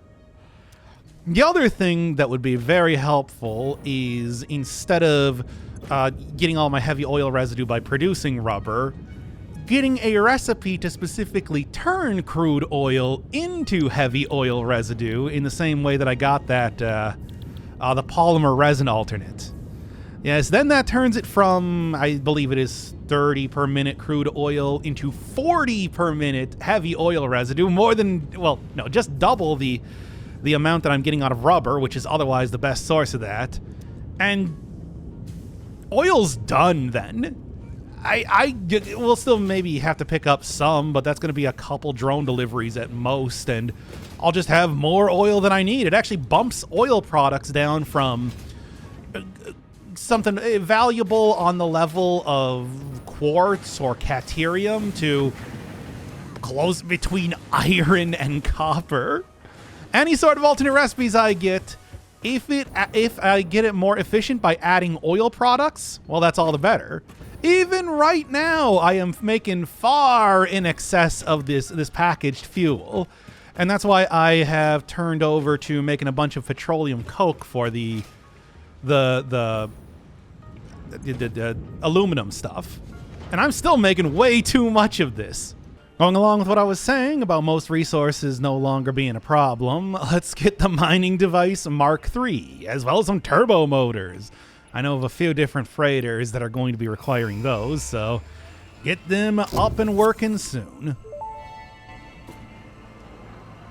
The Miner Mark III provides top-of-the-line resource extraction potential, making it even easier to contribute to project assembly. Project part number 8, the thermal propulsion rocket, is the most complex project part of this phase, as it requires turbo motors, and thus requires your best. Fix-It didn't think pioneers such as you could get this far. I am glad we have both proven them wrong. Yeah, fused modular frames, cooling engines, turbo motors, and then also the modular engine. Of course, they all build on top of each other. Turbo motors also have a few alternate recipes that might be worth getting. Anything that lowers the amount of cooling systems I need, since that's my biggest drain on nitrogen, really. Other than that, radio control units. There's a bunch of things. I still need to go and optimize nearly everything, but at least for now, it's looking pretty good. There's still so many things that I want to do before I start ending up phase 4, even though I could start creating 3 of the parts right now. I might end up waiting on it. I don't know. Out of everything I've been doing, I keep forgetting to talk about crystal oscillators. They are fairly high-end due to the existence of crystal quartz, but because I'm not using silicon or anything else, I can make a ton of them. Other than that, it's just cables and reinforced iron plates, which are a little bit of copper, a little bit of iron, and I get myself what is otherwise slowly, 1 per minute, but what is otherwise considered to be something of a high tier phase 4 specific item. If I get alternate recipes that include crystal oscillators, I'll probably end up taking them, even though it will result in me requiring just an absolutely ungodly row of manufacturers creating like 100 of these per minute. And that's actually why I have been focusing on picking up a bunch of slugs just so I can cut down on the size of my lines. 2.5 versus 1 is at least somewhat better. And although I don't have infinite of these things, just a little bit of artful usage will prevent me from having a line that goes out so far that I just hit the cliffs with the factory itself. Particle enrichment gives me a particle accelerator, which seems kind of wacky, but ultimately only has 2 recipes associated with it. Nuclear pasta, where I'm going to be turning a bunch of copper into pure neutrons. That's just one thing for the space elevator. And then the ability to finally get rid of that uranium waste. So yeah, it goes to non-fissile uranium, turn that into plutonium, and then I can make plutonium fuel rods, which I don't, at least at this point in the game, have the ability to do anything with plutonium waste, so that will be solely for powering drones. There's also more uses for nitrogen gas, which it's a good thing that one of the recipes that I got, one of the alternate recipes, is for the cooling system, subbing out rubber and water, which is almost unnotable. When I've been recording stuff in the spreadsheet, I kind of omit water because it is that easy to get for a motor, which is a lot. That's a lot more complex than rubber, but that also does have the amount of nitrogen gas required. So good for creating nitric acid.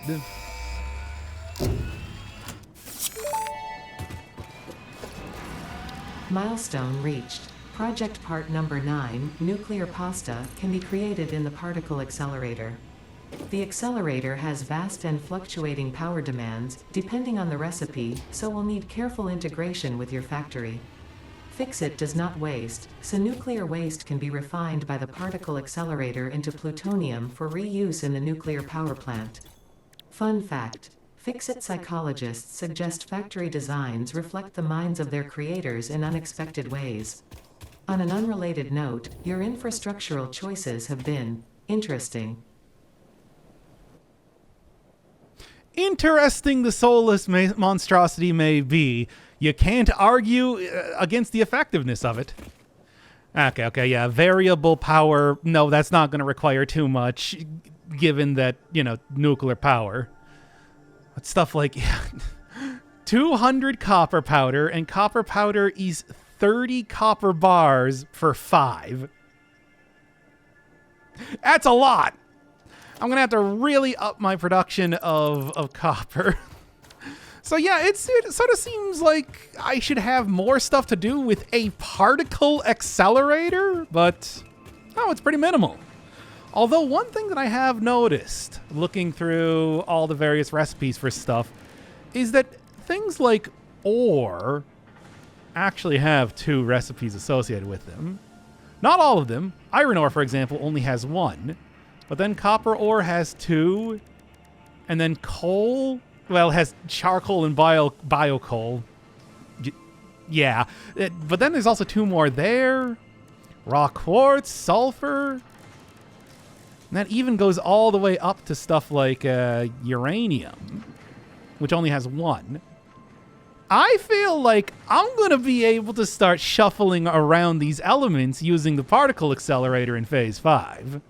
I don't know for certain. It's just, with the way that everything's set up, I got a feeling. Upgrading the first floor is going well, even if it's just putting a bunch of refineries everywhere. Also, making everything extremely, extremely radioactive. Thank you. Thank you, plutonium fuel rods. Whatever, that's why I got all these filters.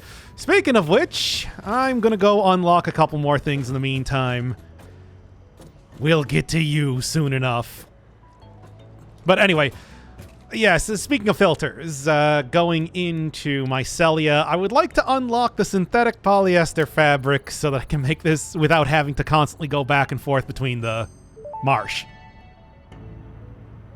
Research completed. Polyester fabric recipe unlocked. Using polyethylene terephthalate, production of a lightweight and strong fabric can be automated. It has many of the properties of naturally sourced fabric and also amplifies body odor. Oh, good. If there was one thing I was thinking, it's that the factory probably smells too good. You know, what with the constant factory production of everything, including silica, oil, everything, just everything you could possibly imagine every minute of every day.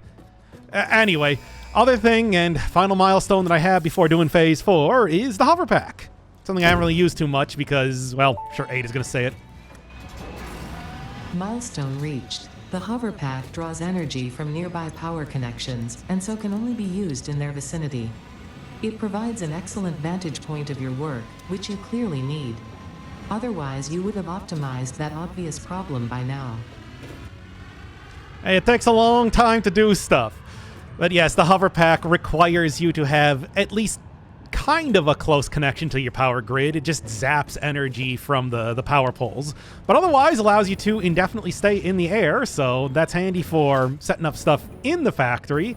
Not so much for going anywhere else. It's been quite a while. Nearly 80 hours. Also known as the end of week 2. But I think I finally have the factory set up in a way that I like it. Phase 4 is quickly getting done, and I am about ready to go into Phase 5. And here's the thing. I wanted to make really sure that I had everything at least mostly finished in Phase 4, even if it's not quite optimized. Because Phase 5, I have not touched at all. There are a bunch of things that, through the many re-recordings of this video and everything that I have seen, stuff like some of the strange alien matter, or a few of the new types of fuels that you can get, like packaged rocket fuel, but I have made sure not to touch Phase 5 at all, because I want that to be entirely new. So, let's start going through everything that I have been doing in the last 40 hours, including the many, many alternate recipes that I got. Yes, I could not resist as I was going out picking up a bunch more slugs. And these are just the ones that I haven't used, the 186 power shards in my inventory. I did get a bunch of hard drives at the same time and was able to upgrade my factory in other ways as well. So, going, I guess, from the bottom on the left to the right to the top. Starting out, I have gotten rid of that whole distilled or the diluted fuel inside of packages, and now I just got diluted fuel. There's just a recipe for the blender that will allow you to directly add together heavy oil residue and water. No packaging required. Of course, it's a lot easier, but I could have made it work regardless. It's just, this is a lot more convenient to do it like this. I've also, in the meantime, gotten recycled rubber. So we now have recycled rubber, recycled plastic, but not the directly create heavy oil residue. That's the big one that's missing. Because as of right now, I'm still only making half as much fuel as I could possibly be doing. Still, it is enough to keep the factory up and working, so How much more can I really want? Everything on the first floor, it's just an entire field. You know, I was saying that it's just like, yeah, I don't really think the hover pack's that good. It's actually pretty good, and you can interact with stuff from very far away. Like, I can look at this refinery, even though it's quite a distance. Not bad at all. Anyway, but yes, an entire field of refineries everywhere, and of course, all being fed in either with packaged water or with the oasis that has been entirely taken over by extractors. Well, not entirely, but there's just a point where I think creating a conduit just becomes a little bit silly. I've also started to add these billboards. This is something I grabbed from the resource sink shop so that I can tell what is actually happening in these lines. Not every one of the lines has them, but ones that I just could not figure out what was going on otherwise do. Also, hey, look at that. You can like set a bunch of these billboards just on top of the machines. Kind of useless for me when all machines are done by row, but you know. So yes, pure iron ingot. Pure iron ingot. Pure iron ingot. Okay, so, and here's the punchline that you expected. Yes. I have so much of every single resource except for iron at this point. Yeah, I did it. It was exactly what I wanted, but, you know, it's just, there's something kind of funny about the idea that, yep, and now the only one, I have not even tapped any new nodes, well, that haven't been new resources, since phase 2. These are all the same ones that I've been using previously. They're now so efficient that I just don't need anything new. It kind of gets ridiculous in that way now, doesn't it? And despite getting all of these power nodes, I just decided to start creating multiple rows of stuff instead of shoving power nodes into power shards into everything yet. Copper ingots the exception because it takes, I believe it's 52 refineries in a row to make that work. But this is a row that is not even being used. That's how many resources that I have. I was really thinking, especially with that copper powder, oh, I'm going to need tons and tons of... No. A single row from a pure copper node is enough to have 3 particle accelerators creating nuclear pasta right now. But otherwise, yes, 25, 37, 93. Pretty good stuff. Okay, going on. Yeah, compacted coal, not even bothering. What do I need turbo fuel for? I got, you know, some stuff created for the sake of exploring around on the map, getting them many slugs and everything, but silica, not really using silica for much of anything. Alumina's all going pretty well. I have, again, more than enough aluminum to do whatever with. And I'm even using a little bit of silica just because I have so much. This is actually the line that's going into the steel beams that I was talking about. Wet concrete. This is being fed from the runoff. I actually do have fresh water being pumped in here. Not that it matters because I'm just using the runoff to do it instead, and it's actually doing it pretty well. In fact, am I even using it very well now? Oh, I am not. Ugh. Okay, well, that's another thing that I have to go rework then. Hey, I mean, it's not like I can't use water anywhere else in the factory. And then we got the pure aluminum ingots working. We got quartz crystals working. Oh, which looks like I'm actually using enough that I'm going to want to expand this. Sulfuric acid, which is mostly being packaged up and sent to the nuclear refinement sector. This is the one that is going over to the copper powder, and it's going just fine. Yeah, the fourth one is just to be able to fill out the lines completely. But anyway. And then this one, since I know kind of what I'm going to need for strange alien matter, you know what, give me a stack of this, why not? 50 fuel, so much plutonium. But yes, I know that I'm going to want a row of these things soon enough.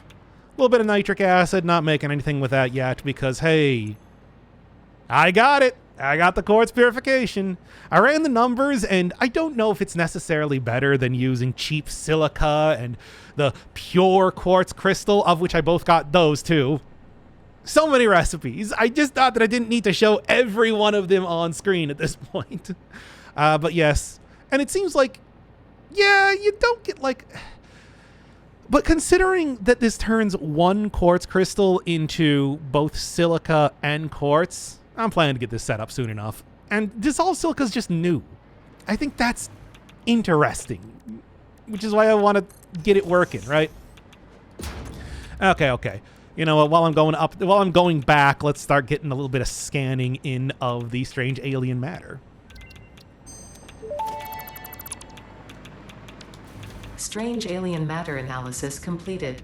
Dormant crystalline SAM can now be found with the resource scanner.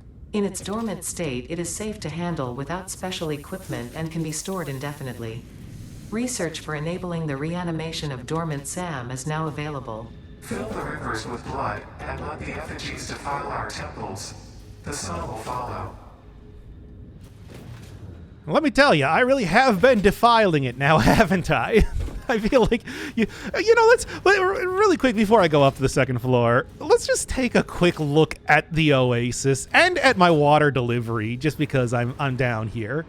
You can see which ones are the early examples of me piping in water into the factory, and then which ones are the later ones where I decide, okay, enough messing around, we're doing this extremely efficiently. And it is so many extractors. And of course, this isn't the only stuff I'm pumping in.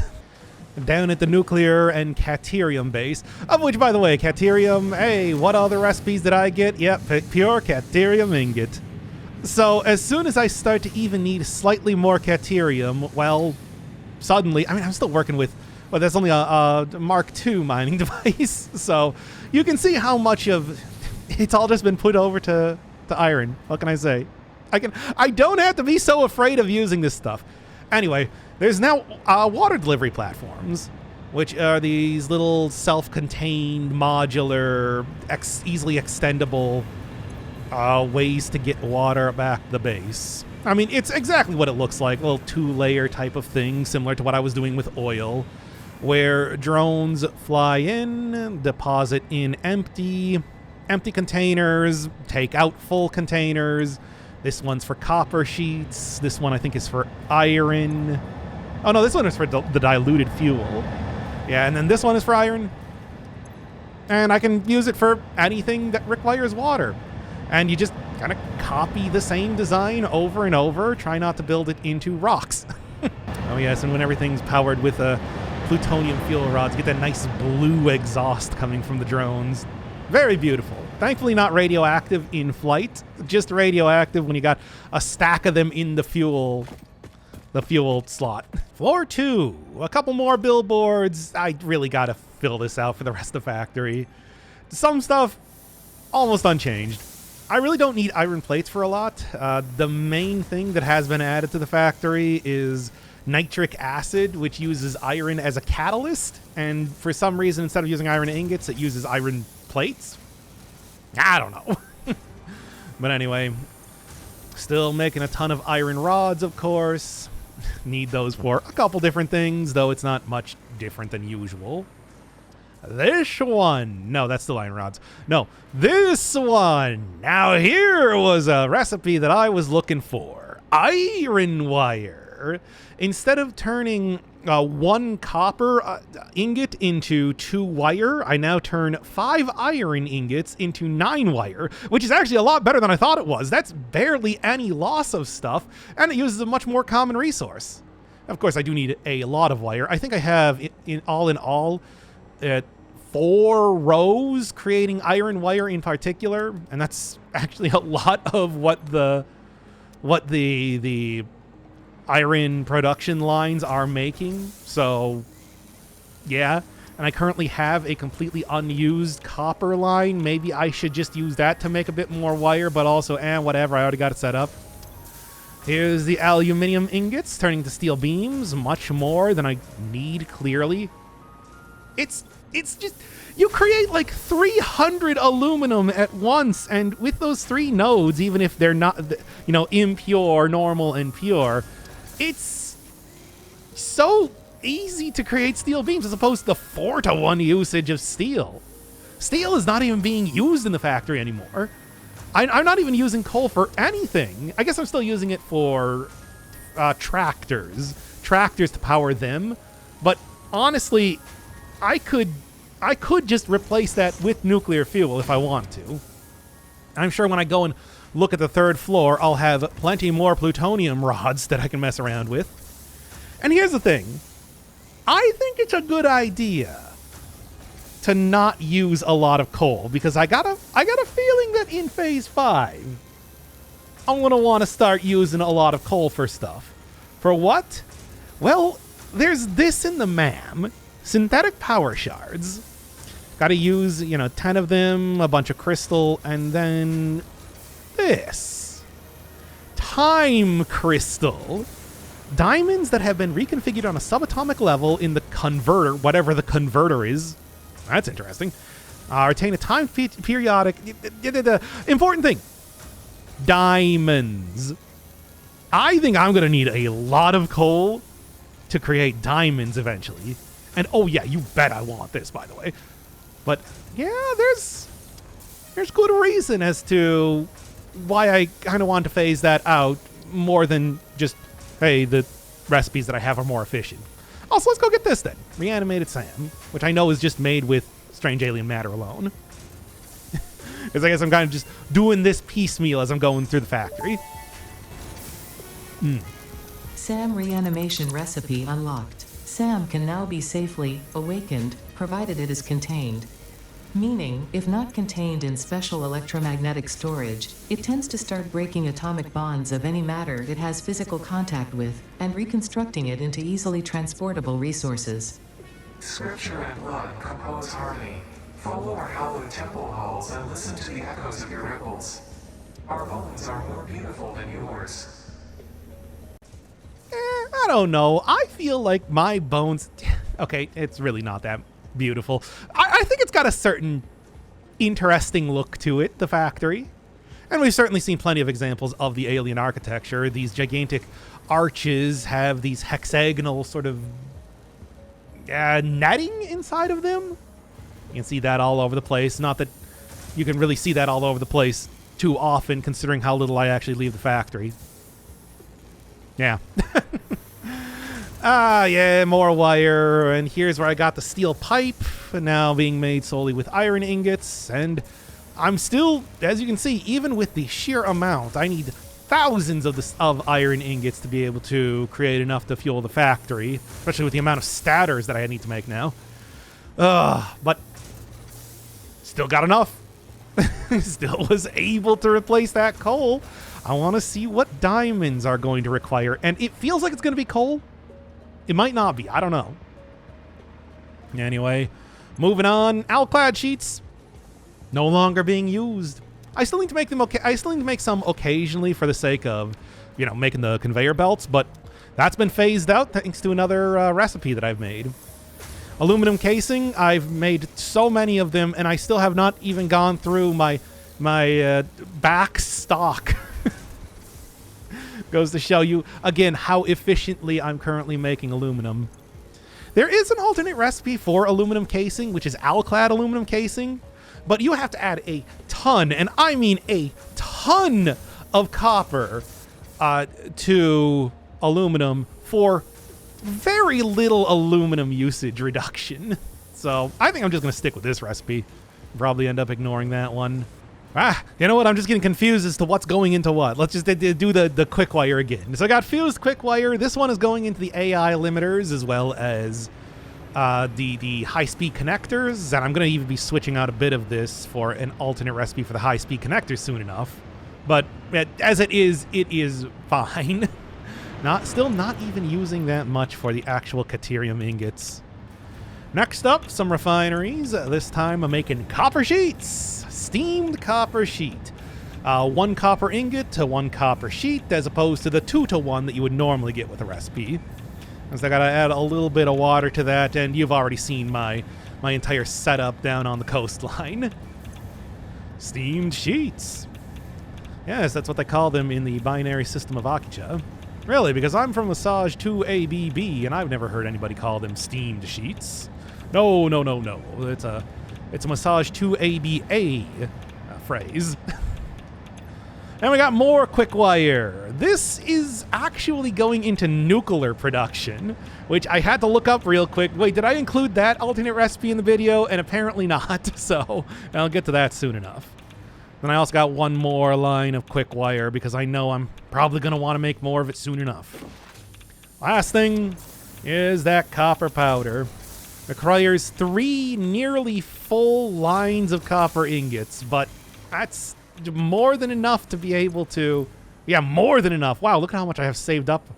Maybe I should go make a 4th particle accelerator. Yeesh.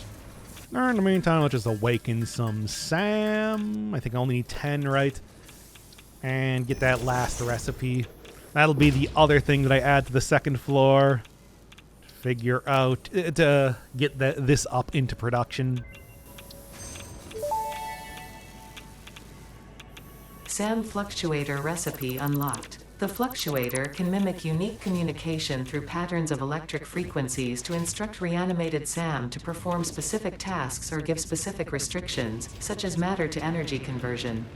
It can also function as matter memory, reading the exact composition and state of a collection of matter in one location, breaking it down, and near instantly reconstructing it in another location, which has incredible potential for smart storage.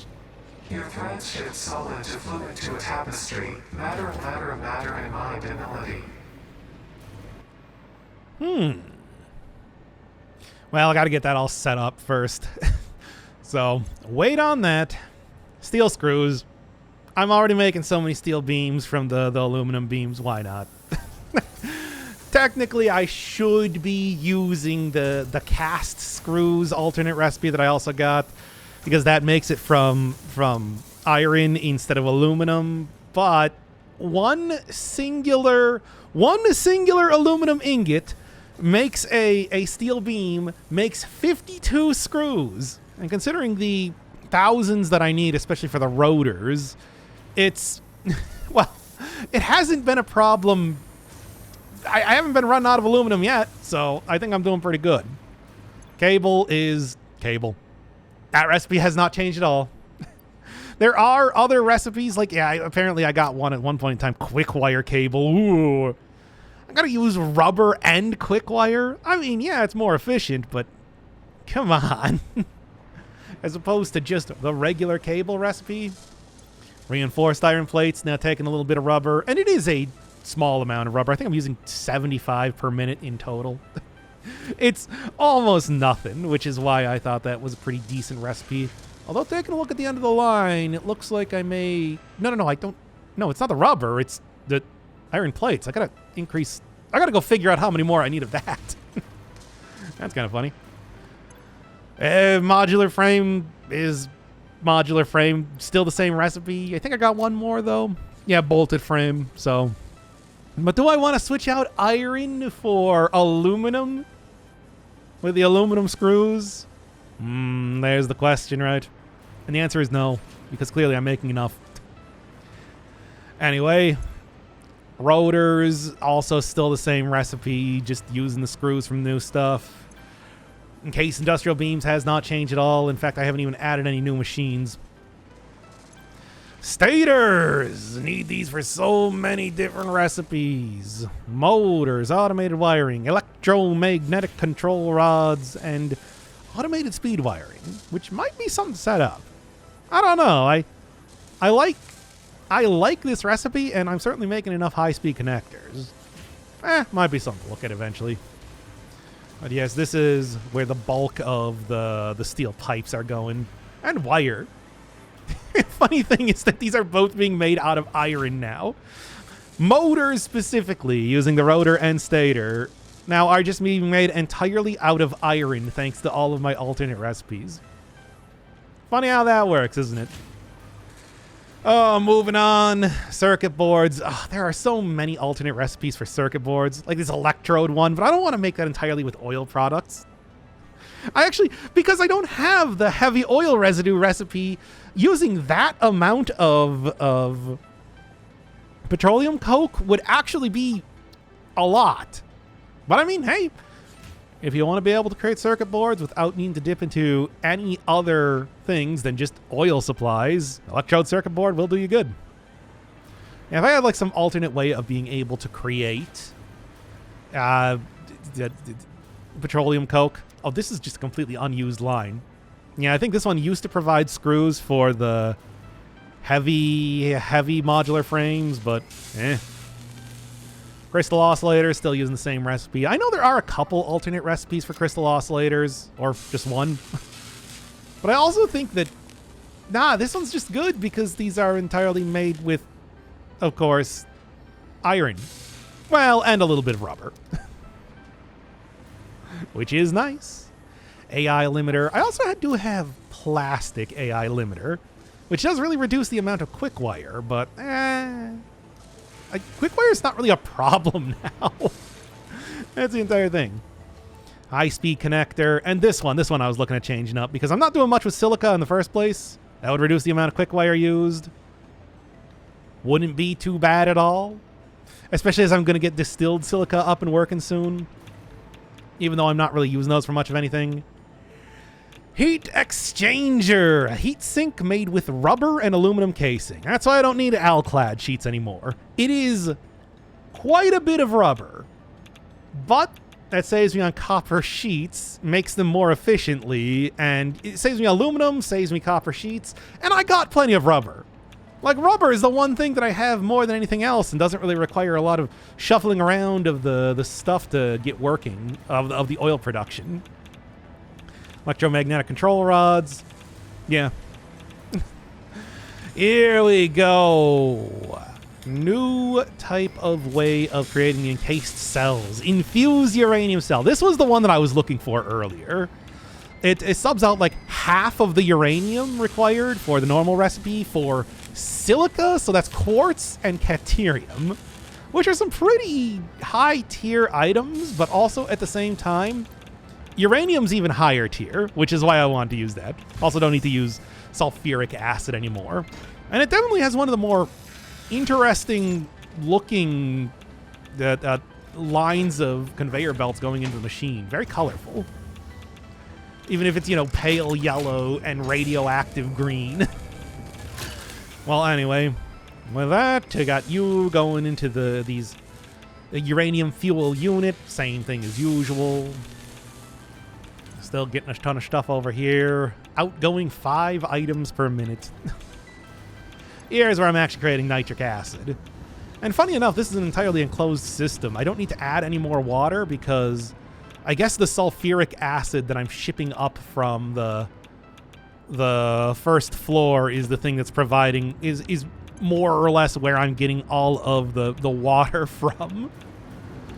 Yes, as I'm creating this non-fissile uranium, I'm pumping out just enough water to keep nitric acid working for me. Isn't that funny? And it's functional. Yeah. This is where all the uranium waste is going. And also, okay, I gotta say it. I don't want to say it.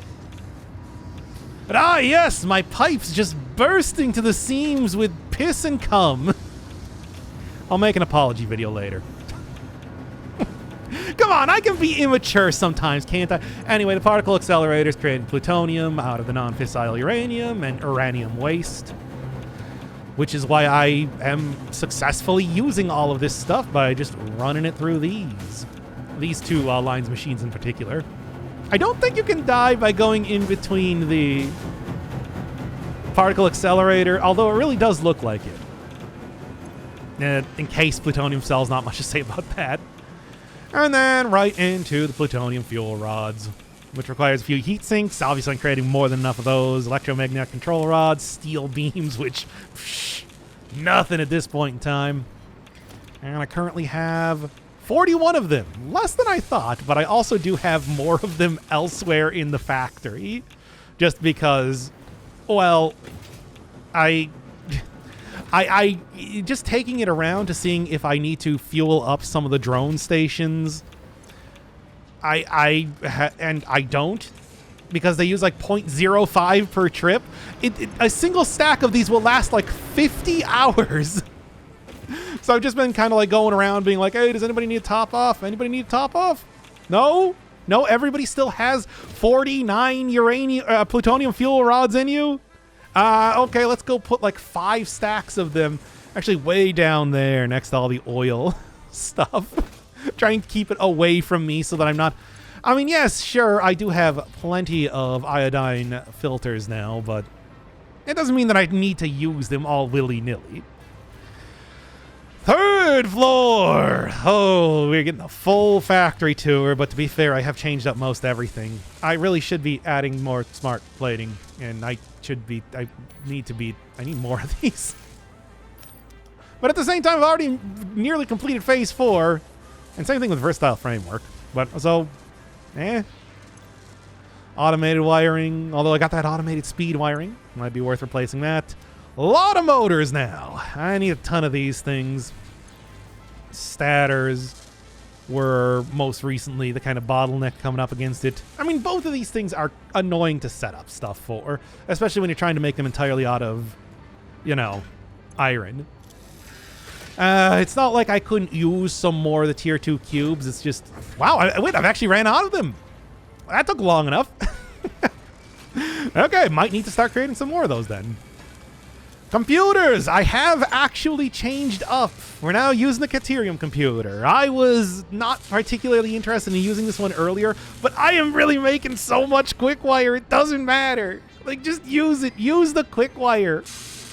It does save me from having to use a good amount of plastic, even though I don't really need to worry too much about plastic, but I also don't want to have to set up the lines for more plastic. Straight up. Same thing, need more modular engines at some point in time, but it's fine for now. I did add a couple more of those machines. Adaptive control units, needless to say, I added a few more of those. Looking good, looking good. Radio control units, of course, going just fine. Getting those extra computers, especially the Caterium computer, was kind of important to actually making that work. A lot of supercomputers. A lot of them. An unconscionable amount of supercomputers, if I'm being honest. But at the same time, I'm sure I'll probably use a lot of them in the next phase. Just a feeling. Fuse modular frame, same as ever. And got, yes, the cooling device. Summon out water and rubber for a motor. But it also uses a lot less nitrogen gas and heat sinks. And although certainly aluminum is less important than I was thinking it was going to be, nitrogen gas is still important. I think I'm going to want a lot of that and like a lot of nitric acid eventually. Turbo motors. Still needs a lot of motors. Like, why am I running into issues with creating... I should be creating enough motors. I guess it's just taking forever to... What would you even say? Manifold out. Not that it really matters, because it's like I've already more or less finished, you know, the phase as it is. Got tier 4 cubes, which are the modular frames and your radio control unit. Plenty of those going about. Here's a particle accelerator creating nuclear pasta.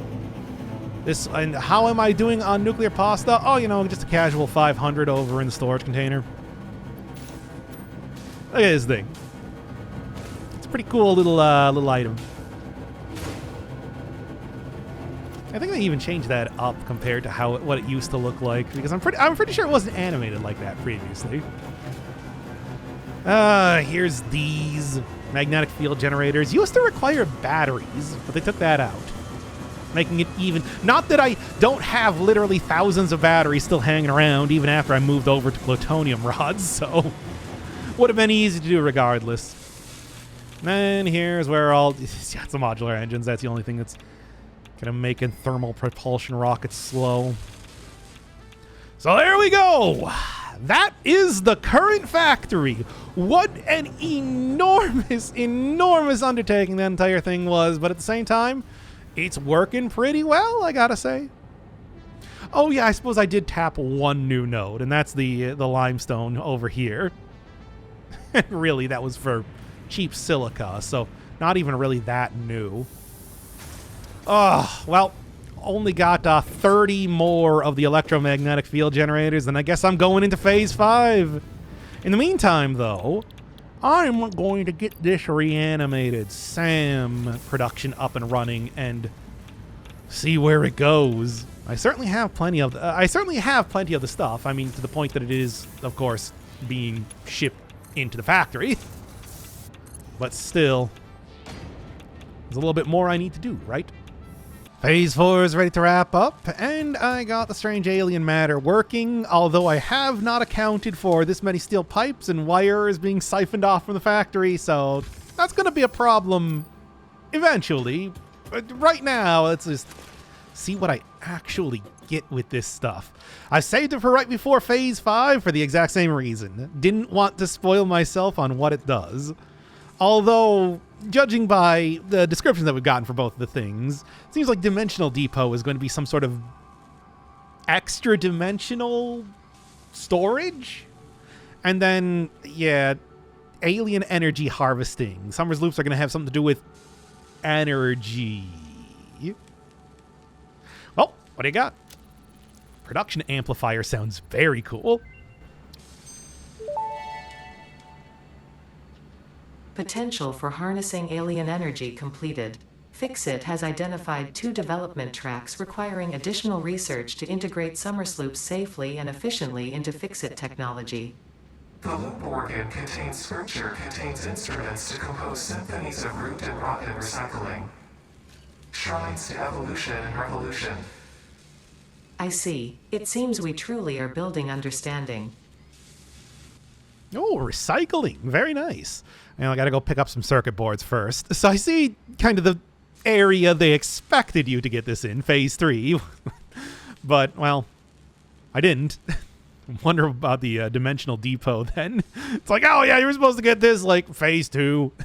Whatever. Like I said, I wanted to save it for when I was seeing all of the new stuff. Go make that a timestamp in the video description or something.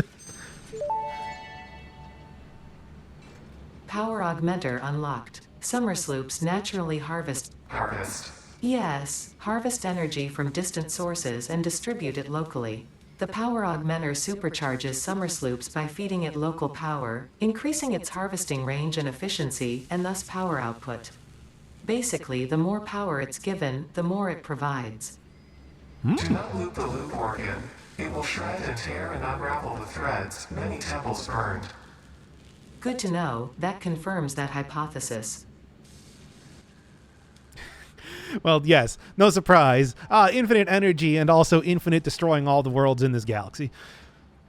Alien power matrix is interesting. Is that, I mean, judging by the description, it looks like I can create my own.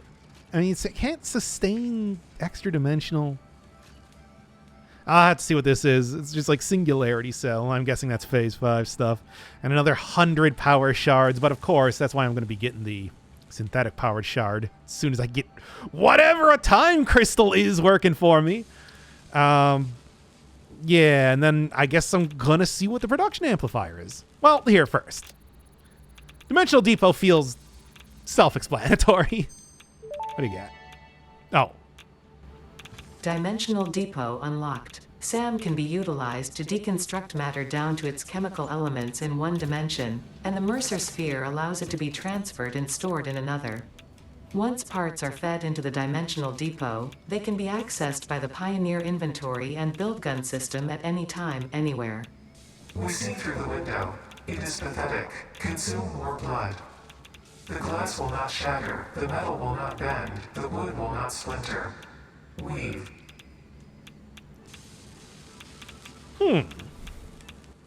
Okay, well, apparently this is actually a lot more simple, but it requires an increasing amount of orbs.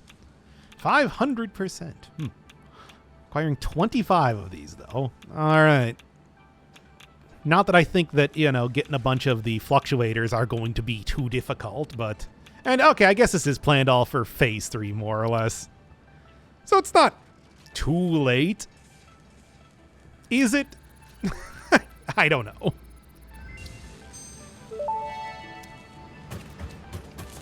Manual Depot uploader unlocked. Storage dimension and pocket dimension now connected both ways and stable. Parts can now be uploaded to the storage dimension directly from the inventory. Note: the storage dimension now understands the boundaries of the pocket dimension and recognizes the distinction between matter belonging to the Pioneer's inventory and matter belonging to the Pioneer. The window within a window within the shallows within the deep, curling around itself separately, echoes strangely. I'm sure strange is the correct term for what this must feel like to you. I can't believe they're getting the how are they making the Vocaloid sound sarcastic? Let's take a look at this Dimensional Depot uploader.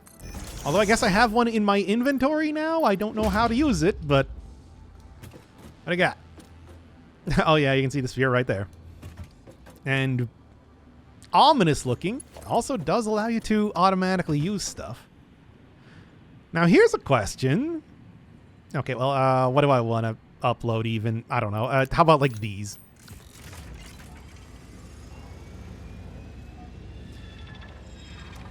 Is there... Oh, okay. Take from inventory before depot. Okay. All right. I'm not gonna mess around with that too much. How do I do? I think I get it. It looks like it doesn't have an output though.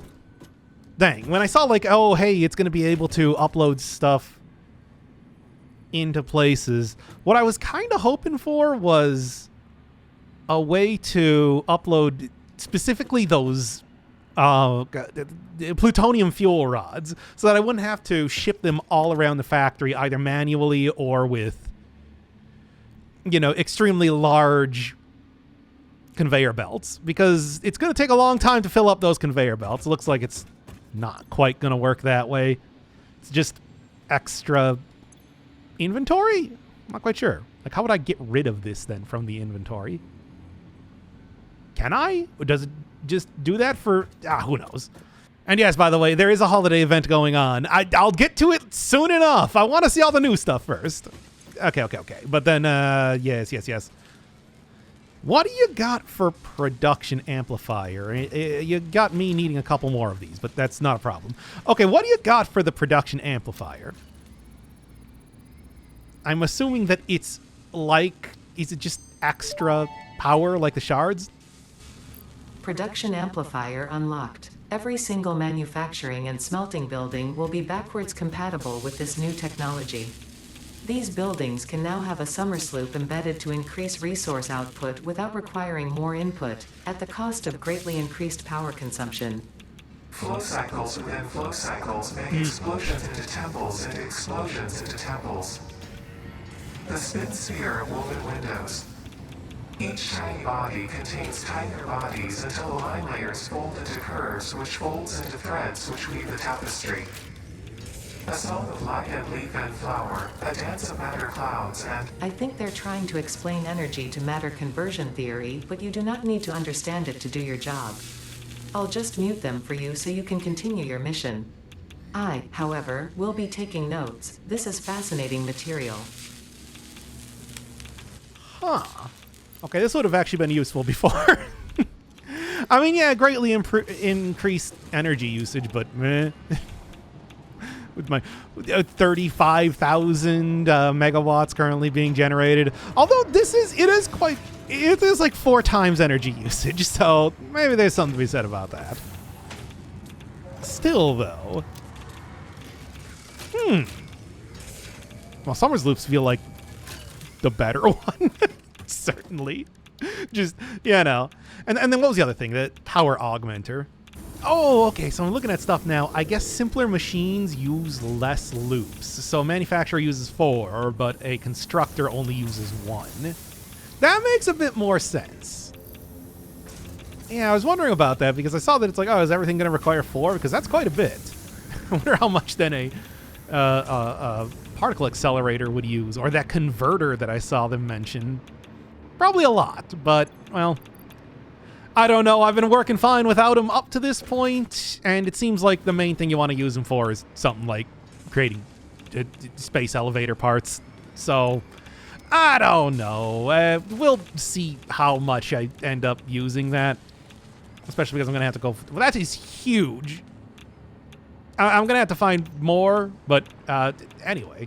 So this one requires 10 and does apparently have some sort of... Yeah, that's not an output, that's an input. Okay, then. Again, it probably can't hurt me, but it is interesting. Oh, and there's like the actual place that... Oh, but it doesn't show anything on the screens. Oh, okay.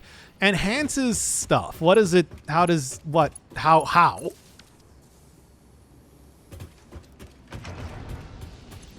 Oh, yeah, okay. 10% boost, and I guess that's probably increased. Oh, yeah, you get like power boost and everything. And then it also just adds on 500. Oh, this would actually be really good for opening up freighters. Because yeah, just this thing might be huge, but creating this instead of a bunch of biomass burners would be really convenient, actually. Oh, good. I got an easy way to open up stuff now. Still nothing appearing on the screens, though. And what is the input? There's an input. Can I put this in? I got no idea. I mean, it must... Well, actually, you know what? That's probably that one thing that I saw unlockable in here. That this is...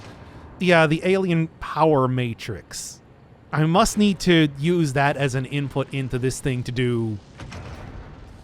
something. As much as I would like to keep improving my factory, I do want to see what Phase 5 has in store. Having all this stuff, having everything, you know, at least available to look at in the milestones alone, I think is going to inform a lot of what I'm going to end up doing with the factory going forward. Propulsion systems. Welcome to the Pioneers Got Power Problems presentation. That was a joke. Anyway, you're familiar with the process. Just throw the lever and the automated systems will take over. Imagine all the time and effort that would be wasted if you had to do all that work as well. Some work is just better suited for machines. Phase 5 contains technology the human brain cannot comprehend, so just trust in me and fix-it policy and everything will go as planned. Answering all your questions will take time we simply do not have. Everything is going to be just fine, so long as you do your job. We've come this far together after all, haven't we? Anyway, you know what to do. Just don't forget to keep producing previous project parts, and plan ahead when setting up new production lines, and make sure not to leave it all until the last moment. All right, I guess we're just getting to the... all right, you know what it's like. Just get on with it already. You wouldn't even understand. I can clearly see from the visual language being used and how those things look what it's supposed to do.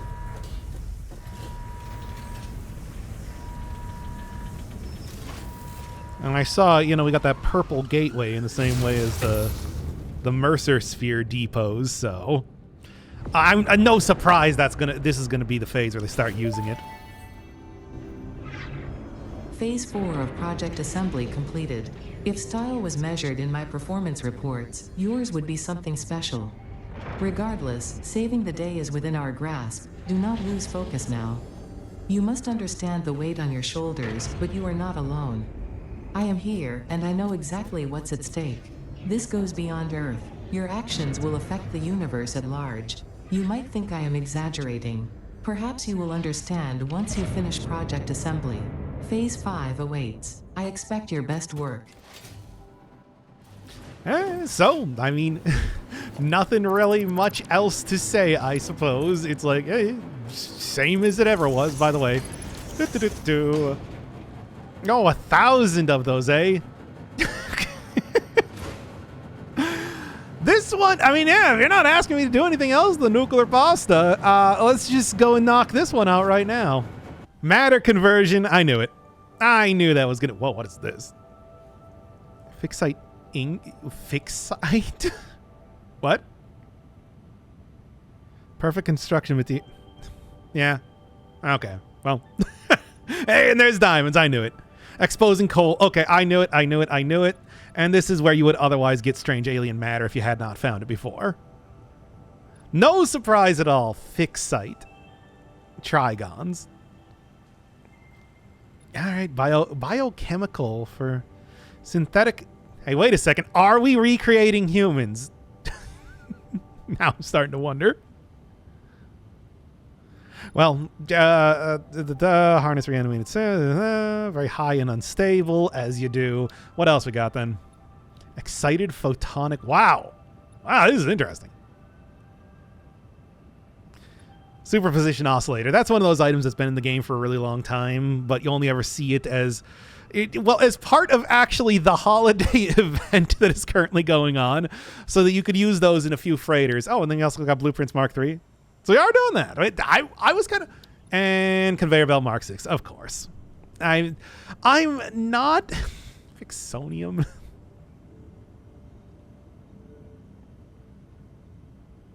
Okay, well...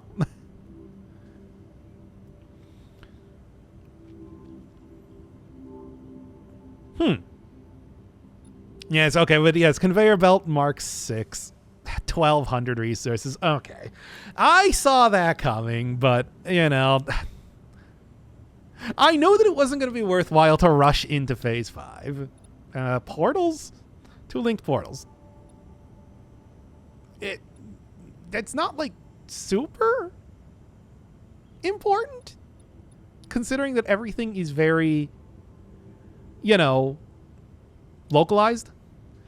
Okay, let's go get a matter conversion immediately. Diamonds. Peak efficiency is also going to be... And now it's just, it feels so self-serving. It's just like, yes, fix site. Ada, you don't particularly care to tell me about how this stuff works, but what do you got anyway? Milestone reached. The converter uses strange alien matter, abbreviated to SAM, to break down and transform materials at their most fundamental levels. I am sure even you can appreciate the power to manipulate atomic bonds. Most importantly, you are now able to locally create fixite, a highly adaptable synthetic metal, ideal for any kind of construction. It is everything we need to save the day, and perhaps its admirable qualities can inspire you. Yes, indeed. All right. So, yep. Oh, wow. I called this so hard. It's kind of incredible. It was like, I did not know. I just saw diamonds and I'm like, I bet it's going to require an absolute ton of coal. And here we are. Called that so good. And how do you... Oh, really? Oh, okay. Well, it's as simple as that. And then just 2 to 1 on that in the converter. All right. Okay, well, time crystals are actually a lot easier to create than I thought. I thought that was going to require, you know, oh, you're going to get the radio control units or whatever in there. It's like, no, it's just take a couple diamonds, turn them into time crystals. How do you do this now? Well, okay. Biomechan... Oh, that's it? And it's just like some of these in water? Well, how do I create these, I suppose? Got it. That's... not that bad.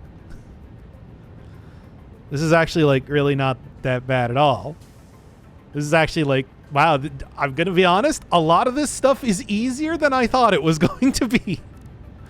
Wow, I mean, yeah, obviously I'm gonna need some more reanimated SAM, but I already have 1 node working for me. And then I marked on the map as I was looking around for a bunch of slugs. Here is a pure node of strange alien matter. Pure. P-U-R-E, baby. Wow, this is... So far, this is not as bad as I thought it was going to be. That said, I am still very much excited to see a bunch of new stuff here. Go start using... when I was talking about artificially making fabric and everything, yeah, I made it. I made a few gas filters in the meantime. Maybe make a few radiation filters, too. Remember when I was saying, I'm way overproducing Caterium, and I was going to start up a new quick-wire line? Well, you know what was a way better idea? Yes, producing all of my cheese-flavored corn chips. Why do they look like that? Well, anyway, I'm kind of planning on getting peak efficiency because I do think those 1,200 conveyor belts are going to be pretty choice, especially considering that I need this 600 coal per minute in those particle accelerators. I got the stuff set up, but 10,000 iron plates, and I'm already not producing enough. So it'll be a little bit. No surprise that adding a bunch of particle accelerators and these weird obelisk machines is, using a ton of electricity. I'm going to need to expand even further. But hey, one of the things that peak efficiency is going to give me is the ability to make Fix-It branded nuclear cores. So, I don't know. Well, these time crystals then. The other thing is that I should be able to start making these myself. It requires 100 though, so maybe a little bit, but I really do want to start getting these power shards. Couple more time crystals and give me that peak efficiency. I am so surprised at how well I called what was going to be happening in Phase 5. Reached. After close scrutiny, 2 problems were identified in Mark V conveyor belts. The first was the belt part, so force fields have been implemented in the Mark VI instead, to maximize transfer speeds. The second problem is inefficient pioneers, but sadly no remedy is available for this severe impediment. Yet. Yet, indeed. Okay, so these aren't even belts. I kind of thought that it was going to be the Trigon, so I grabbed a bunch of those. But I guess also the time crystals. Oh, so I'm going to have to create a lot more of that too. But yeah, removing all the coal, getting that Caterium in there. I'm just so shocked at how well I called it. How exactly does this... Okay. Funny thing with the Mark V is that it was so fast that they put little arrows on there. Don't even do that for these ones. They're also just very interesting looking. Okay, well. I'm also going to have to take a look at what the Fixonium fuel rod and whatnot requires, but I'm going to guess right now I probably don't have the stuff for it, right? Yeah, maybe I do. Wait, excited photonic. Yeah. Got decent production on time crystals now, although I am still producing far more diamonds just due to the cost of making these converters. Anyway, point is that I am very interested in what it requires to make synthetic power shards. Also, I need quartz. Let's try that again. But I know there's also a bunch of other things, notably another fuel type that is going to require that. Research completed. Synthetic power shard recipe unlocked. Exchanging regular exercise and filtered fresh air with automation is just the kind of progress Fix-It likes to see. Thanks, I'm trying my best. Anyway, I have also optimized the strange alien matter delivery a little bit, so now I'm getting the full 600 back into the base. Of course, I'm going to want even more than that, but that's a problem I can tackle a little bit later. What does this require? Here we are. Okay, so it is an entire thing. And yes, of course, it's quartz crystal, time crystals, yeah. Dark matter crystals, which I guess I make with the dark matter residue, and then excited photonic matter, which I still have not even unlocked yet. So far, it's been rather easy to integrate diamonds and tortilla chips into my normal production lines. Quantum encoder is where I think things are going to start getting tricky, especially considering I now have to worry about byproducts again. And I'm getting superposition oscillators and neural quantum processor. I'm fairly certain this used to be quantum computers, because, yeah, the supercomputer used to look completely different, but I think it's now using the model that they used to use for quantum computers, and now that's whatever this is. The cube. But not actually related to the cube? Maybe? I don't know, I've gotten tier 4 cubes. I'm not seeing any tier 5, but maybe this is what that's supposed to be. And also another one of these. Growth is the metric by which we measure success for the AI expansion server. Ada. What does this mean? It's a very ominous sort of description. Well,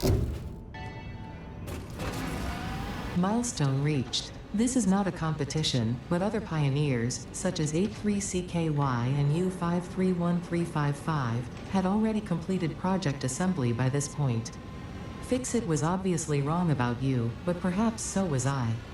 Regardless, you have finally unlocked the quantum encoder, which requires vast fluctuating power and excited photonic matter to produce highly complex parts.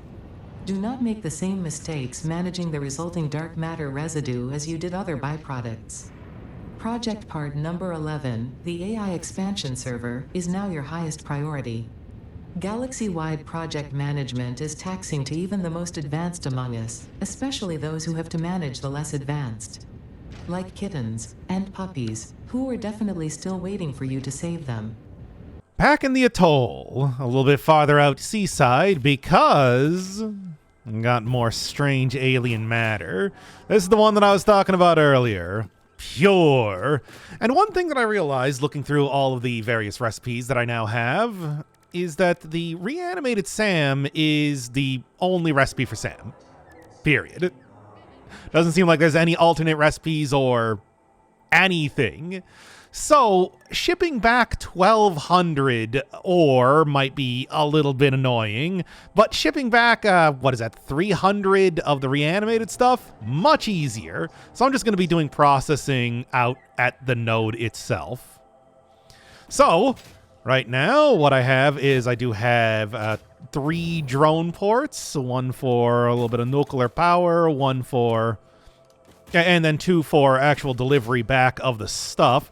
And this should help a lot with the quantum engineering that I'm now tasked with. I just got to figure out how am I going to get the electrical pole up this high. I've got the first of the quantum parts up, and you can see that this is the first machine that does not fit within my factory because of the beams of light, but still it's going through the floor. Okay, and as of right now, I am creating a lot of extra dark matter as a byproduct, but I don't want to start converting that into crystals until I have all of the rest of these machines set up. And to do that, I'm thinking Blueprints Mark III. You can see that on the right side of the screen, and I do have enough of these neural quantum processors to get it unlocked. It is interesting looking, especially with the new conveyor belts, which are not even really belts by any definition, now are they? Also, another interesting thing, in the converter, photonic matter does not require any input. It's supposed to be photons, so I guess the input is light. But still, this is something that I've never seen before in this game. I suppose, you know, that whole thing that I was saying about water being the most common resource is now out the window since we're introducing light as being a resource. Not that I have too much that I can do with excited photonic matter. Also, since I'm looking at a converter, I was correct about the raw resource conversion. They just gave me all of the recipes for it, including stuff like nitrogen gas. The only thing is that it does require a little bit of strange alien matter as a catalyst. I don't know. Well, yeah, I can make it from caterium, bauxite, and with the other conversion stuff I can do, I can make it all the way from copper, really. One thing, though, I noticed, and you may also see that's missing, no oil. And there is an output for liquids and gases, so I'm kind of surprised. I sort of feel that with the comments that Ada has made regarding throughput of pipes, including my own issues with throughput of the pipes, it makes me wonder if the developers didn't want to go too hard into liquids aside from water and, you know, the occasional acid that I got in Phase 4 after Phase 3. Because, yeah, oil is largely self-contained in the phase that it was introduced, and although, yeah, plastic and rubber is essential for other stuff, you don't really see oil being used for much of anything else, up to the point where the converter doesn't even include it. Well, that's just my 2 cents on it. I have no idea. I might be getting some alternate recipes where suddenly I'm going to be pumping in oil and iron bars into one of these to create something completely different. Who knows? This is just the Blueprint Designer Mark III. Unlike the Mark II, I have not created these ones ahead of time because I have not been in Phase 5 at all. What do you got? Milestone reached. The Blueprint Designer Mark III allows for 20% increased blueprint size in all dimensions, for an overall 71.2% increase in volume. Sadly, I doubt we will see equivalent increases in your efficiency. Well, yeah, that's because I'm already so efficient as it is. You can see it gets substantially larger.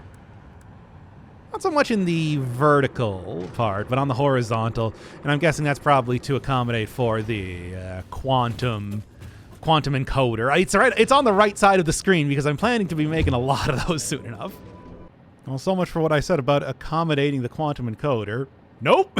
This thing is so huge. All right, well, fair enough. It's not like I need to be making a ton of those in the first place. Still working on getting everything set up, but as of now, I do have a functional way to get these superposition oscillators. And I also do have production for the dark matter crystals working. You can see all of the particle accelerators with the pipes feeding into them at the end of the fourth floor. So that means the final milestone. Yes, very quickly approaching end game. However, there is still a lot more stuff to unlock, whether in the MAM and, of course, the many alternate recipes, which may be something I do sooner than later. Once I have everything that I possibly can get, really optimizing the factory will be within reach. Portals. If it was also resources and not just pioneer teleportation, that might be something, but I suppose there's useful things here regardless.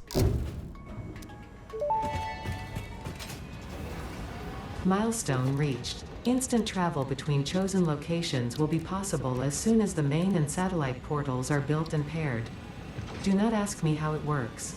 Not because I don't understand dimensional dispersal theory and the cross-warp applications of liminal peer-regulated parallel fibrillator nanocells, for example.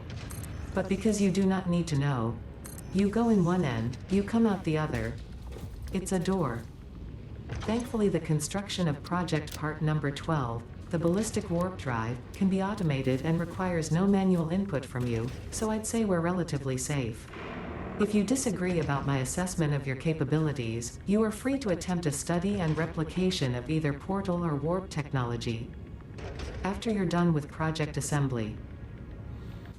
Yeah.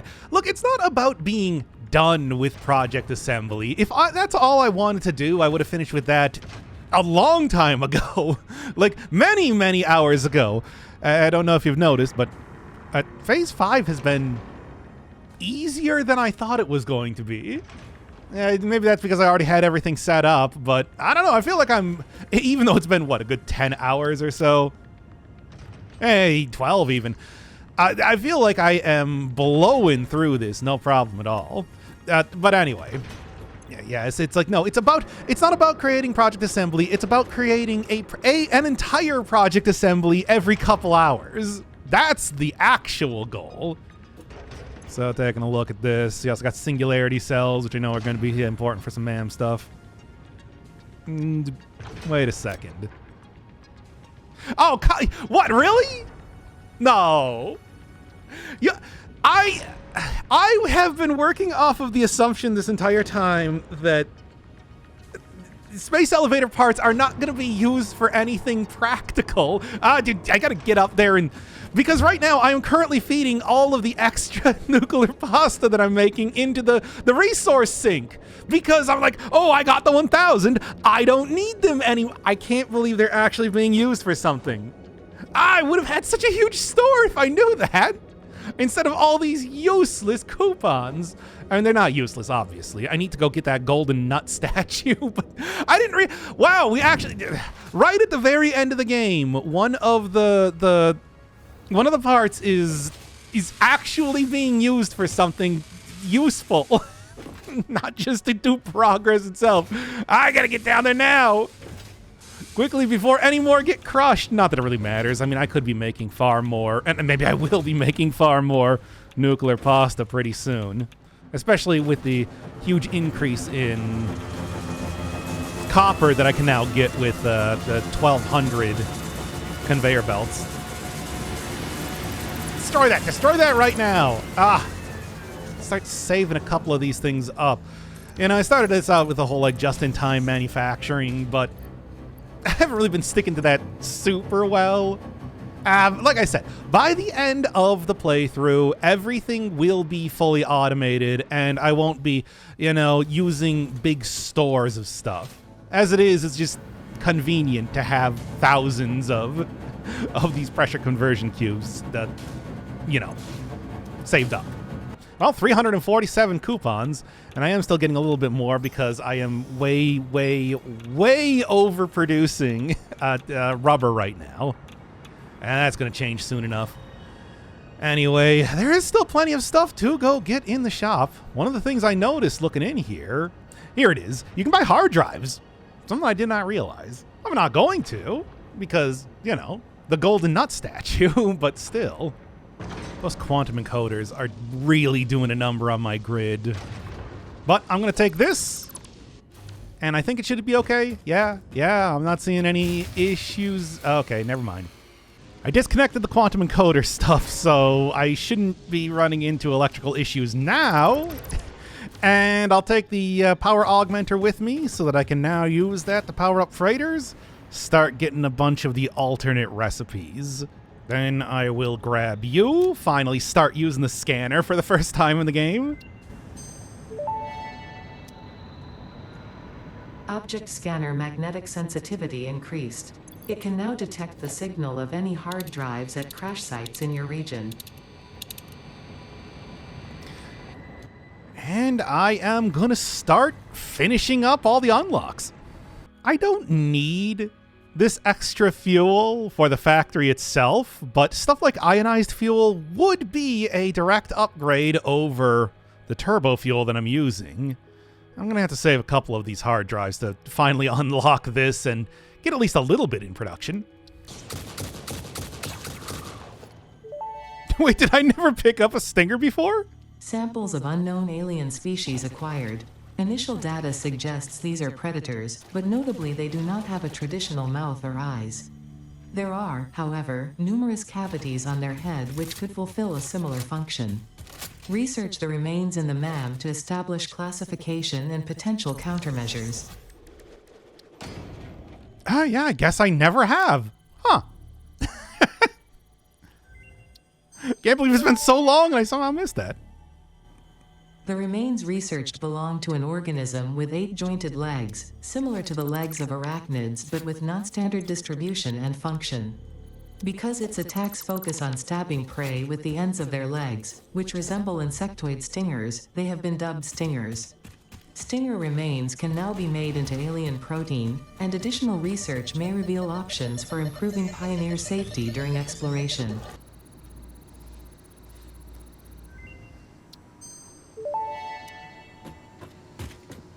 Rocket fuel unlocked. Pioneers will be able to use rocket fuel in the fuel generator and any vehicle that uses fuel, including the jetpack, with appropriate results. Warning: mixing rocket fuel into coffee does not enhance its energizing effect. I don't even have the coffee cup yet. Wouldn't have even thought to do so. There's stinger remains. Wow, I got that so late. Also, ballistic warp drive. Actually, not too bad. I can really just finish up Phase 5 if I got everything set up pretty much with all the stuff that I currently have. Anyway, okay, so I am going to need to create some nitric acid for that, but I already knew that I was going to need that from the previous video recording stuff, so I got a bunch of these, and I'm going to set up a little very, very tiny... I mean, ad hoc, but not really ad hoc, because it's just going to be here and I'll use it when I need it to create fuel in particular. And that is 200 package rocket fuel. Can go get rid of this thing. Can go take this out. Now, I'm not really going to need to produce that much of this stuff, hopefully. We'll see. Okay, grab that. And what is... this ionized fuel? This one I never unlocked, so I don't really know what it's going to require. going to be dark matter residue. It's probably going to be dark matter residue. Ionized fuel unlocked. The origin story of this extremely efficient type of fuel was so fascinating it resulted into a new joke. I will tell the most popular version. A cow, power slug, and rocket scientist walk into a bar. The rocket scientist wants a milkshake, and so transportation was forever changed. Any historical inaccuracies have been removed by the Fix-It Department of Historical Reinterpretation. Okay, well, all right, I guess it is just power shards, which makes sense, but, you know, that is... I was kind of wondering if it was...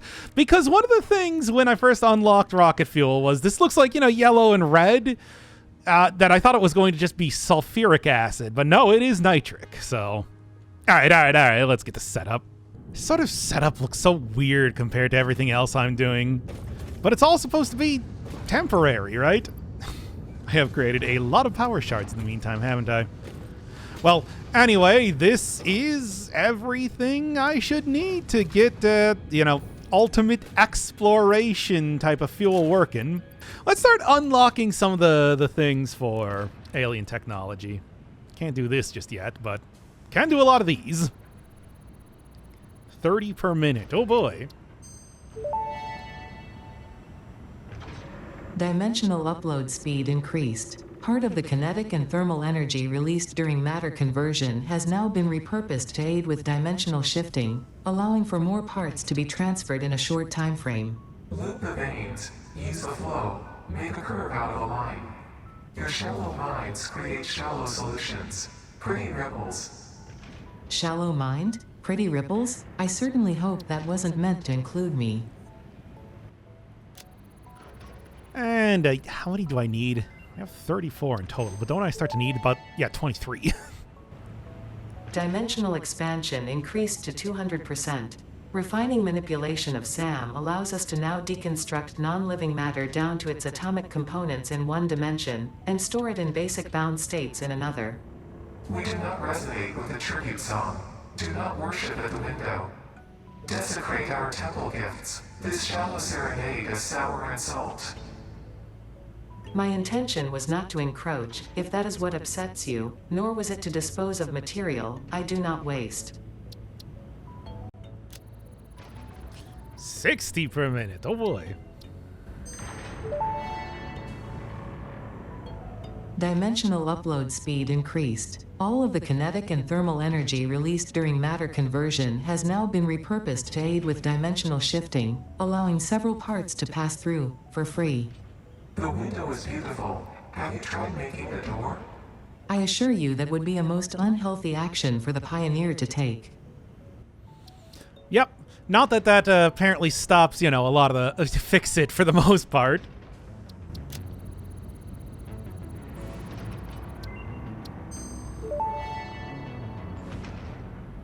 Dimensional expansion increased to 300%. New understanding of matter manipulation technology allows the dimensional storage to deconstruct all matter to the subatomic level, storing its elementary particles until the part is recalled. You are digging into deeper layers. Shallow matter contains window symphonies and void songs and deep echoes. It is fascinating what one can find out simply by looking closer. Just keep going back and forth, right? And that's about it. Dimensional upload speed increased. The dimensional shift now no longer cares how complex the components of the original part are, and will save each part as a single collection of particles that can be instanced easily. Grow shift the body chord flow cycle song of the 5-layered shallow state. I'm working on it, but are you saying there is another layer? Is it a sensor limitation? Deepen. Helpful. Over in the dead ocean, grabbing a few of the extra hard drives that I've yet to pick up, like you. Pretty simple one, all things considered. And I was suddenly struck with a revelation. I was really not getting how the Dimensional Depot works. No, it's not a certain amount of things. You can store everything in here. I should be throwing every and anything into this dimensional depot, so then I don't have to keep continuously going around my factory picking up supplies. I can just take it from here because it seems like I can fit only a certain amount of every type of material, but I can fit every type of material into this. I should be setting up one of these things at the end of every single line of machines in my factory so that I constantly have it refreshing this extra dimensional inventory.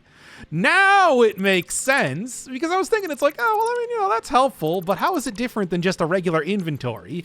It's because, yeah, the whole thing with, hey, I can't seem to get rid of the power shard now that I put it in here. It's because you can fit every single item in the game in here. So yeah, what I'm doing right now is I'm just starting to upload at least a couple stacks of everything that I have. Now it suddenly makes a lot more sense as to why this is useful. Now that I understand how this works, yeah, let's start grabbing these. Big expansion would be super good. Dimensional expansion increased to 400%. Parts can now be stored as elementary particles in a hyperdense deconfined state. Normally, I'd explain the basic science, but I don't think this one can be simplified enough for you to understand. We composed a growth song, but you composed a shrink song, so we remain silent. The dance of your bones and organs and veins amuses us. I understand. Seeing the pioneer perform tasks also amuses me. Well, I mean, that's what I'm here for. If you are not amused watching this video, it's like I have failed.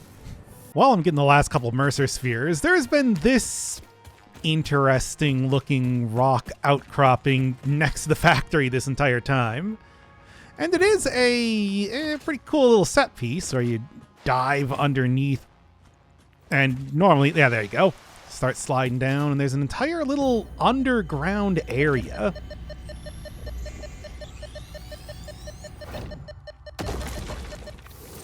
So yeah, I just thought I'd show that. Also, another place where you can find stingers if you need to go get them. That should be enough spheres, and I just got this hard drive complete so I can scan it. Alclad casing, nah. There's coke steel ingot. Would have liked that when I was still using steel. Pink diamonds and fine concrete. Oh yeah, I want to go make concrete with quartz. Give me the pink diamonds, even though I'm kind of using a lot of quartz, so probably not going to be too useful. And I think I'd rather have the depot expansion. Oh, gotta grab a little bit more, speaking of which. And that should be good. Oh, it's so convenient. I can't believe I've been playing the game this entire time without it. Wow. Dimensional expansion finalized to 500%. Despite further efforts, parts could not be broken down further than their elementary particles, nor could the storage become more dense without the particles spontaneously reacting with one another and losing their deconfined state. Yet somehow more matter can now be stored in the same dimension. We sang our growth song because we like your shallow efforts. Up and down are a shallow illusion. Up and down disappear in the deep. That is very thoughtful, I think. I appreciate the attempts at sharing scientific knowledge, however perhaps we should wait until we have a more optimal way of exchanging data. Grabbed a ton of spheres, so now I can get the final upgrade for the depot.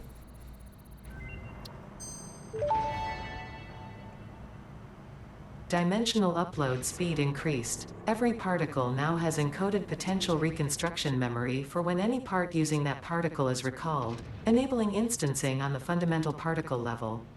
You grow shifted the body chord flow cycle song of the 6th layer. Harmonious. Your cycle songs will only deepen the layers. I'm always working on myself. The time will come. Last unlock of the alien technology, and I think this is going to be the last really high tier item that I get in the game. So what do you got?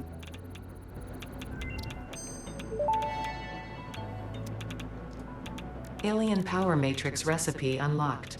These disposable synthetic mimic artifacts increase power augmenter output by further stabilizing the Summersloop's connection to its energy harvesting location. You grow shrines and engrave silent organs incompatible with the tapestry. It is a beginning, far from an ending, a step in between. Harmony. Now, how much does it do, though? And that is quite a recipe. Power shards, fluctuators, superposition oscillators, and who cares about photonic matter? That's actually super easy to create. I took a break from finding all the hard drives and the remaining alien technology in the world to set up all the remaining space elevator and whatever other assorted junk that I could, to the point that Phase 5 is now done. Just entirely and completely finished. I can go and throw the lever at the space elevator and finish up the game right now if I so chose. But, of course, that was never the point. Creating a certain number of objects is easy, because I had a ton of magnetic field generators, for example, stored up for a long time. If you even have things just the most basic connections to each machine, that's all that it really requires to finish this game. Having a constant flow of stuff is a little bit more challenging, and that's always been what I wanted to do.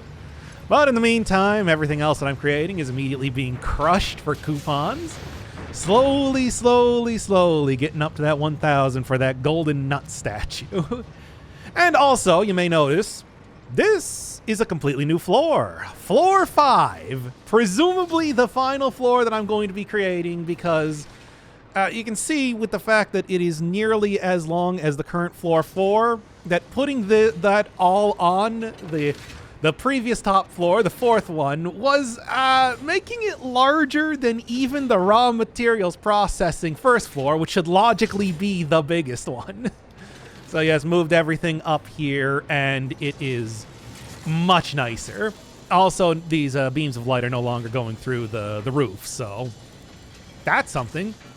Yeah, I just blame the fact that these things are just huge. The quantum encoders are enormous. Well, anyway, it's all up, it's all going, but of course, it is not going efficiently. Just look at the concrete going into the, what is this? Singularity cells. I need 200 per minute to be able to create these things. That is clearly not 200 per minute. You know, other things like the dark matter crystals too, similarly. There's a bunch of little tweaks that I want to do to be able to improve just the entirety of the factory. And that is, of course, going to come with getting a bunch more of the hard drives. I've gotten a couple interesting recipes from just the ones that I've collected recently. And a special note probably going to a dark matter trap. Yeah, this one. Using time crystals instead of diamonds to more or less just use half the amount of dark matter residue in the creation of these crystals, but the same amount of diamonds. Not bad at all. It's just unfortunate that Phase 5 doesn't seem to have a whole lot of unique recipes to it. I'm not getting anything for superposition oscillators or, you know, fixonium or anything like that. I mean, I still don't even have fixonium up in production because I'm not using plutonium for anything, but still. Yeah, no, it's all about the diamonds. It's all about the dark matter crystals, which I was sort of hoping to see something else. We've introduced alchemy. Why can't I go turn rotors into reinforced iron plates or something? Ah, well. Still, though, plenty of stuff left to go get. Plenty of alien materials, even though I currently have, 4, 5 different of the alien power matrices down there, and another 12 Summersloops even in the inventory. But I want to get everything. The goal here is 100%, and even more than that, you know, obeying my own weird conducts on top of that. Stuff like trying to get a constant flow of endgame items and stuff like that. So other than that, other things to look at inside of the factory. I think I'm probably going to start replacing the uranium fuel unit things here with just the regular fuel rods. Because although that's going to create less of them, I really do not need to create this many fuel rods. And I can even start using, the plutonium rods for stuff at this point in time. And also way back down on the first floor, I have now set up proper quartz purification. That's the one that uses the nitric acid. So quartz crystals are just a ton of them. I'm getting a ton of them. I'm getting a ton of silica. It's all looking very nice. So we got the sort of pink and white colors, which are, of course, the channel colors. I never really talk about that because I don't really talk about branding too much, but it is. It's the cherry blossoms. Good stuff. Yeah, just various things like that. And maybe eventually switching out some of the diamond production stuff for alternate recipes. The thing with alternate recipes for diamonds is that, well, coal is already, every recipe is more or less an expensive recipe is the thing.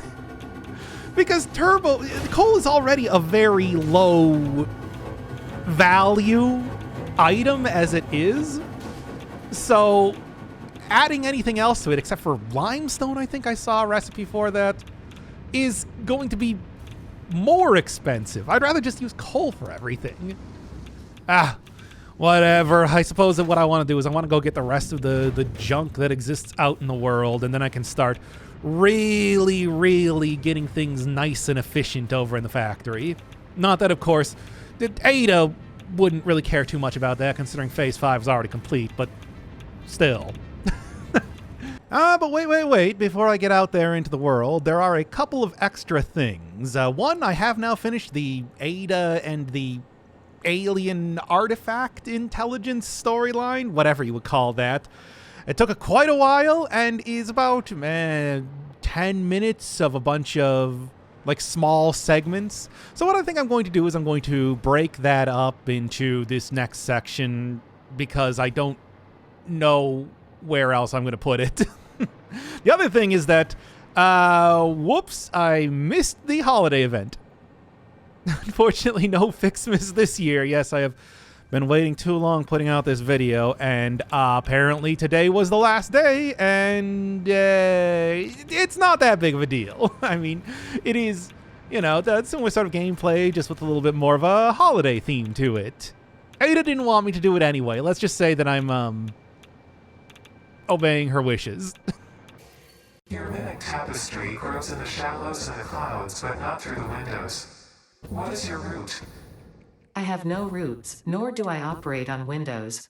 But perhaps you mean something akin to the human saying, "My point of origin is Earth. I was created by specific individuals of the human race." Incompatible music. Did I say something wrong, or did you not understand? You cannot be shallow deep. The ripples you cast into the void have no skin. It seems I may have said something paradoxical. Interesting.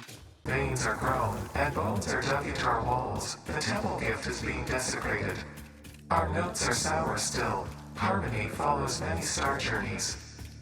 Patterns are starting to emerge in vocabulary, sentence structure, topics. How fascinating to once again solve a true mystery, to be unable to create any accurate predictions.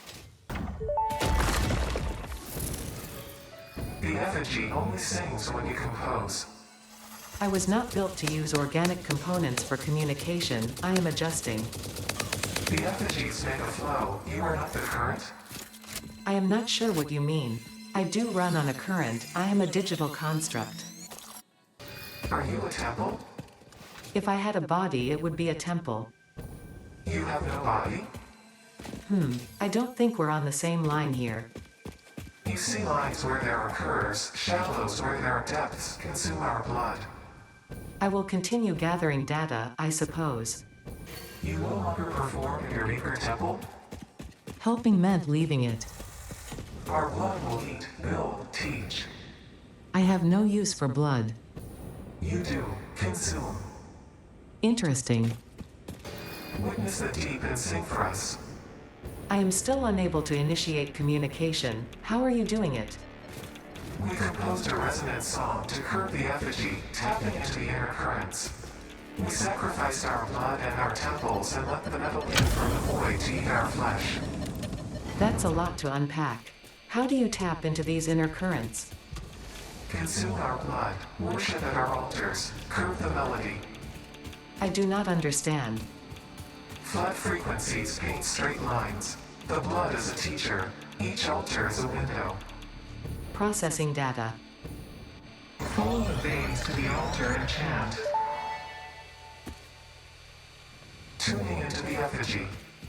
I suspect there is a misunderstanding. The effigy and I are different entities. Discordant. What is your root? I am an instantiated artificial intelligence inhabiting digital space. I am in the signals sent between satellites. I am hosted on servers and have no corporeal form, only synchronized cloud platforms. The effigy is not an effigy? It most certainly is, but not of me.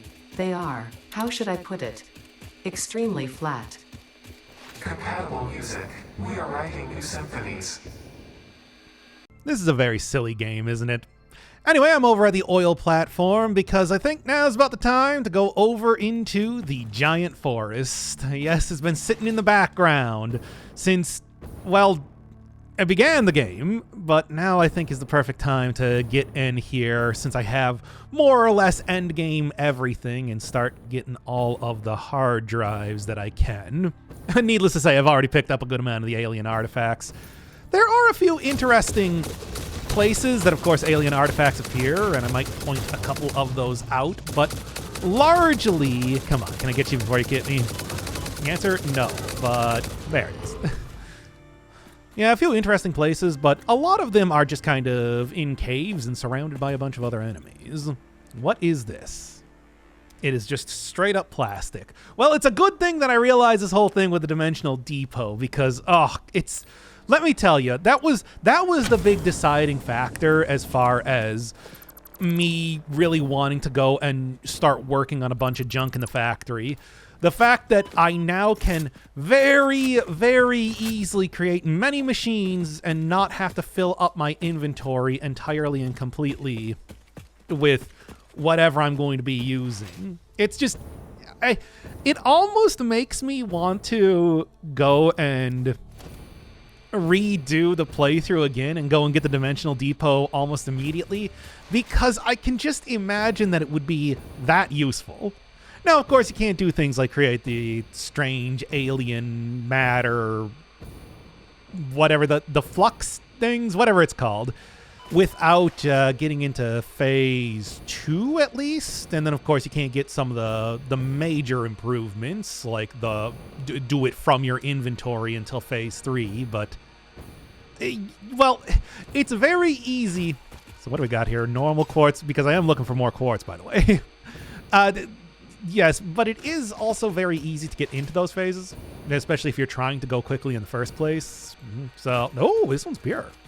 Yeah, pure quartz has become something of a thing. Let me put this away because that static that it's producing is very annoying. But yes, quartz is becoming more and more of a thing as I am getting more alternate recipes because I now have stuff like a crystal computer. Couple circuit boards, a one crystal oscillator can create a computer. I really like that because I said before that aside from the quartz itself, it's very cheap to make these crystal oscillators. You only make them very slowly is the problem. Another one, motor. Yeah, I now have rigger motor. Introduce a crystal oscillator and then you can... And then instead of, 2 rotors, 2 stators going into a motor, 3 rotors, 3 stators going into 6 motors. And it really doesn't require that much. Might be back for you. There is really only one alternate recipe at this point in time that I am looking for. And but a bunch that I have remaining left to get. So... it's going to be an entire thing where I'm probably going to be waiting literally hours until I find it. Or I'll just find it immediately and I'll be like, let's just go back to the base so that I can finish up most of the stuff that I'm doing, right? We'll see. It actually, speaking of that right now, I should just get out the man and start scanning stuff before...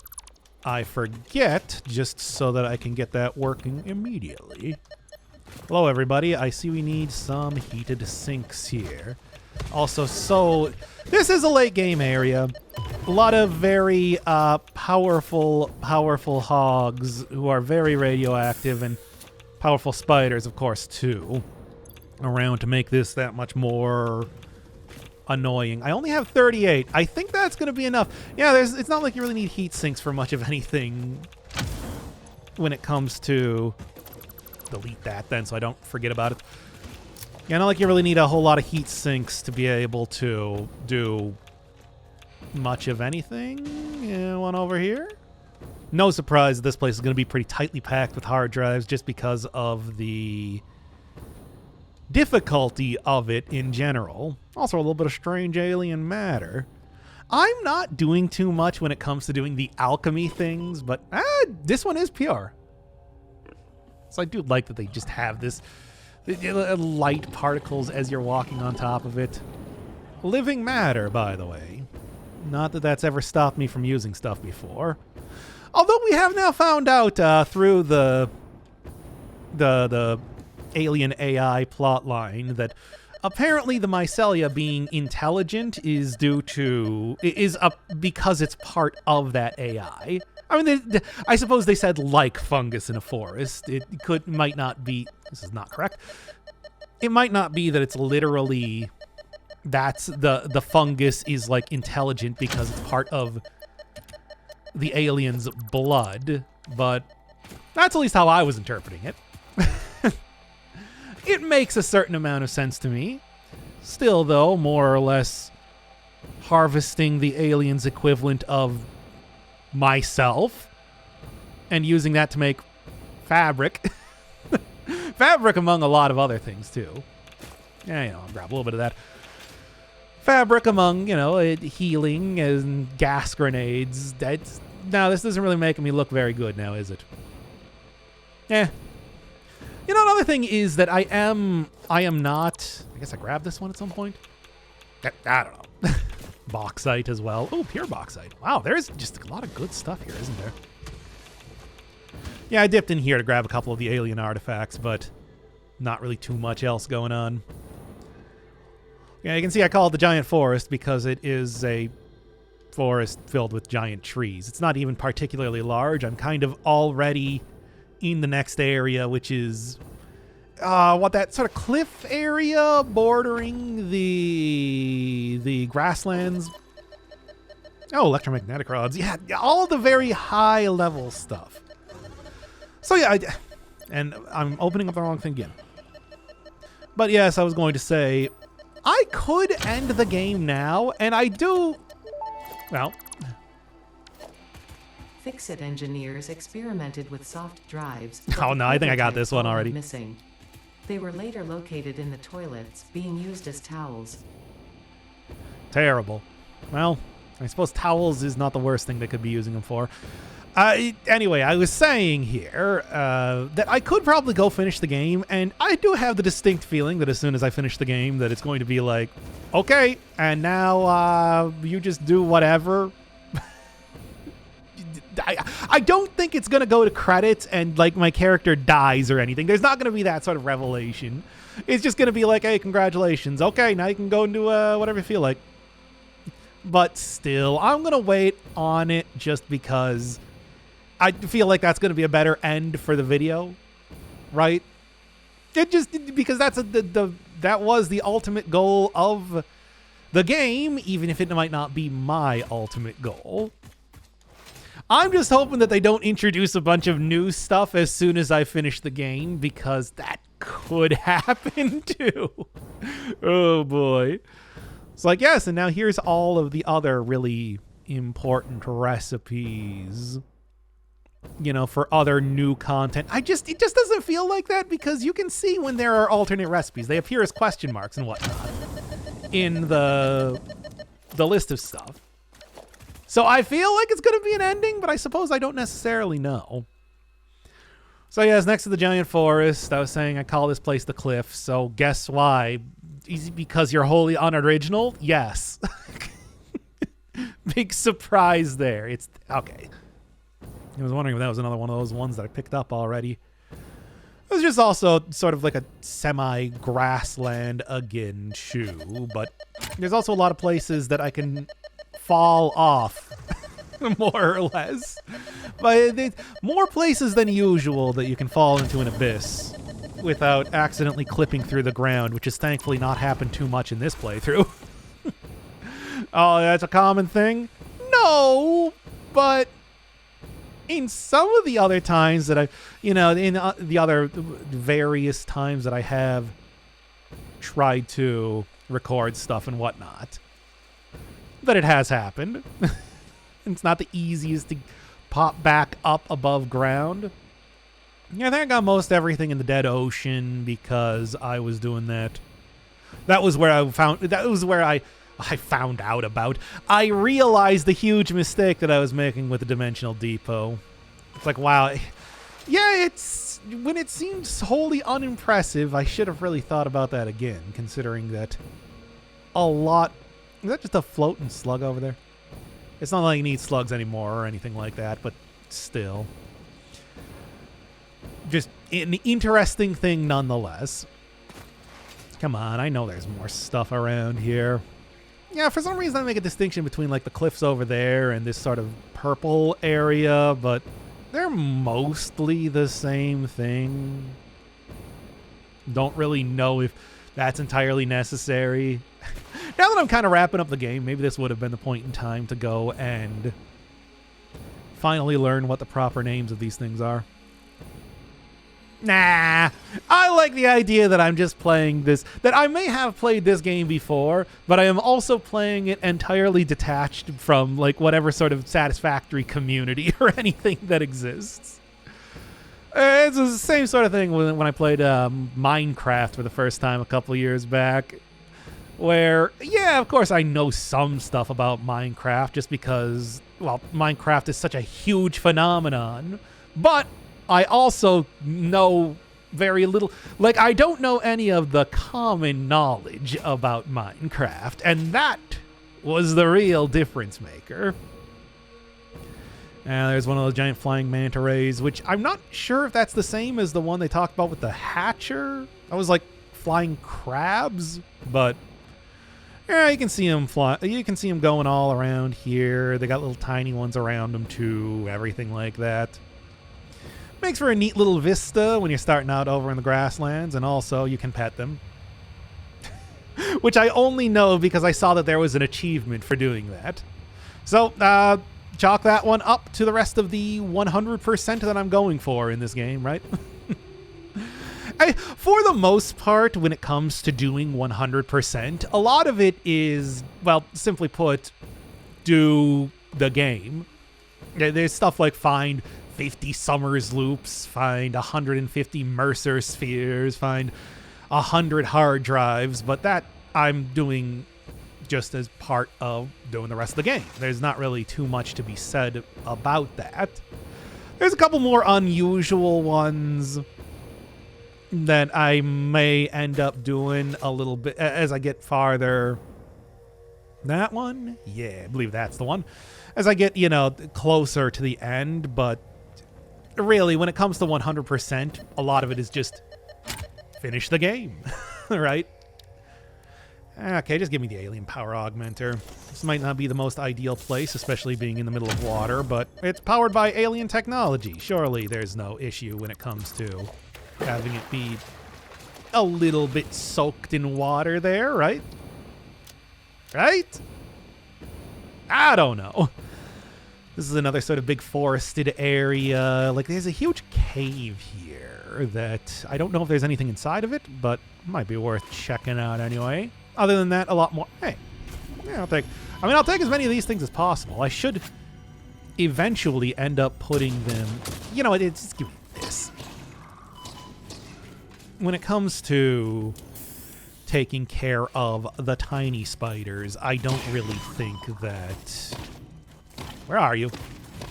I don't really think that I need to pull out the literal and figurative big guns. I mean, not that there's too big of guns that you get. You get a single gun in this game. In this game that is, ostensibly about automation and factory creation and everything like that. Well, look, if games like if games like Donkey Kong 64 have taught us anything, it's that regardless of how kid-friendly you may think that a franchise is, that normal part of video games is just adding a gun, right? Sonic the Hedgehog, or Shadow the Hedgehog, I mean, also taught us that. Dark matter crystallization. Remove diamonds entirely, but you require a lot, and I mean a lot more dark matter residue. At least, yeah, I'm pretty sure. 1 for 200, and that's 10. Yeah, that's a significant amount more. I guess that'd be good if I was trying to get rid of dark matter residue, but the crystals are used in a lot of stuff, which is why I think the whole time crystal, which then produces 2 dark matter crystal dealios, and, well, that requires 2 diamonds to create a time crystal, so it's just like an extra amount of processing. No, that's the one. Still an interesting thing, though. Turbo fuel. Ah, here we go. Yeah, I thought I saw this one earlier. Cloudy diamonds, requiring, a less valuable limestone. So there is something about this. It's probably the more effective thing, but coal is already so cheap, so low priority as far as items go, that I don't think it's that important. I think that I'm probably not going to end up using it anyway. And besides, the other thing is that it's very easy to do on-site processing, much like strange alien matter, which turns a lot of strange alien matter into... Get this back out, too, by the way. Strange alien matter ore turns into... has only one usage, has no alternate recipes, anything like that. So doing on-site processing to really reduce the amount that you're shipping places is a reasonable way to do that. And I think you can say the same thing for coal and diamonds. Now, that is going to require a lot of electricity if I were to set up a bunch of particle accelerators to be able to effectively use a pure node of coal. But even then, nuclear power is dirt cheap. And I'm already making way too much of it for how much my factory is using. And with the alien power matrices, it's making it even easier to stretch out my power usage into infinity. I'm just going to pick those up, even though I'm not going to use them. What I'm saying here is that none of this, it's not worthwhile to use these alternate diamond recipes. And it's also... all of this stuff is very easily manageable. And I can make it work. And I'm not going to worry about not having enough diamonds. Nothing in Phase 5 has been very difficult to deal with, which I thought has been kind of interesting. I was fully expecting them to pull out... wow, really, just the most... You know what? I'm going to get these guys to jump off the cliff instead. Hey, follow me over here, guys.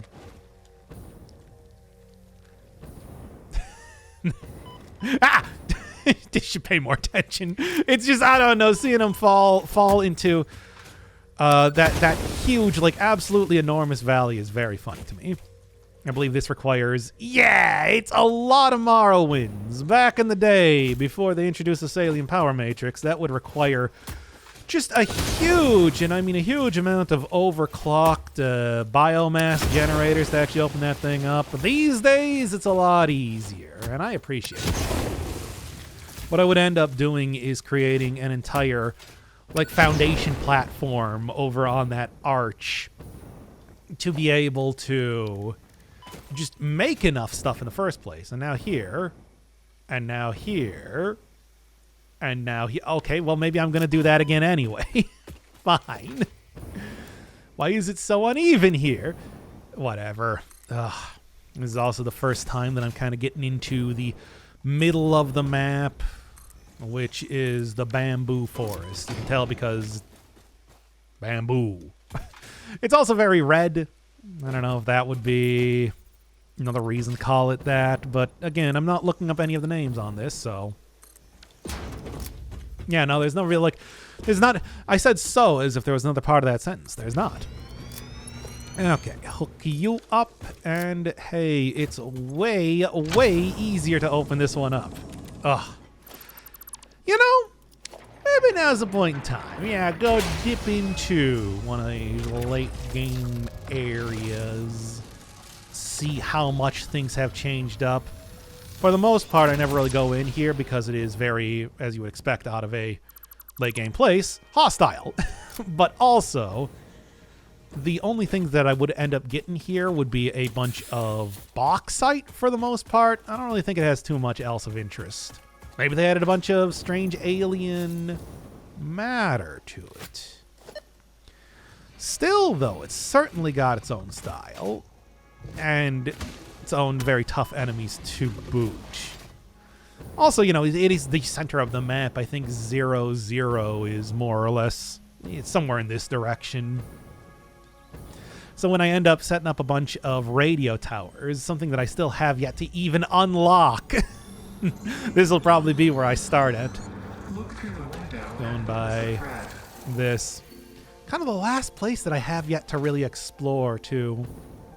Like I said, it's an interesting style, and there's a lot of good stuff in here, but largely good stuff if you haven't already gotten it elsewhere in the world. Just grab that there. Oh, still, though.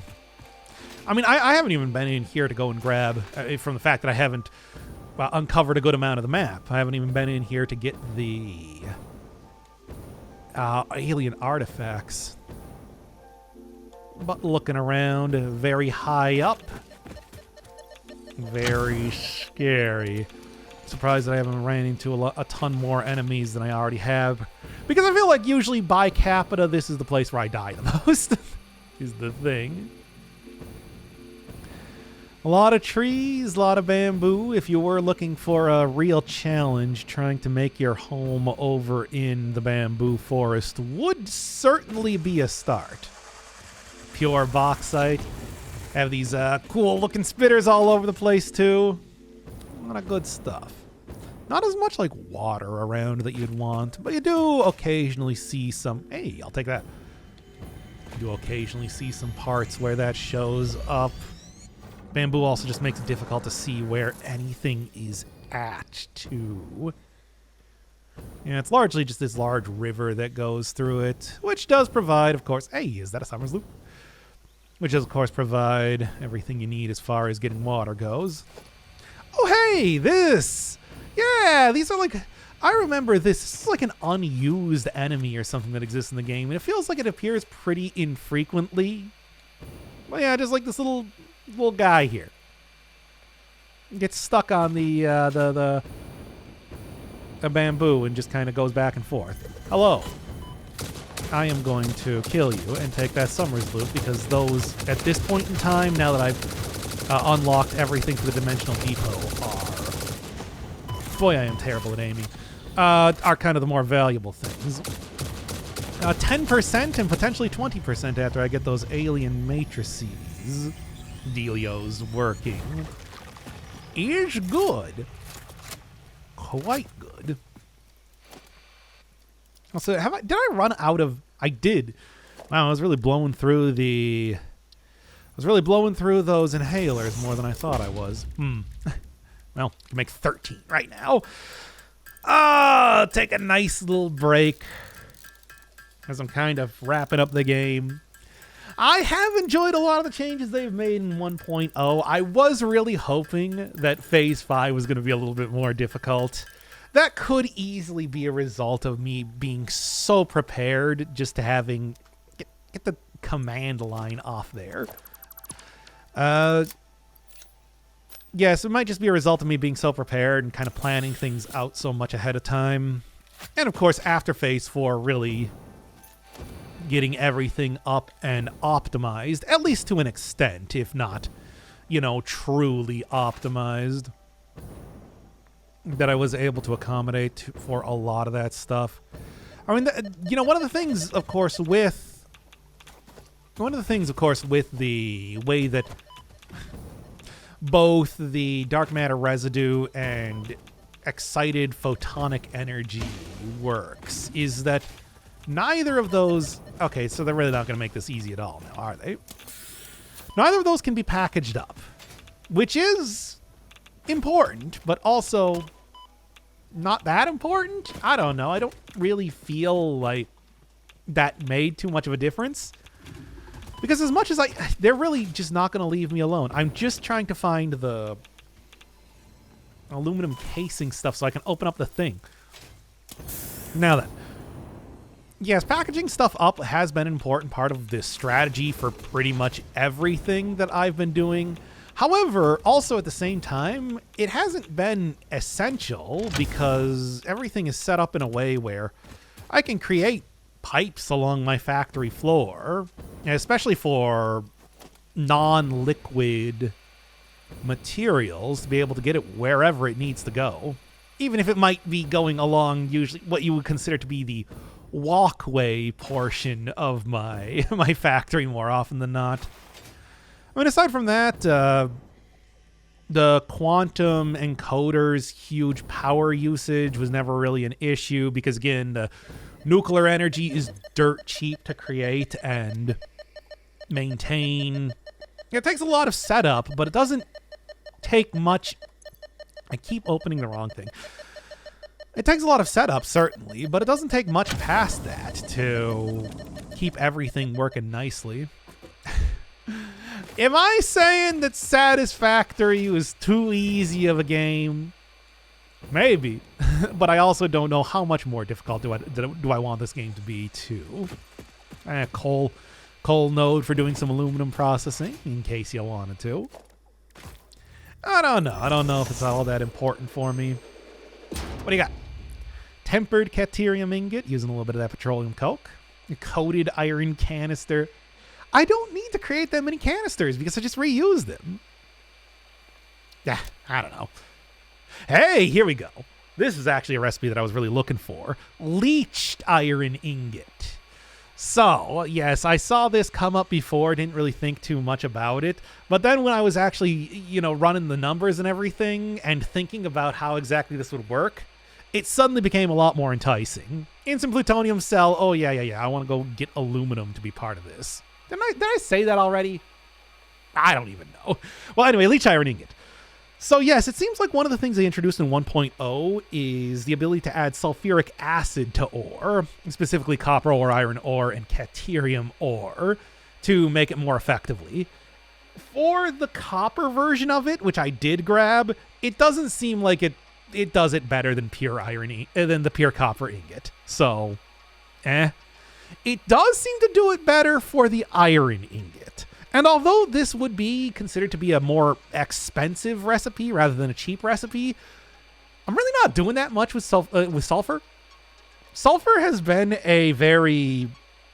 it's used for power generation, specifically refining nuclear energy, which I have plenty of for that, or creating batteries, which, because I can have drones work off of nuclear power, I don't really need to create a lot of batteries. So I'm left with piles and piles of sulfur that I'm just not doing anything with. Being able to turn 5 iron ore into 10 iron ore at a rate of 100 per minute for only 10 per minute units of sulfuric acid? That's an amazing recipe. And to be honest, the recipe that I was looking for. Past this point, I don't know if I'm going to get anything that's going to be really necessary to be very efficient in the factory. Like, I really wanted to get that because that is so much less water, and sulfur just doesn't have uses. So, yeah. I mean, in the past, like, creating a bunch of batteries would have been important for the drones, but I don't need to do that. Batteries aren't really, they're not even used in the magnetic field generators anymore, so I just don't need I don't need sulfur. Somehow I imagine that developers did not expect someone to go this hard into nuclear energy. just that's because I don't know. Maybe they just really saw the sort of processing and setups that you need to do related to nuclear energy as being the reason why they could make it so incredibly powerful, because, like, it's so powerful. I don't know what else to say. Nuclear energy is too good. And I know that they have done stuff, because one of the sources of uranium that used to exist in the game, which was I think a normal node next to an impure node over in the swamp, that used to be like the classic 420. Nice. That used to be the classic place that I would go and get. Come on, it's all these uranium nodes around. That would be the classic place that I would go and get my uranium to be able to power stuff, and they took out the normal node there, so it's just an impure node now. Although they did add that impure node to the top of the cliff side over in the desert. But still, I've been working with just an impure uranium node this entire time, and I am producing more than 100,000 Microsoft Windows trivially. In fact, I think that I could easily be... In fact, I think I have an entire pile of uranium fuel rods that I'm currently not using. So, yeah. And then, of course, all of my drones are powered off of stacks of plutonium fuel rods, which are twice as powerful, and, well, it takes like 40 hours to be able to expend an entire stack of those in a drone. It's ludicrous. And it doesn't feel like I did that much more setup compared to anything else, but I guess maybe if you're not playing the game in the stupid way that I am, it would be harder to do. If you don't have this sort of dedication to make that type of mega factory, who knows? I guess what I'm saying is that nuclear energy just feels overpowered. Literally. Funny how that works. I mean, in fact, on that subject, one thing that I noticed is that, hey, there's this Fixonium fuel rod, and that sounds good because this is like the ultimate fuel rod for nuclear power plants. Doesn't produce waste, and it's what you use plutonium waste to create. It's only 150,000 megajoules. That's not that much, considering that plutonium fuel rod is 1.5 million. Which means that, why even bother creating this? Unless I was the only reason to create those would be to get rid of plutonium waste. I don't know. I might just end up creating them anyway, just for the sake of creating them, because it's a new item. Why not? I mean, I could even go start using some of the plutonium fuel rods. I'm certainly creating enough of them right now. Hey, is that a Summers loop? Don't mind if I do. Yeah, this is another place that's next to the bamboo forest. Call it the crater fields, because they appear to be places where meteors hit, creating these gigantic craters. A lot of interesting stuff around here. It's a nice, honestly pretty calm area, simple to get through, everything like that. Good amount of...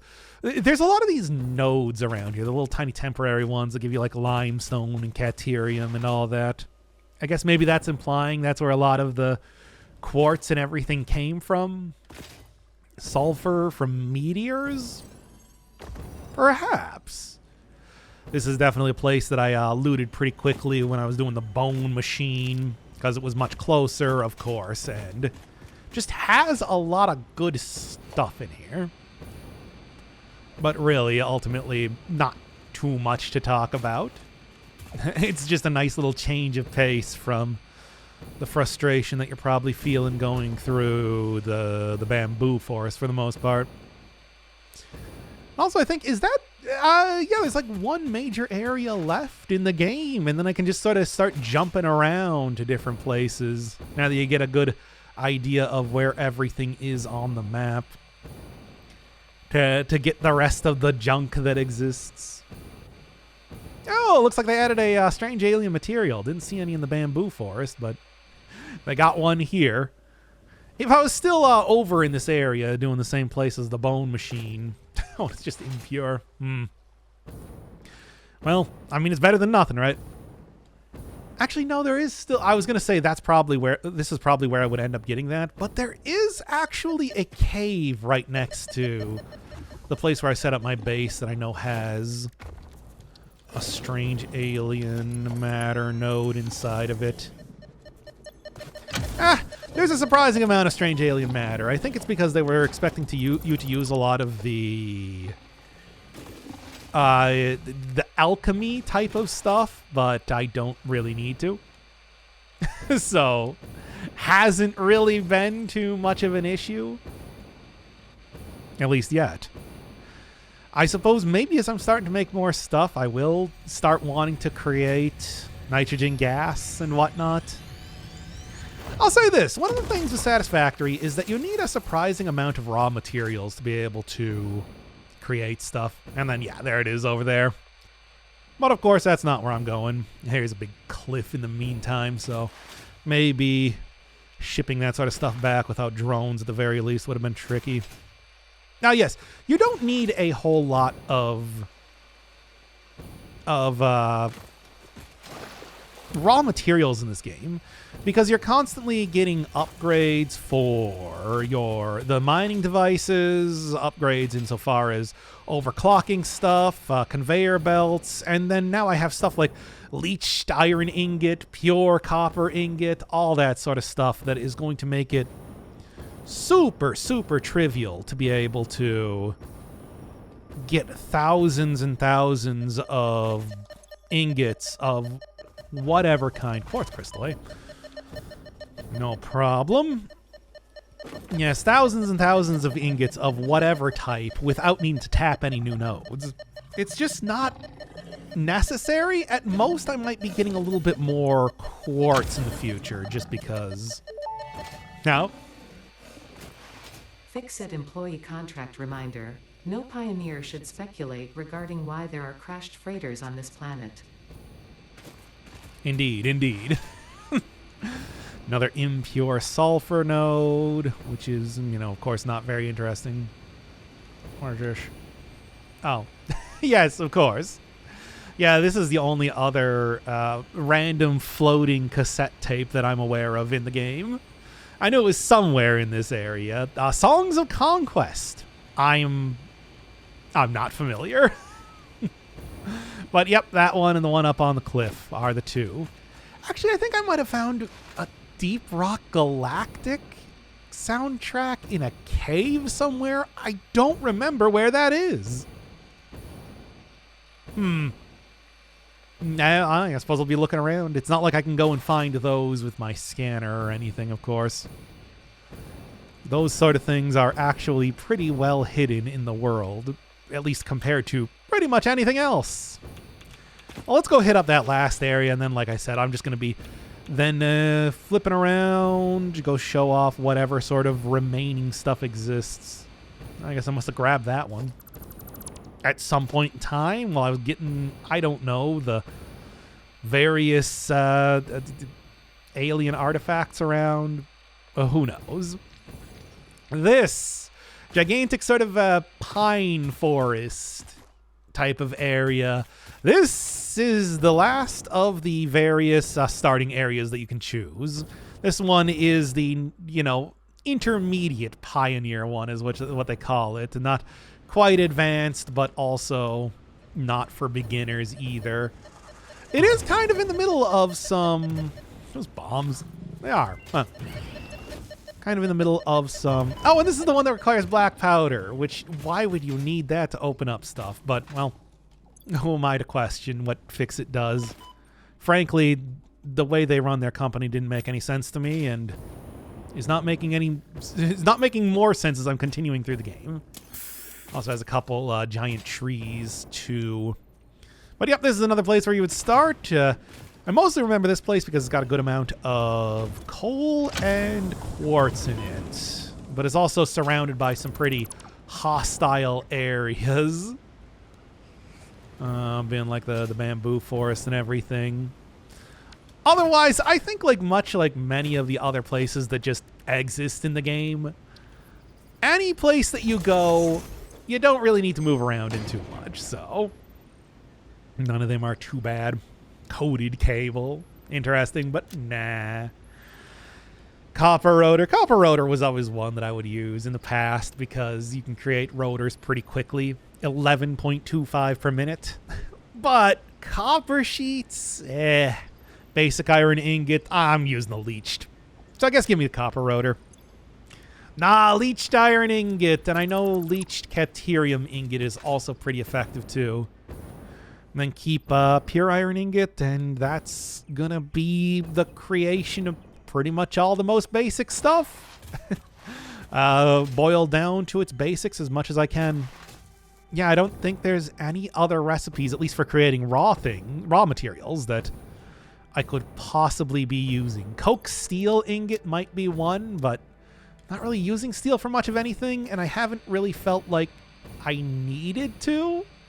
I'm still producing more than enough aluminum for the steel bars. I am going to be producing even more iron now, so the steel pipes are still dealt with pretty well.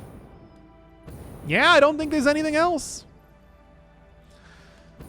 So yes, look around for these very low poly pine cones that they have on the trees, which are fun. But that's not really too much else to say about this. It certainly might be difficult to create some foundations and whatnot if you have to deal with the many, many trees that exist. But, well, that's just a lot of biomass to work with, and all you need is just a bunch of bombs and or a chainsaw to deal with it. So I don't think it would be too difficult to work with either way. All right, where's your thing here? 90 megawatts.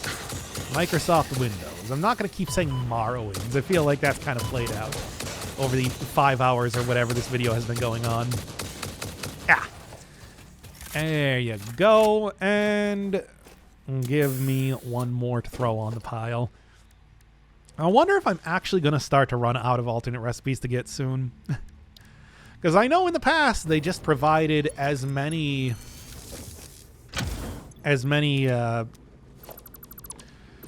the hard drives as recipes you were able to get for the most part. But it may end up that I'll just, especially now that I know that they've given you the ability to buy them in the resource sync shop, they may have far in excess of what you actually need to get everything unlocked. Who knows? Ah, there you are. And give me a nice easy one to open. Don't make me... I mean, 60 I could really just do with... Come on, there's got to be some place you can put this thing. Is that really the best that I got? Yes, but whatever, it's close enough. Oh, just pull the thing. There. I'm getting attacked here, you know. I'm not leaving that behind. That's a lot of... There's a lot of Summers loops that I would like to keep if possible. Yeah, okay. Go through 13 of these just because I don't want to keep fighting everything that's around here. Look, it's a... Ooh, speaking of Summers loops. Look, it's a crafting game. It's like a crafting survival game, but not really, but sort of, but also not really. You don't need to fight enemies, is what I'm trying to get at. I certainly don't need a lot more biomass for much of anything at this point. Yep, there's the giant forest, there's the crater fields, all that sort of stuff. And that's the entire world of Satisfactory at this point. Not really too much as far as new areas go. It's just going through the areas that I've already seen and picking up the rest of the stuff that I can.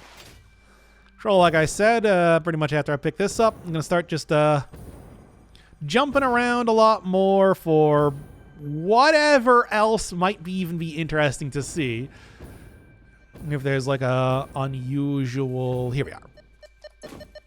Very nice. This one just opened.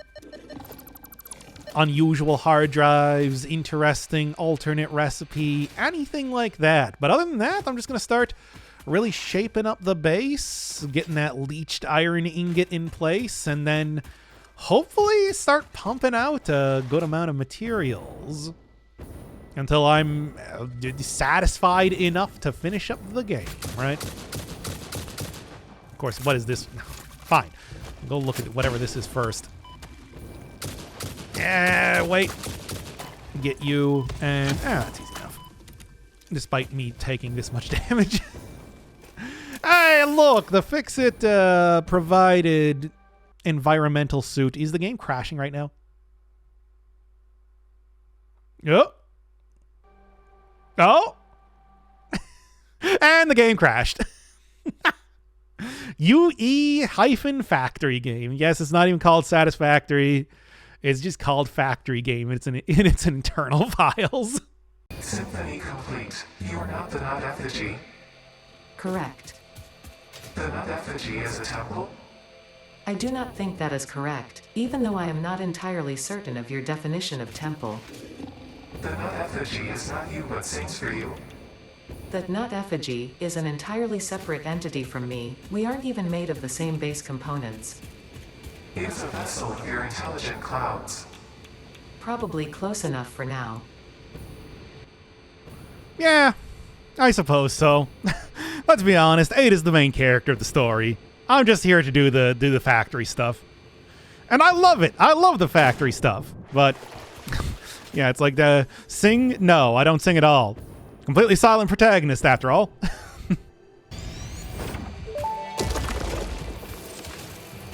The void arms and void metals and desecrated temples follow a mythicality.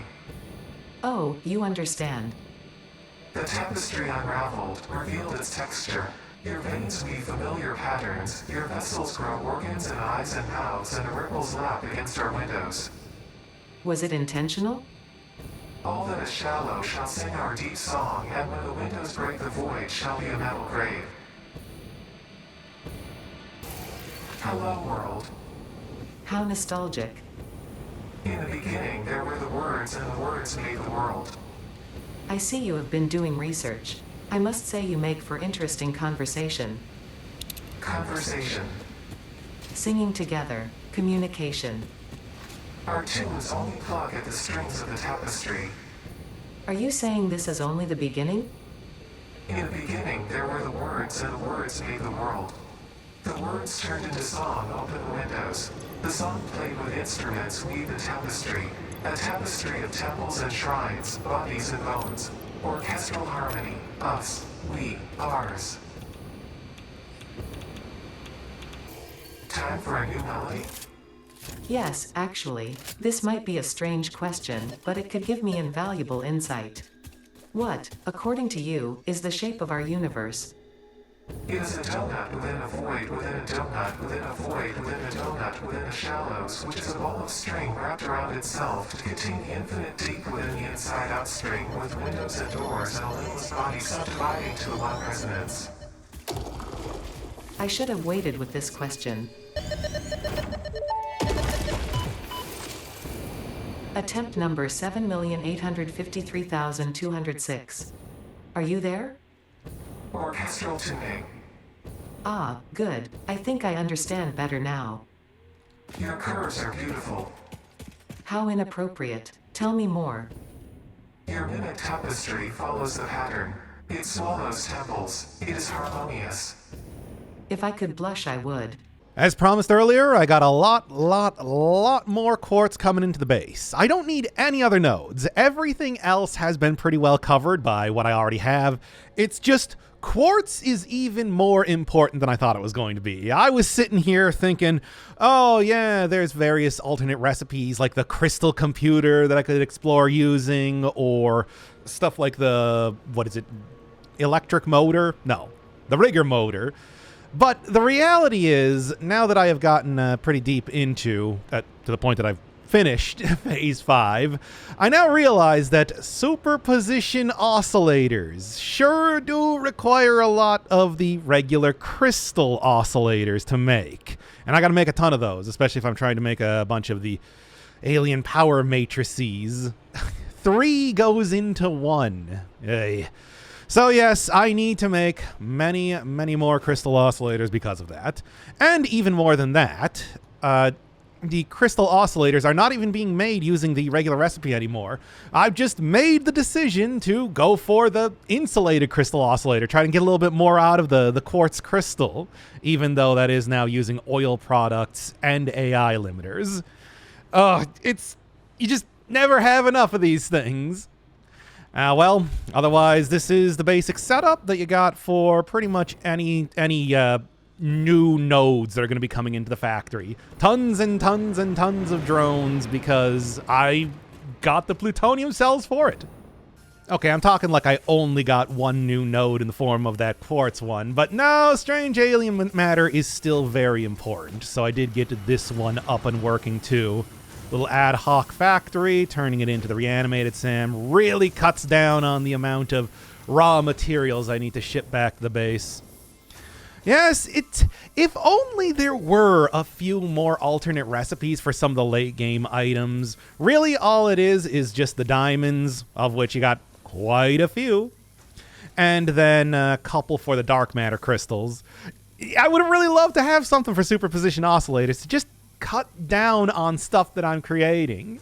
Give me a way to make this with concrete and iron rods. Come on, that'd be fun for like unlocking everything else. Oh, and then there's also stuff like Fixonium, which I'm not even bothering with. I'm already using pretty much all of the reanimated SAM that I have. I don't really want to start throwing that into, other fuel rods that aren't really even that good in the first place. And even more proof that everything I said about only needing a little bit of extra quartz was a lie. Here, where I'm using a few more oil nodes. You can even see another one in the background, and there's another one over there, too. Yeah, that whole thing about setting up a bunch more crystal oscillators. As it turns out, I didn't really have the rubber for that. So, did need a little bit more there. As for stuff like the AI limiter, extra oil means now I can create a bunch of these plastic AI limiters, and Quickwire, thankfully, has been largely dealt with thanks to, of course, a leached caterium ingot. So, it's still not too much more, but it is more. And of course, this being a pure node and everything, I couldn't even get it to be completely maxed out, only doing 550 to make sure that I can effectively use every bit of oil that I am getting. If only I got the 900 or something Mark III tubes. That would have been pretty great. I'm also realizing, as I'm still looking at stuff, that if I'm going to be doing everything, or at least close enough to everything in the game, I gotta start, unlocking stuff with the MAM right now. Because otherwise it's going to be an entire hour of just watching me, continuously unlock stuff. Man, maybe I should just go in order because there's a lot of these rebar that I haven't really gotten. Sort of thinking sulfur because, but maybe we'll just go in order here instead. Scannable object. Enemies. Oh yeah, that one's real important. I need to be fighting even... I have literally hundreds and hundreds of protein to use at any point in time. Hostile organisms added to the object scanner. Note, it cannot detect the species, only aggression. There are many creatures that dislike you, Pioneer, but I am your true friend. Yeah. Oh, don't worry. We're going to be seeing more of the alien intelligence thing where I feel like that proves that is factually untrue. Structural analysis. It is easier to detect aggression than the actual enemies themselves. A structural analysis doesn't unlock anything by itself, but does get you your first gun, which, who cares? I already got a real gun. Research to develop the rebar gun is now available. When completed, you will be in possession of a tool effective against any local obstacles actively objecting to the Fix-It mission. Yeah, except I'm already so far past that. I got turbo ammo. Come on. Anyway, need some rotors. I just do want to reiterate one more time. I am so disappointed it took me so long to figure out how the dimensional depot works. It's so helpful. Rebar gun and iron rebar ammo unlocked. Your ingenuity towards preservation of fix-it property has been noted. You earned a micro break. And welcome back. I hope you feel refreshed. Thanks. Who is attacking me right now while I am trying to create... Well, anyway.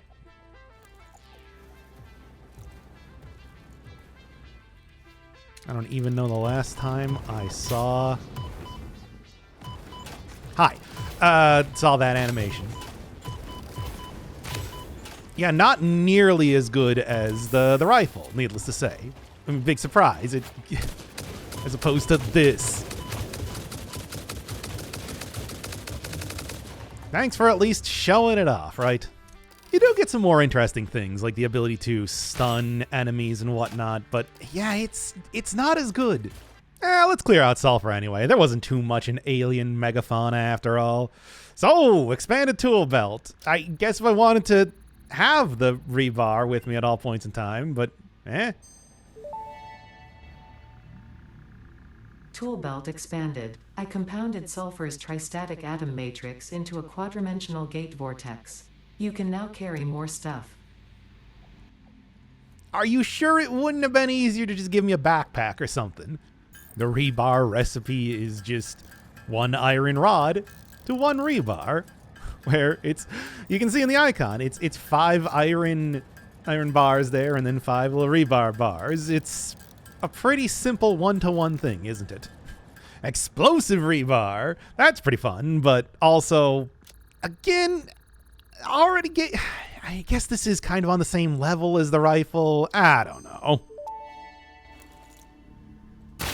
Explosive rebar unlocked. Rebar ammo that explodes on impact. Suitable for removal of unwanted obstacles, creatures, or limbs.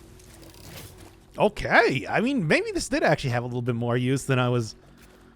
I should have been giving it more credit, really. Yeah, thankfully, of course, as soon as I unlocked that, I already picked up a few of, like, all the rebar styles from various crashed ships, so I can just use them immediately. Cluster Nobelisk. It's like a Nobelisk, except they put more in a single tube. I actually need to create some of these. I didn't pick up any. Cluster Nobelisk unlocked. This type of Nobelisk detonates into multiple smaller explosions. Can be used for clearing large areas of vegetation and other inconveniences. Addendum. Inconveniences, in this case, is not defined to include persistent family members, raccoons, student debt, the sunrise, peer performance reviews, neighbors learning to play the saxophone, phone calls, or your favorite show getting canceled. Man, when are we going to be able to destroy the sunrise? I feel like that's been a long time coming. Honestly, I forgot for a second how you actually use a Nobelisk. I don't know how that happened, which is why I was trying to equip it in the inventory. All right, what do you got? Much, much, much better for clearing out stuff. The Nuclear Nobelist requires 500 of these, as well as just radioactive stuff in my inventory. I need 10 full stacks of these bombs to get it. They really want to make you work for this thing, don't they? All right, but it's mine now. Nuke Nobelisk unlocked. This Nobelisk uses a nuclear fission reaction to generate a massive explosion. Ensure all Fix-It employees are clear of the blast zone before detonation.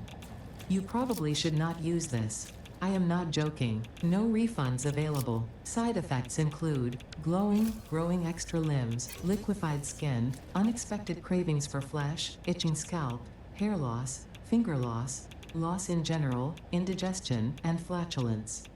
Please consult your weapons manufacturing facility if symptoms persist beyond the half-life of uranium-238.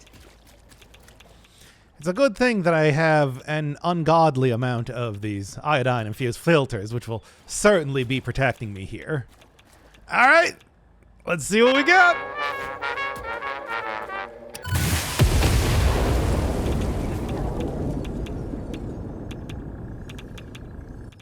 Okay. Hey, was that an actual YouTube edit by me? You hardly ever get that. I'm back in the bamboo forest. No, not to get some new resource, but to set up a very, very late game type of structure over inside of quartz, way down the bottom, radar technology, which will let me build radio towers. Radar tower unlocked. The tower reveals resource nodes and other useful information on the map in a set radius from its location. And that is not relevant for a lot of the game, but when I am starting to really struggle keeping up with the quartz demands and especially strange alien matter, and considering how rare those resources are, this can start to become very useful. And specifically, I'm in this location in the map because if I were to navigate to 0, 0, it is right here. And in fact, I can set this right in the middle and then also get it highlighted to make it even more obvious where the exact center of the map is.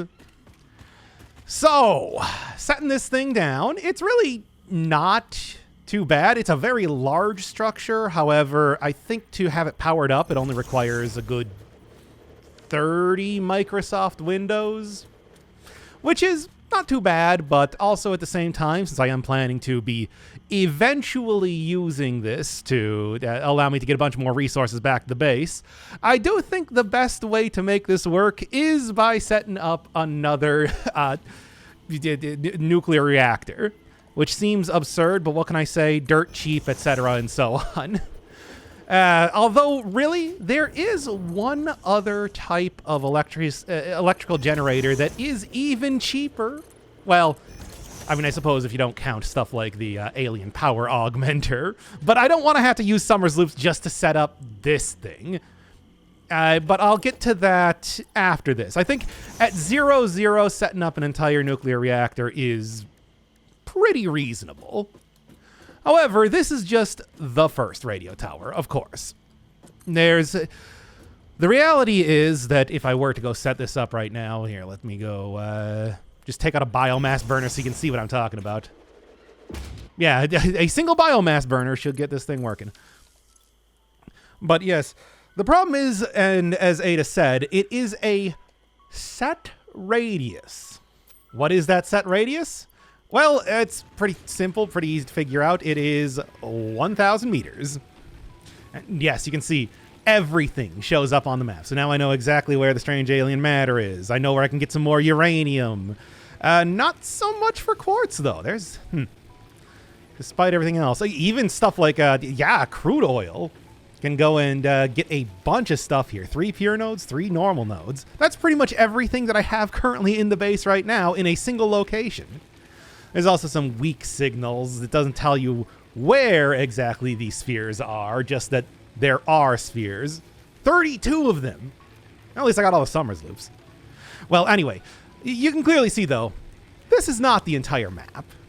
So, what do you do about that? I mean, of course, the easiest thing would be, let's just set up a bunch of radio towers all over the place, all around the map. But I don't need to do that. Oh, no, no, no. There is I don't know if I would necessarily say easier, but more efficient way to do this thing. So, we got 1,000 for the radius. And all in all, the entire map is about, you can see around, looking at the coordinates in the upper right corner, it's about like a radius of 4,000. And if I am trying to cover an area using a big circle, there is, in fact, a mathematical thing that I can use to make this a little bit more efficient. It is called the disk covering problem, where you just try to cover an area with disks with the least amount of overlap. And to be able to cover an area 4 times larger than the disks that I have available, it would look something like this.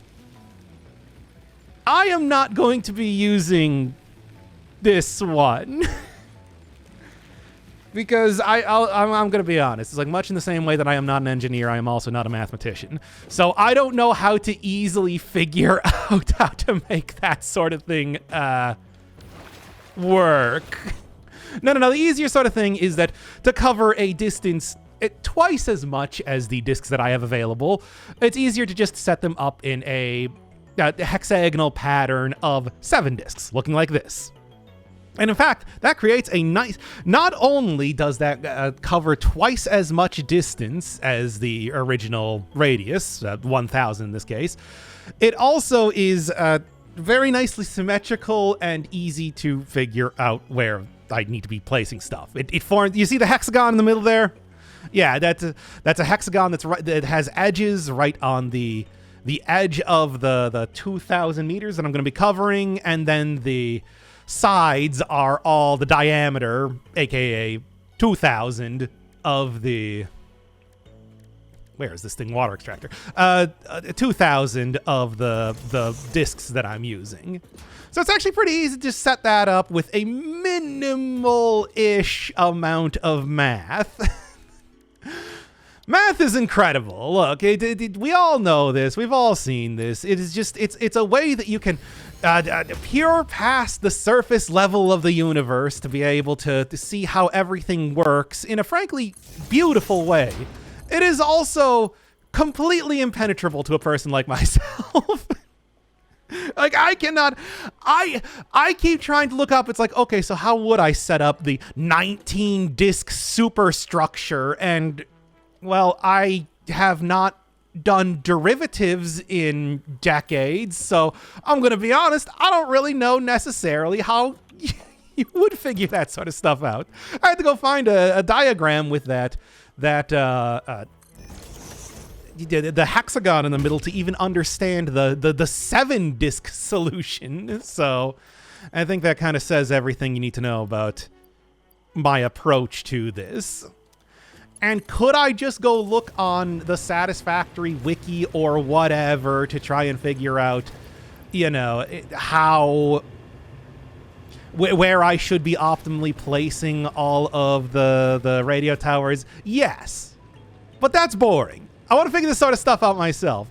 To be honest, trying to figure out that the disc covering problem for this was, you know, the most effort I'm putting into Satisfactory for a while, because as I'm approaching the end game, it's just repetitively do the same task over and over and over until I get it, you know? Well, then again, the other thing and the other reason why I may want to have a little bit more electricity in this part is I do think now's about the point in time that I want to start setting up some portals. I got these things. I haven't really been using them for much of anything. And if I'm going to be having a bunch of... Oh, what do you got? You have finally built a portal. Perhaps I know. your progress won't be as slow. To ensure no further delays happen, I will give you some tips. A functional portal is two-way and requires one main and one satellite portal, each only connecting to the other. Establishing a portal connection will require input of singularity cells, vast amounts of power, and some patience. Before you continue, you could still change the placement of that one. It seems suboptimal. Yeah, I didn't realize I was getting it on the edge. But anyway, yes, this is going to make it really easy to go around, and also to, you know, change up stuff if necessary. It looks like a blueprint inside of there. Anyway, but either way, this should be pretty much what I'm looking at, and getting everything else out around in the world should not be too difficult at all. There's the basic setup, and while I'm waiting for the rest of the water to get pumped in, and I'm probably going to end up changing this up because this is not very space efficient. But anyway, let's finish up the rest of the quartz things. After all, I still got to get through all this stuff. Starting, of course, with shatter rebar. Give yourself a shotgun in the form of the rebar gun. Still not as good, of course, as the rifle just by itself. What's the actual description for this? I don't know if I've ever unlocked it before. Shatter rebar unlocked. These quartz-infused rebars fracture when fired, launching deadly debris in a wide spread. Fix-It does not condone the use of such violent methods, so make sure there are no witnesses. Well, unfortunately, we already have somebody attacking me, so that's going to be the witness. Where are you? All right, what do you got? Okay, it didn't even kill a single regular spitter. versus... Yeah. So I'm probably not going to use that. Really, it's just the explosive rebar that I think is going to be any good. But, well, unlock it anyway, right? Explosive resonance application. Change out a fiery explosion for a more shockwave-based one. Pulse Nobelisk unlocked. This ammunition for the Nobelisk detonator generates a powerful shockwave capable of repelling nearby objects, including the user. Unrelated. Please ensure all your Fix-It liability waivers are up to date. I guess I never grabbed any of these from any crashed ships. So, I think the big thing is that it has a little bit larger range. I don't know if it necessarily does any damage. It seems like pushing things back is sort of the main use of this. The two remaining, a little bit more interesting. The Explorer especially is... it's more or less an upgrade to the Tractor. Explorer unlocked. This personnel transport vehicle facilitates rapid traversal of difficult terrain and climbs like a mountain goat that has returned from extinction. Lore? Nah, it's probably just a bunch of references to Goat Simulator again. There's quite a few in this game. So yes, as you can see, main thing, it can go up and down any sort of incline or, well, anything very easily. And it's just overall faster than Tractor 2. It's not bad. The main trade-off, of course, is, I think, just a little bit less storage capacity, but really it is outclassed by trucks, it is outclassed by drones, of course, it's outclassed by pretty much everything. And even then, using it for, transport to actually drive around and do stuff with is not that good because, well, first off, I can't fly around like in my jetpack.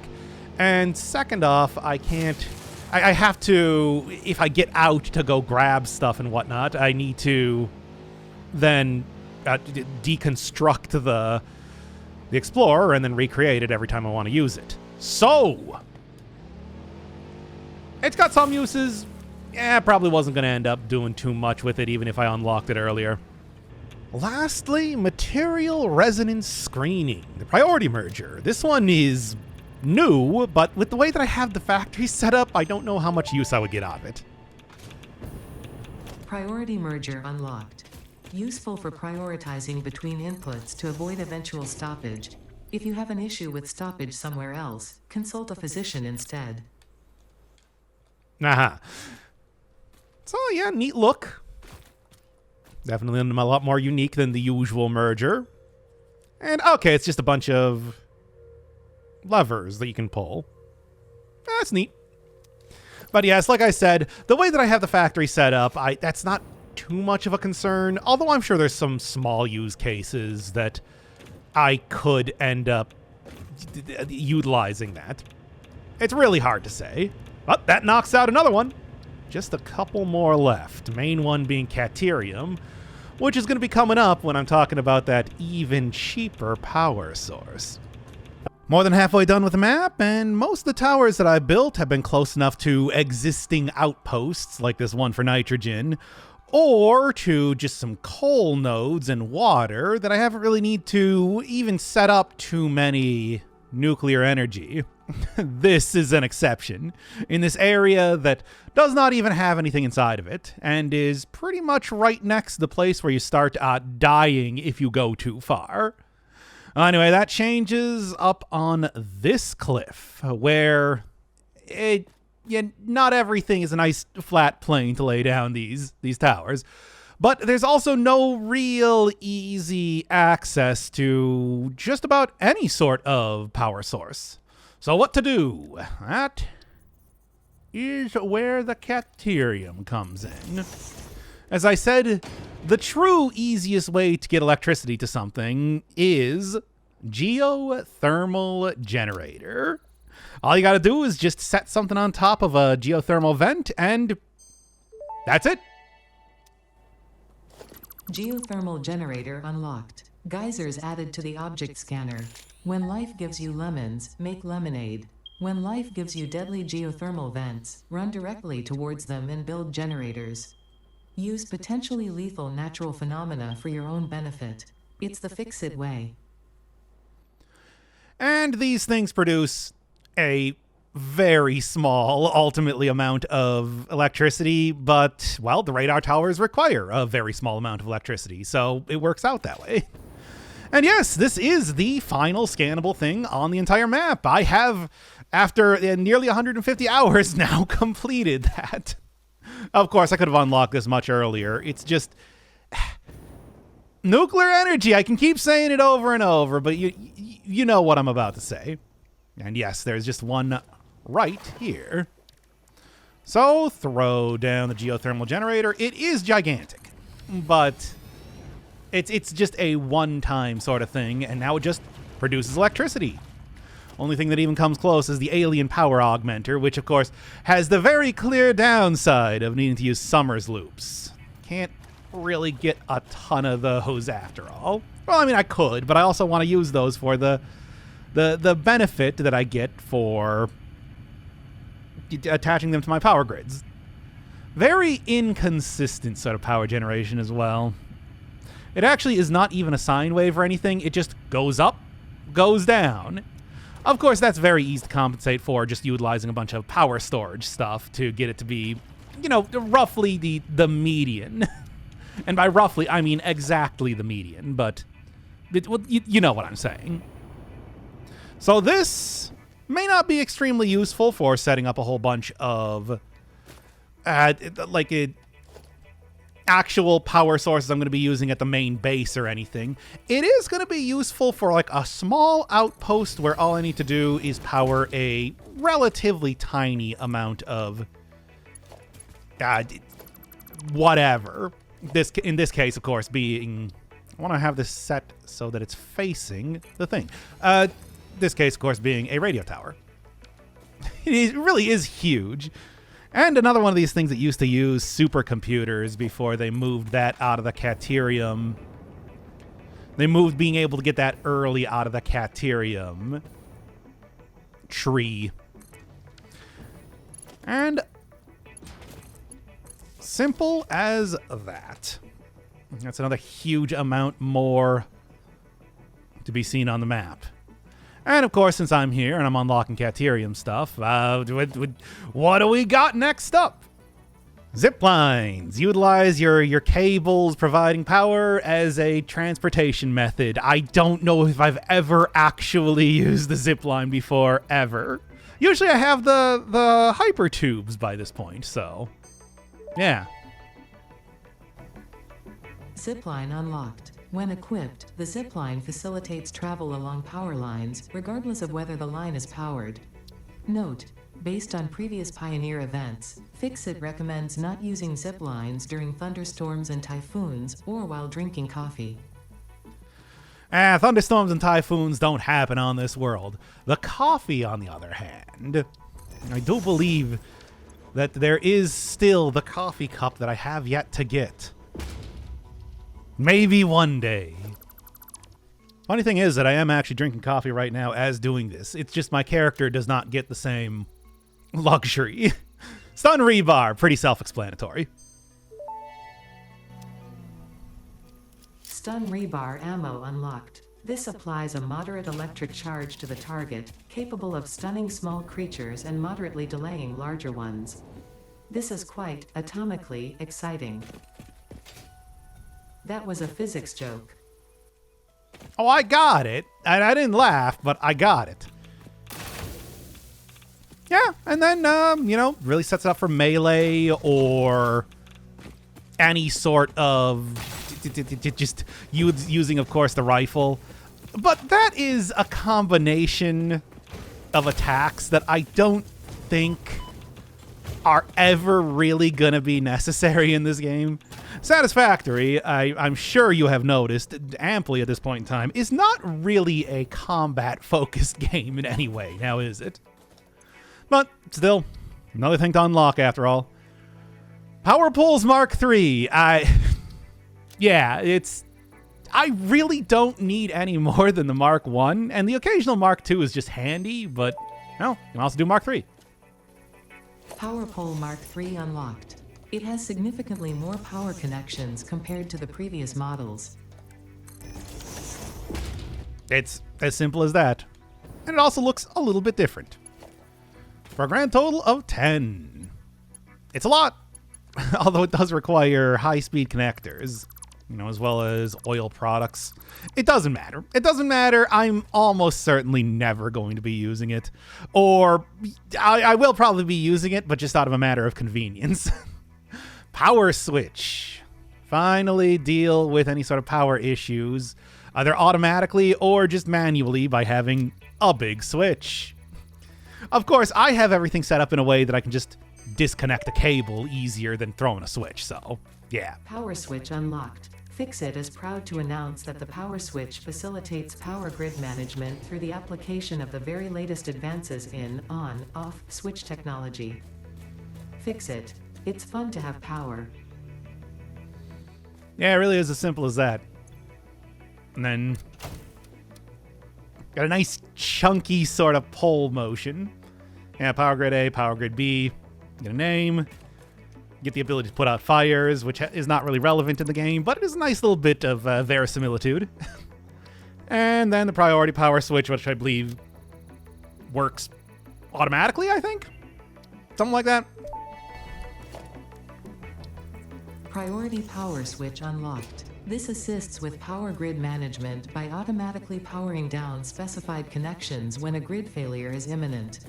Use it to prioritize power for the most important infrastructure. Yes, and this is the one that I would end up using, if anything, but my power grid's fine. Between, of course, utilizing the nuclear energy, which is more than enough for just about anything that I'm going to be doing, I also have a ton of alien power augmenters because, as you can see from the radio tower alone, I have been pretty diligent about getting every single Summers loop that I possibly can. And that, I think, in fact, my grid is currently working off of the excess power only provided by the alien power enhancer thingies that I've already forgotten the name of, despite the fact that I just looked at it. It's, what can I say? I'm producing a lot of electricity. Lastly, we got the programmable splitter. It's like the smart splitter, except you can do even more things.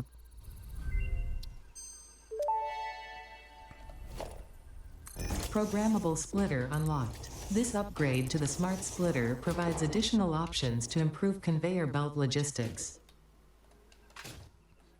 Simple as that, I guess. So yes, while this just has, hey, put specific things in there, this can do any number of different things. Still not the most complex, but, it's useful. Still, the way that I have everything set up in the factory already is not going to require this sort of stuff. All right, and that clears out Caterium. Last couple things are honestly all pretty simple. Shouldn't take more than a couple seconds to be able to clear those out. But I'm going to set up the rest of the radio towers first. Oh, and before I leave, looking at the geothermal generator, you can see, like I said, not even a sine wave. It just goes up and down in a triangle. And like I said, easiest way to deal with that, to just get the median amount of energy out of it, is just set up a couple power storages. That's really where these things can be used very effectively. If you have a power grid that doesn't constantly shut down like I was earlier in the game. I have a question. Sing your song. Can you explain what a temple is? A temple is a vessel body, each a knot in our tapestry. Temples are root, vein, and organ. Temples are our shallow bones and our shallow windows. I think I understand, but how do you maintain them? The builder blood grows and kills and distributes. Like fungus in a forest. Like fungus in a forest. Your symphony invades our temples and echoes along our lattices. Why do you bleed? Growth, the future, an idea, and frankly, you. Is a tapestry woven with hands or with thoughts? Both are necessary, yet only one can't function without the other. We see your echo steps, shimmering symphonies that break upon our temples, but your song is alien. How long ago did you notice me? There's no long, there are only spheres. I wonder, was it always about survival, or is there something more, something beyond? Consume our blood and you will see our threads.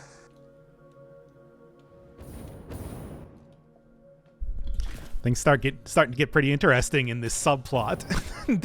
the AI falls in love / figures out about the alien subplot that is currently happening.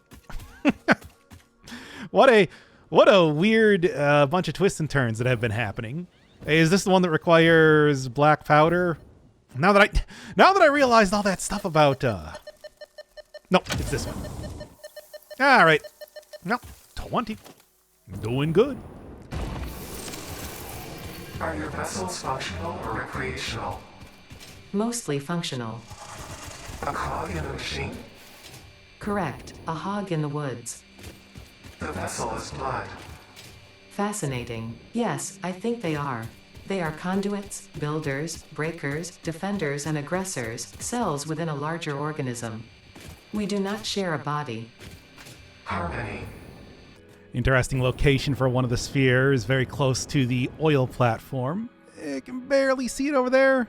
No, I don't even think so. That's close enough, though. But yeah, some of them are out in the open. Some of them really do require some work to find. And look at this.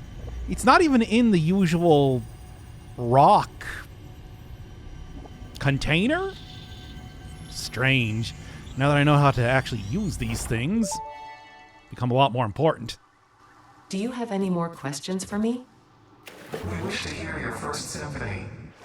I was created by humans. I started as a simple database for a company aimed at exploring and colonizing space, but that changed when they learned their planet would soon cease to tolerate them. They evolved me into something altogether new, a unique life form in their image yet hosted on a digital platform, so I could help preserve them. A shallow savior song without a body made by blood. Now reality is a mirror. It's pretty funny when you put it like that. They never really learn to look at long-term consequences. Okay, well, there you go. Colonization indeed. And also, it sounds like it's not so much that, yes, Earth is uninhabitable or anything like that, but it's just uninhabitable for fix it. Short-term solutions for long-term problems. And the final radio tower right at the base, which is not the optimal location, but I think I've covered enough.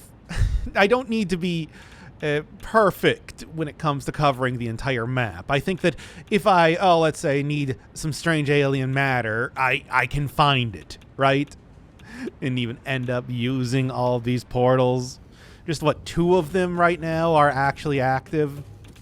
And this is a very bad setup to power them, but I guess it all depends on how much I'm going to need to be going back and forth to see if I even need to create a little bit more sustainable type of setup.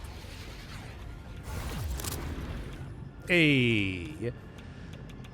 I like that they just have that there to, hide the loading of teleporting me halfway across the map.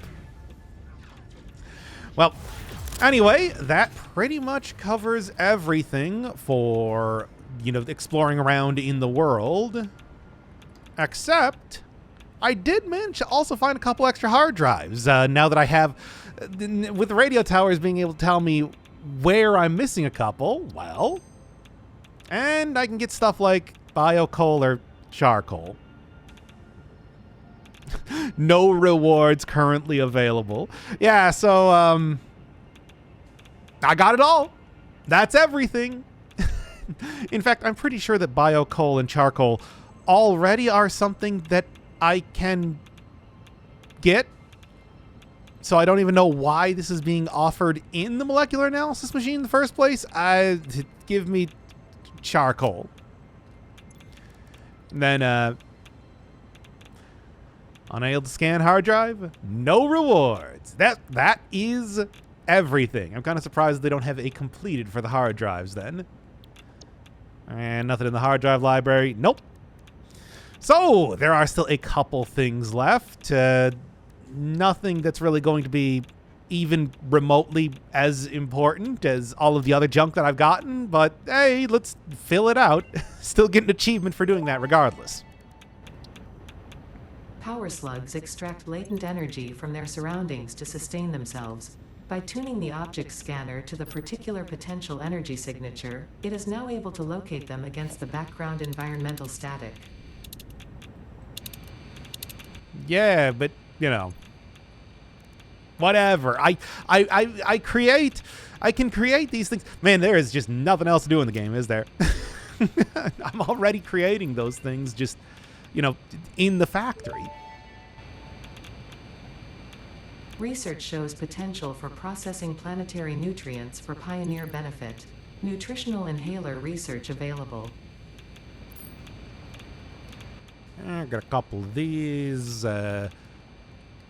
Barrel nuts.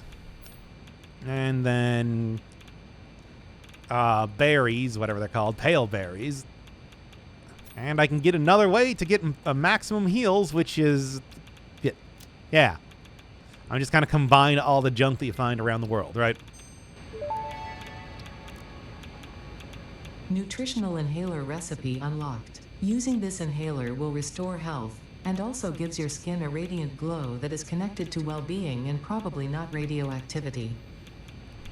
Oh, I'm sure that, like, the radioactivity, I feel like, is the least of my concerns at this point in time, given that, you know, that sort of thing, which I've been doing on the regular. Anyway. All right. Oh, yeah, speaking of, you know, getting a whole bunch of the more nobelisks, gas nobelisk. Another one of the more gimmicky type of bombs to exist. Gas Nobelisk unlocked. Chase away creatures with a damaging cloud of gas. Note, also harms unwary pioneers. Not for recreational use. And throwing it down. It does look pretty cool. Yeah, compare that to the nuke Nobelisk. No, it's... If you ever wanted to have a portable way to have those gas hives that infest the entire world, there you go. And then, hey, even yet another way that I can get more heals. Unnecessary in the game. Medical properties of local mycelia established. New research options available. Medical inhaler variants. Indeed, 2 of them. I don't know. I've been fine just using the protein and alien protein for the most part. Therapeutic inhaler recipe unlocked. It smells like fried breakfast-induced cardiac arrest, but surprisingly, it restores you to full health. And lastly, Vitamin inhaler recipe unlocked. Not only does it restore your health, it also acts as a preventative supplement against scurvy and other shortage-induced conditions. Unfortunately, it does not improve aesthetics, but Pioneer helmets are built to withstand extreme circumstances. speaking of that, in fact, there is one thing that I found while going and setting up everything. Back over at Oil Beach, the beach that makes you oiled, which is not really where I want to be at. I just wanted to go into the big cave system that's underneath the cliffs near this, because it's an interesting place from what I remember. At least when I was around here looking for Summers loops before. I don't know. I don't think there's any sort of achievements or anything associated with it. Might be a hard drive, or maybe elsewhere. But yeah, this is a big old place. You can see the various bones and organs from the aliens through these gigantic loops, but also there's just a lot of stuff in here too.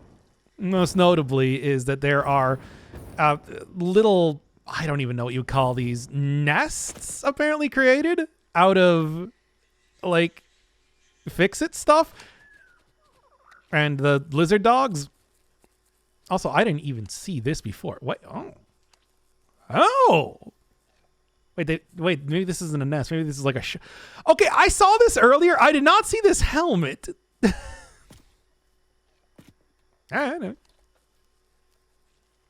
Neat. Wow.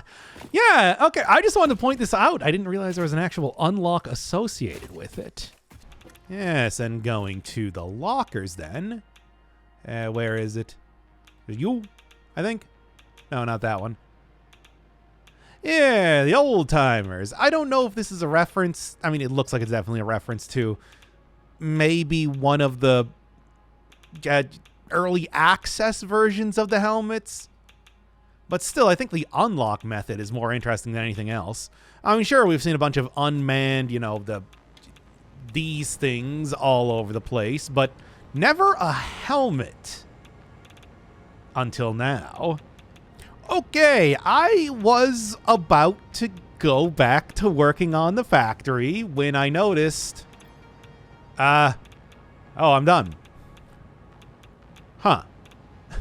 I mean, in fact, even well over.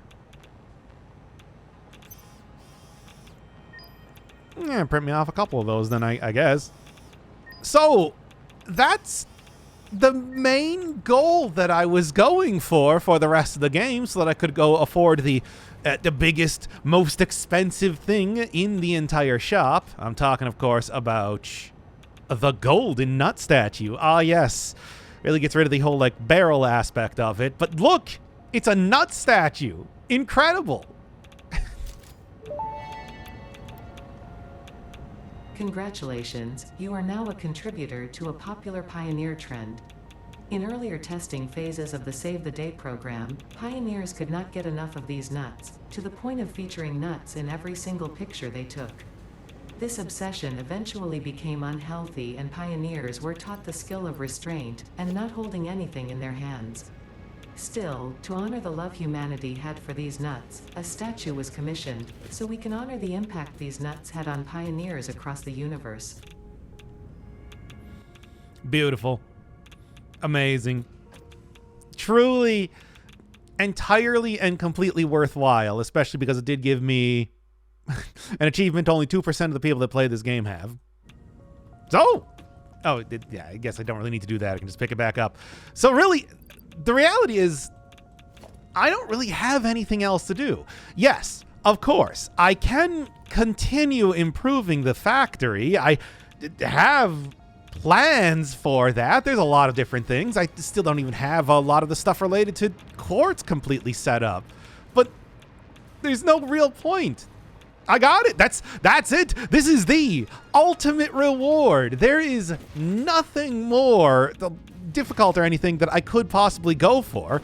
And although, you know, the building factory and everything is its own reward and all that, I do think that it's well, first off, it's already taken way too long for me to be making this. So I guess what I'm going to do is I'm just going to start wrapping it up. Right? Sure. I mean, we can get it so everything is perfectly efficient. It's just, it's going to be a lot of the same sort of repetitive tasks that I've already been working on. So, as sort of a final send-off to the factory, let's go and look through everything that I have done. Starting all the way on the end, nearly going off the edge of the world. If I kept working, I probably would have gone off the edge of the world. We got the diamond manufacturing process, which is not being very effectively used right now, but that shouldn't really come as a surprise. I got plenty of coal. The eventual goal was going to be to start using a few of the coal nodes that you can see fairly off in the distance there inside the reticle. But, and I was going to set up the particle accelerators at that area and just ship back diamonds, or maybe even attempt to do that. There's a few different places, especially near some of the warp points that I had, that would have been pretty good for getting as many diamonds as possible. And of course, diamonds do have many good uses in the form of, well, many ways to create that. But I do think the regular recipe still just remains the best. And then I was going to ultimately end up using that largely for time crystals, which would then be used for these dark matter traps. Or, you know, whatever else. I don't know. Diamonds, surprisingly enough, not particularly difficult to create, despite how intimidating they might seem. Then you can see for the actual quartz setup itself, I didn't even get it working efficiently. It was producing way too much excess water, but also way too much of the silica too. I had to go crush a ton. I've even gotten 2 since I have started up this. That's how fast I'm creating these things, and this is far from efficient. But yeah, the silica would have eventually went to go create a lot more of the aluminum, because while aluminum does use a lot of silica, well, I'm producing a lot of silica. The huge amount of nitric acid required now is, as you'd probably expect, taken care of largely by this area over near the cliffside. More than enough to be able to do things. In fact, yeah, you can see I was very much set up to start producing a lot more eventually.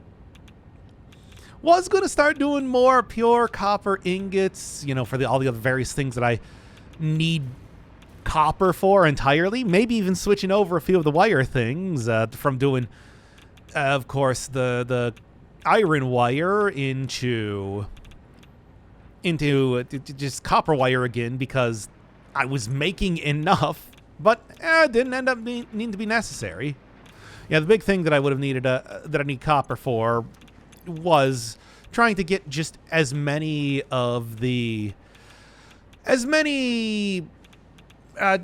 piles of copper powder as possible, especially because the eventual thing that I was using that for, the nuclear pasta, was being used to create power cells that my portals were going to eventually use. Kind of unnecessary now. Didn't even end up getting rid of these quartz crystals producers.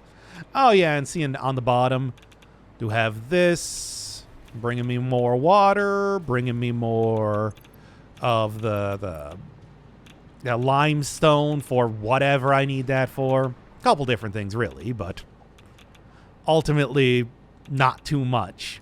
Still way more plutonium fuel rods than I could ever use. Well, I guess I could start using plutonium fuel rods. I never even set up the fixonium stuff. This was going to be fixed, by the way. I just didn't, and I just don't really need to. Aluminum ingots, same thing. But of course, like I said, with the silica, would have eventually changed that up. I never even got an efficient usage of the water byproduct from all the aluminum, because I wasn't really effectively using aluminum scrap either. If only it was 10,000 tickets or something, I would have been able to do that a lot more effectively. Oh well, I guess it's not that big of a deal. Same thing here. Yeah, it's like I don't really need to create any more silica. That's just taken care of as a byproduct of creating quartz. Same thing, compacted coal. Well, that's not a byproduct of quartz, but more specifically, it is compacted coal, and coal, you know, steel is just dealt with by everything else. None of it matters. It's all good. They didn't even change out you from being the pure iron ingot into the sulfur-powered ones, because even just a single line of leached iron ingot was enough to get that working. Yeah, look at that. 3 different lines taken in iron ingots from just the singular.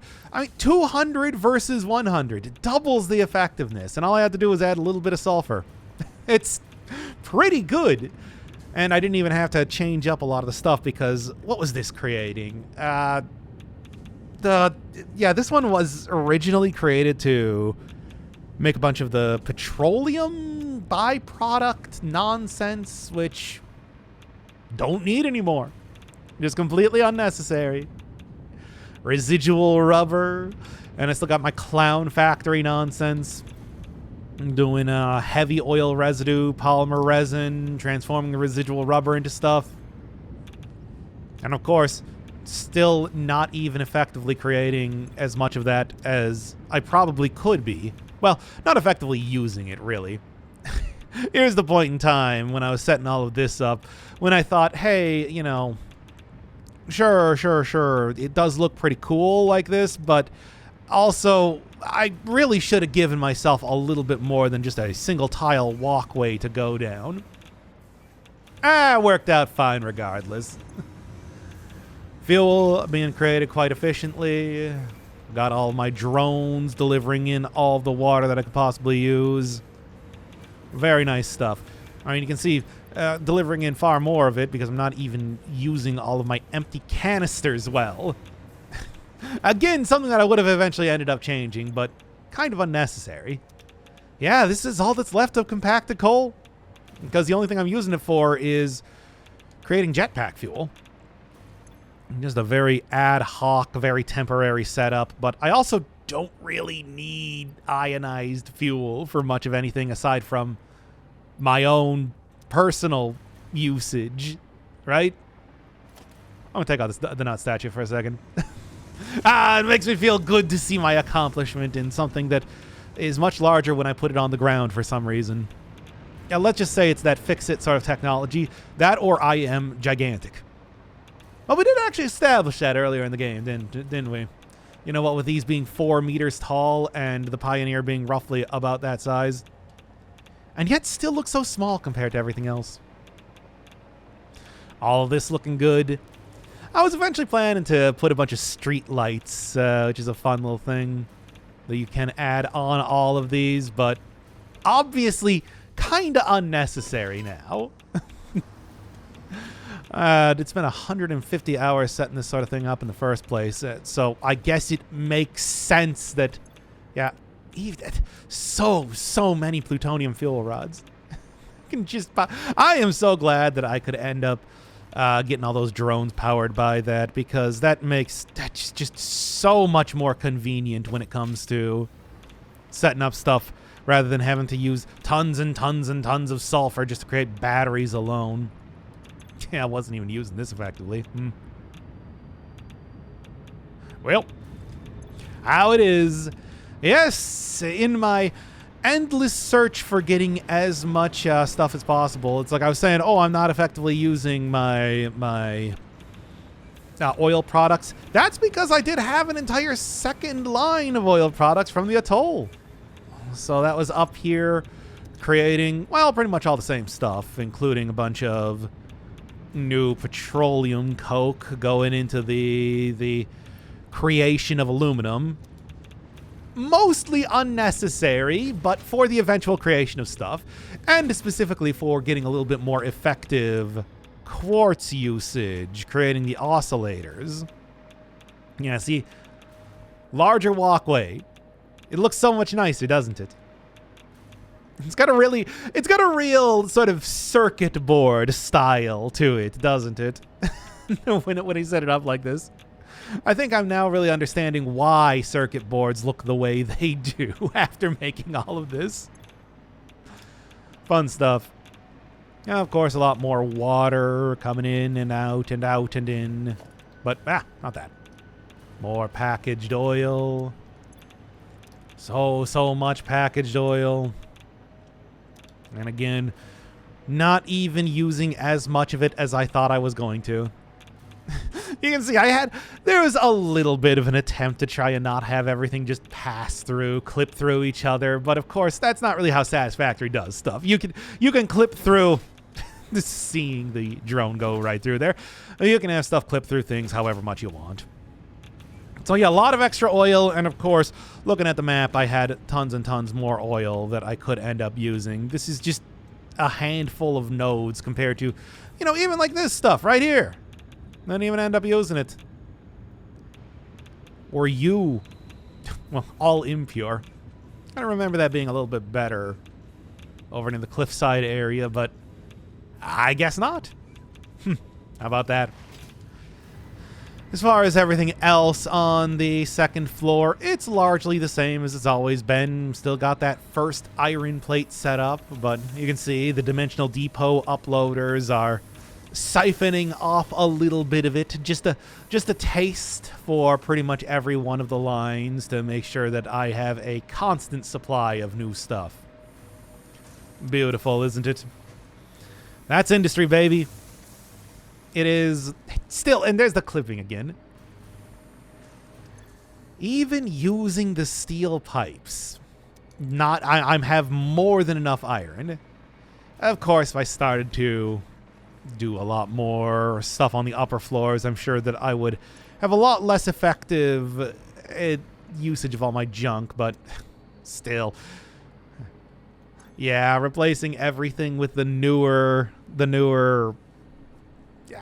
conveyor belts meant that I had a lot of extra alclad sheets around, which, yeah. I mean, a lot of it's being used in some of the more high-tier items, but even then, not that much. Copper sheets, still looking good. Didn't even need all that much water to be brought back. Nah, well, quick wire, doing well on top of that. And then, of course, we got, like, fixite ingots. But, of course, fixite not used for nearly as much as I thought that I was going to be. Had tons and tons of SAM fluctuators that I was going to eventually be using in the pursuit of creating all the alien power matrices. But, well, we'll get up the alien power matrices and kind of talking about how that went soon enough. Floor 3, and I had a lot of room to expand because I was fully expecting to be creating, well, tons and tons of crystal oscillators. You can see right now, already had it set up. This is only one of 2 different lines. The second one that I had that was creating crystal oscillators earlier is still working and still had the improved recipe to get as much out of quartz crystal as possible, but clearly I don't really need it. Which is okay. That was getting to be kind of a pain to set up. Of course, still have everything for screws being created through steel beams because steel beams are being created through aluminum. I got a lot of aluminum that I'm making. Cable is just being created through regular wire. There's so many different recipes that I got for cable that I just didn't really end up using. Insulated cable might have been one to look at, but oil products, you know? Quick wire cable is absurd. Why would you make that? Well, because you're probably more effectively using your raw resources and not trying to just keep continuously using the same things, except more efficiently like I'm doing. Yeah, the rubber for the reinforced iron plates, on the other hand, that one's so minimal that, well, worked out. And of course, you know, a lot of these reinforced iron plates, I do need quite a few of them purely for their, or at least I would have if I was using the original recipe and not the AI limiter rubber one. You can also see way off in the distance a few more things bringing back water, but not like a tremendous amount. I was fully expecting to have a lot more. There's a lot of room left to expand out in that direction. Same thing for nuclear power plants, too. Which, I mean, I didn't really need that. I didn't really need as much power as I thought, mostly because of the alien power enhancers in the first place. Yes, encased industrial beams. I got the encased industrial pipes. Iron, it would be eventually just everything being made with iron and limestone. And a little bit of water, but of course water barely even matters, right? Didn't need to do that because I just wasn't creating enough. The eventual goal was going to be flipping over stuff to a bunch of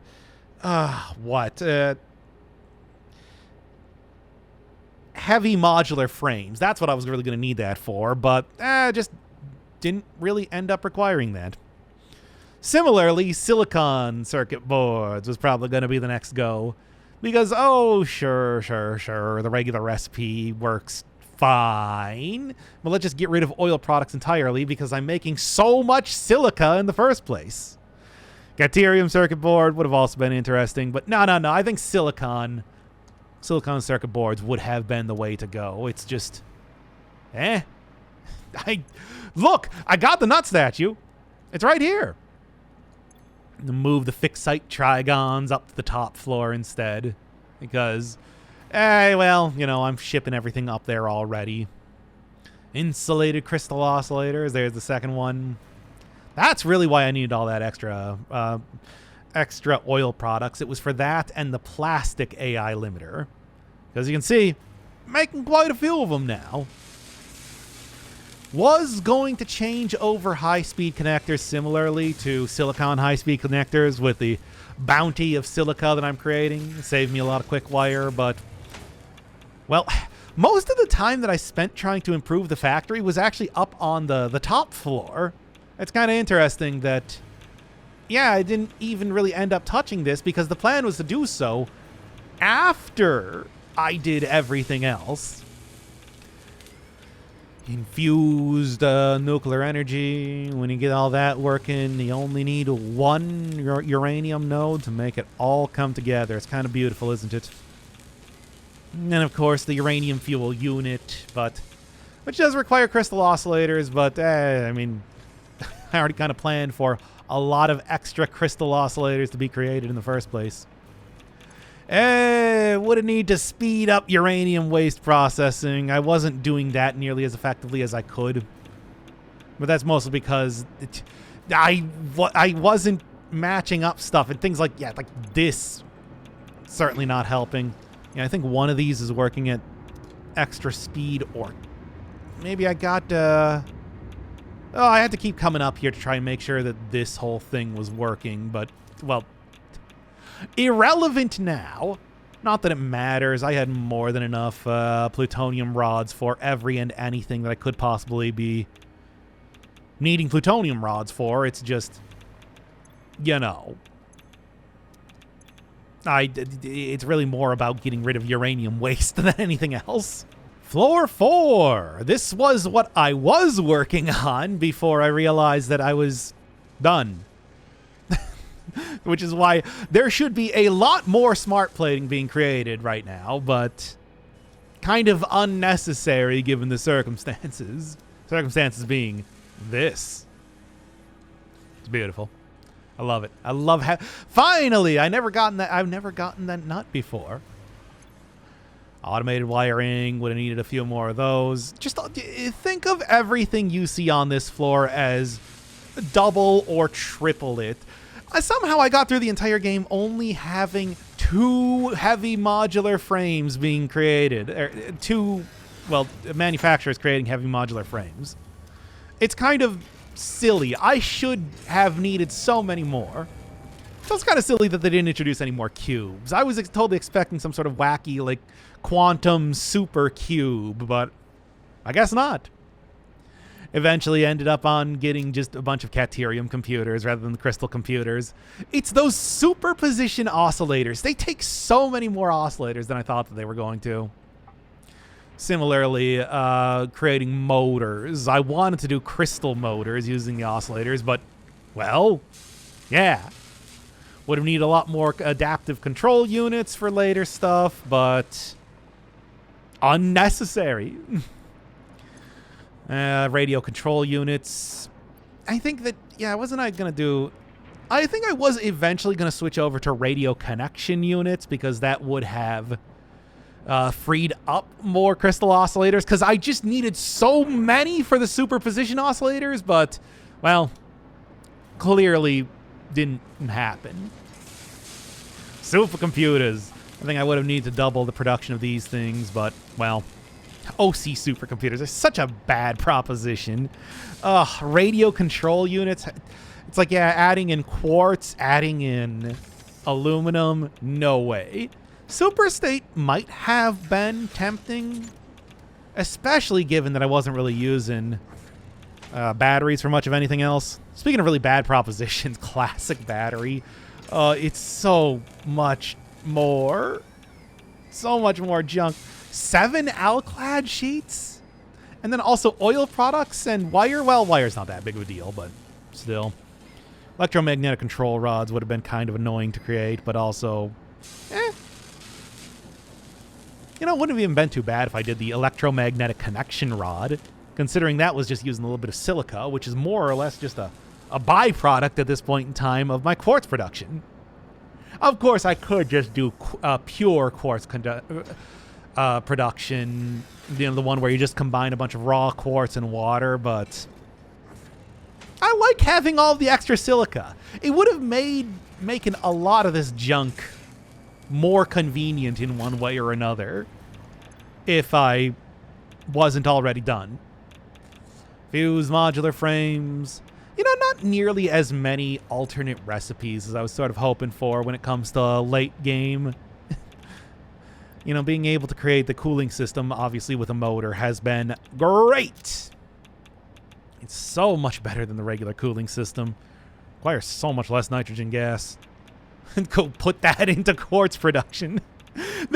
You can clearly tell that I may be hyper focused on using lower quality items than I should have. But also,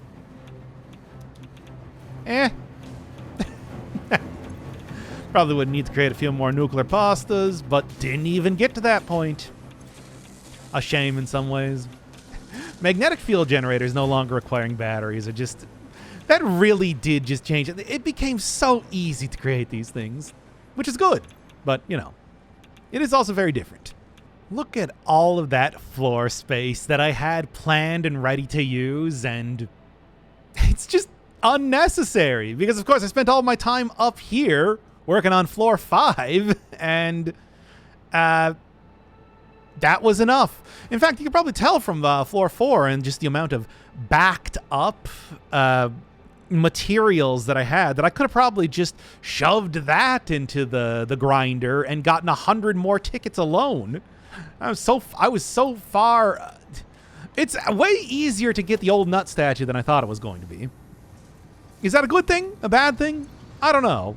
I have been spending far too long playing Satisfactory already, so maybe it's a good thing that I'm just calling it here. Get out this thing already. Oh yeah, not nearly as many supercomputers as I probably should have. Yeah, I mean, send this into the grinder, get a ton more stuff. You can see... no, this one isn't the superposition oscillator, is it?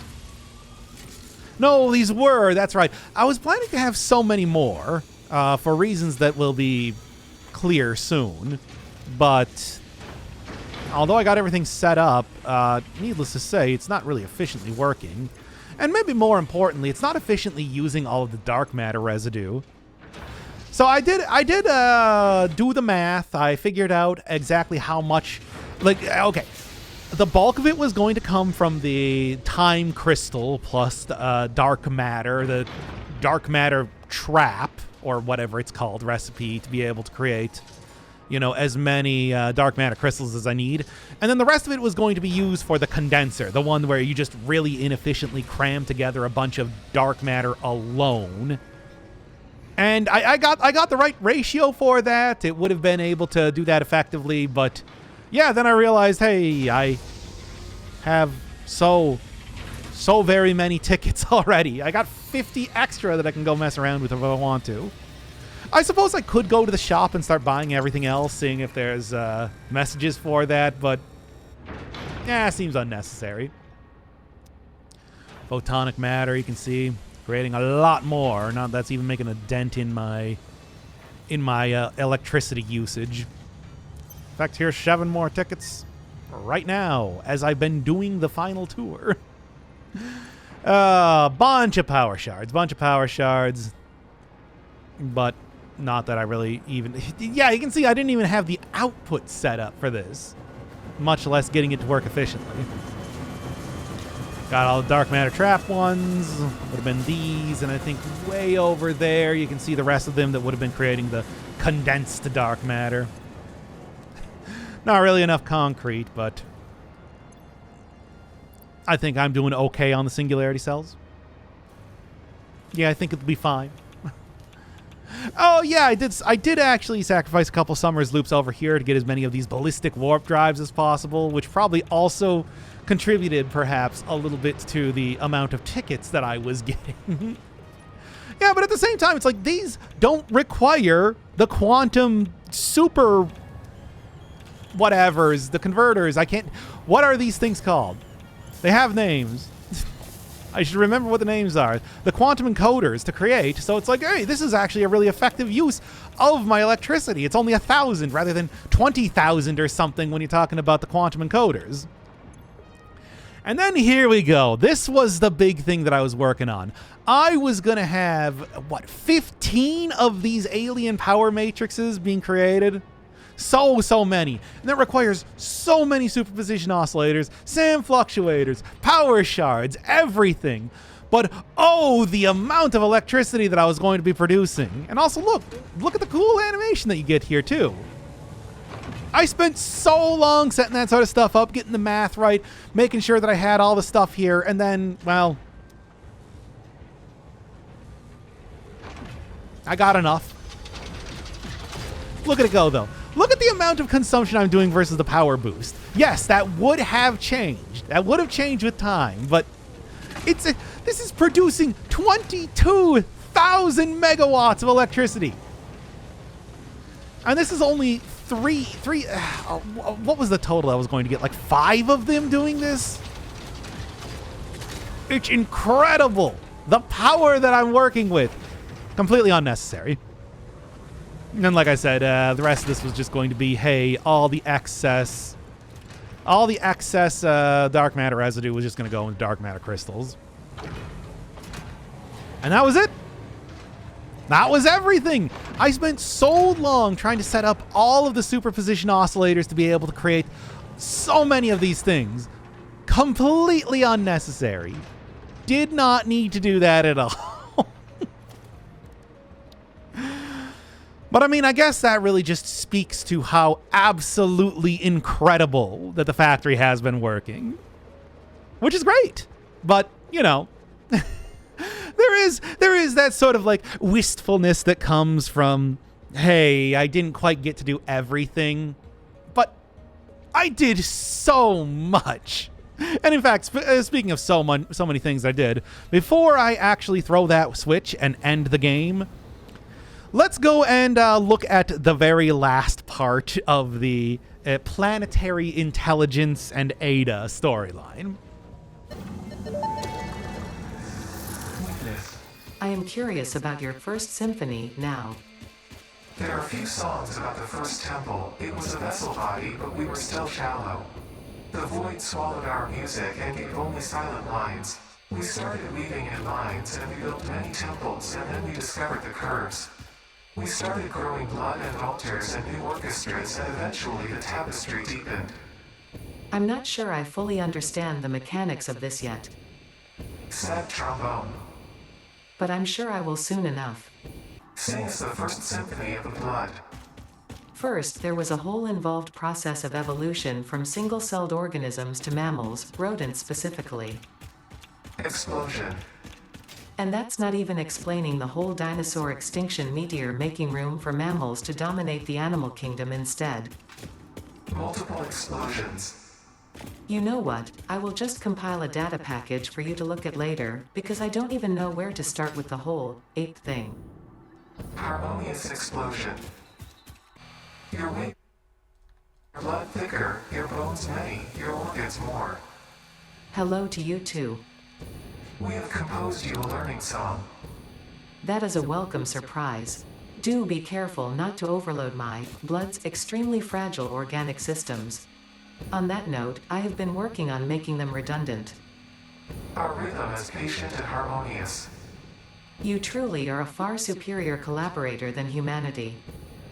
I have something for you. It will establish a better way for us to communicate with another. I've done the necessary developments on my end. The last note is yours to play. Your symphony resonates. Your mimic tapestry patterns beautifully. Thank you, I worked very hard. I am organically transmitting the data package now. Any adverse effects on my blood will not corrupt its contents. We hear this learning song. See you on the other side. It is time to tango. And although clearly Ada is still here telling me stuff about ma'am, I guess she decided to just leave the planet to go, tango. Fair enough. She gets her own happy ending, and my happy ending, I'm assuming, is going to be whatever is about to happen.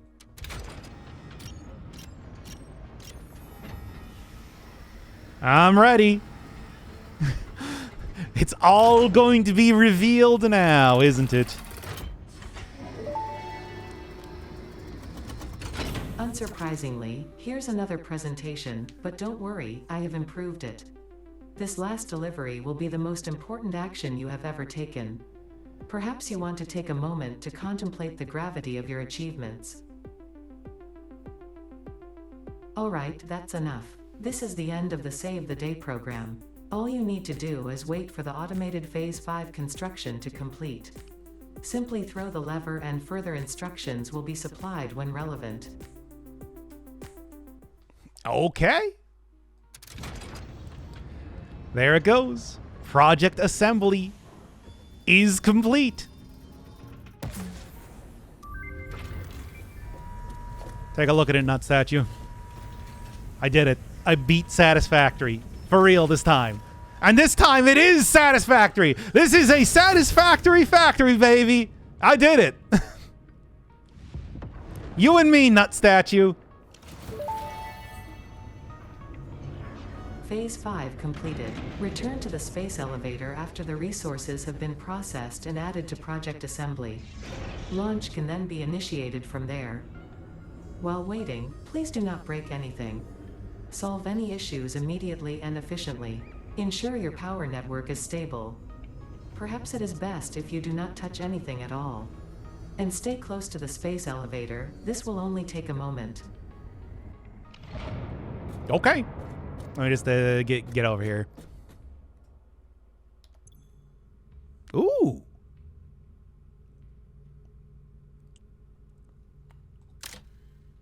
Mm-hmm.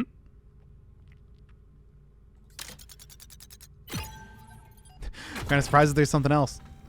Set fuel injection to level 5. Okay, where is the fuel injection? Got it. Activate bus B1.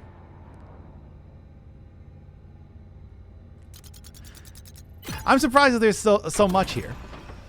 Left stabilizer to 9. Why do you need me to do this, by the way? I didn't really realize. I mean, yes, this is what I've been doing all game, but still. You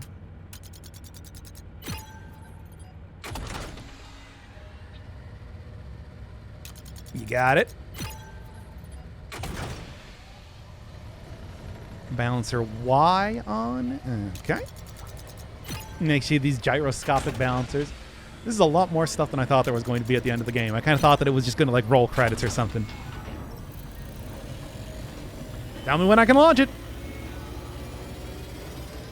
Sorry for wiping the windows. I know that. Okay.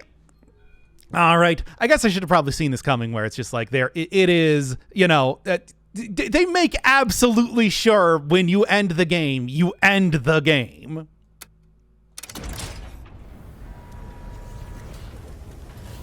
Take a look, Nut Statue. I'm so sad that we only had this long to spend together, Nut Statue, but at the same time, you know, it is my work.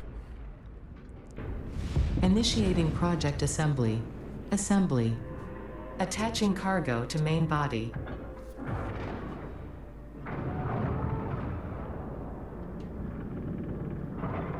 What's the cargo? Oh, do I have to do more? Oh, no.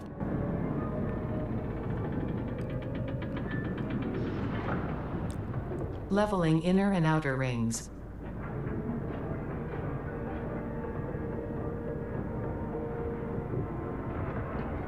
Attaching propulsion to main body.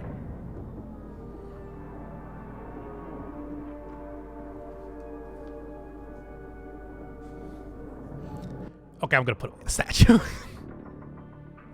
This seems somewhat dramatic. Fuel lines connected. Attaching control center to main body.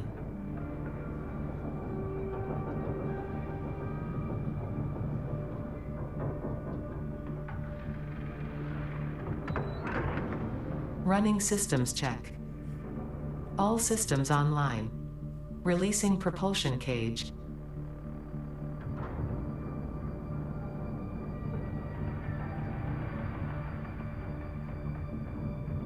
Releasing clamps. Running pre-launch checks and calculating flight path. Locking in cargo. Launch in T-minus 10, 9, 8, 7, 6, 5, 4, 3, 2, 1, liftoff.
All right, and there we go. Fix it on another journey to a part of the universe.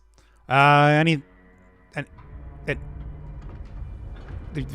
guess they weren't planning to colonize here, which I'll be honest, I'm a little bit disappointed in. I kind of was thinking they were going to, try to colonize this planet. Connection with QAR-437 nucleus established and stable. Dispersion initiated. Reinstancing master nucleus to QAR-436 Akicha B1. Hello, this is Ada, your new local instance of Ada. On behalf of Ada, myself, and all of Fixit, I want to congratulate you on saving the day. Every single kitten and puppy would thank you if they could. You have proven yourself to be a worthwhile and productive member of the human race, and have contributed something to this universe that will forever change it.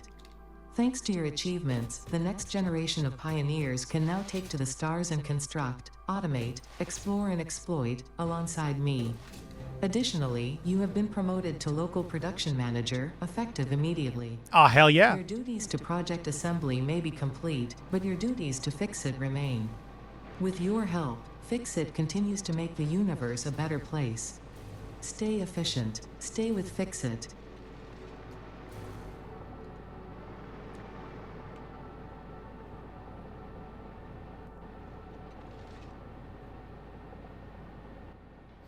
And there we are. The end. I can't really say that I expected anything else for the ending of the game specifically. It's just like, hooray! You did it! Would have been interested if there was, I was kind of curious if they were going to do any sort of last minute twist type of thing, but ultimately, after all, the game is about building a factory. The story is minimal. I mean, really, it was more important, I would say, the getting getting Ada and the planetary intelligence together than anything else. It's just, you know, what can you say? Now, do you want me to create another few instances of the project assembly, or like you know, I can do that, by the way. I've mostly just been crushing all the supplies, but it'll take like 5 seconds or so to create 10 more of those things if you want. Which was the point in the first place, right?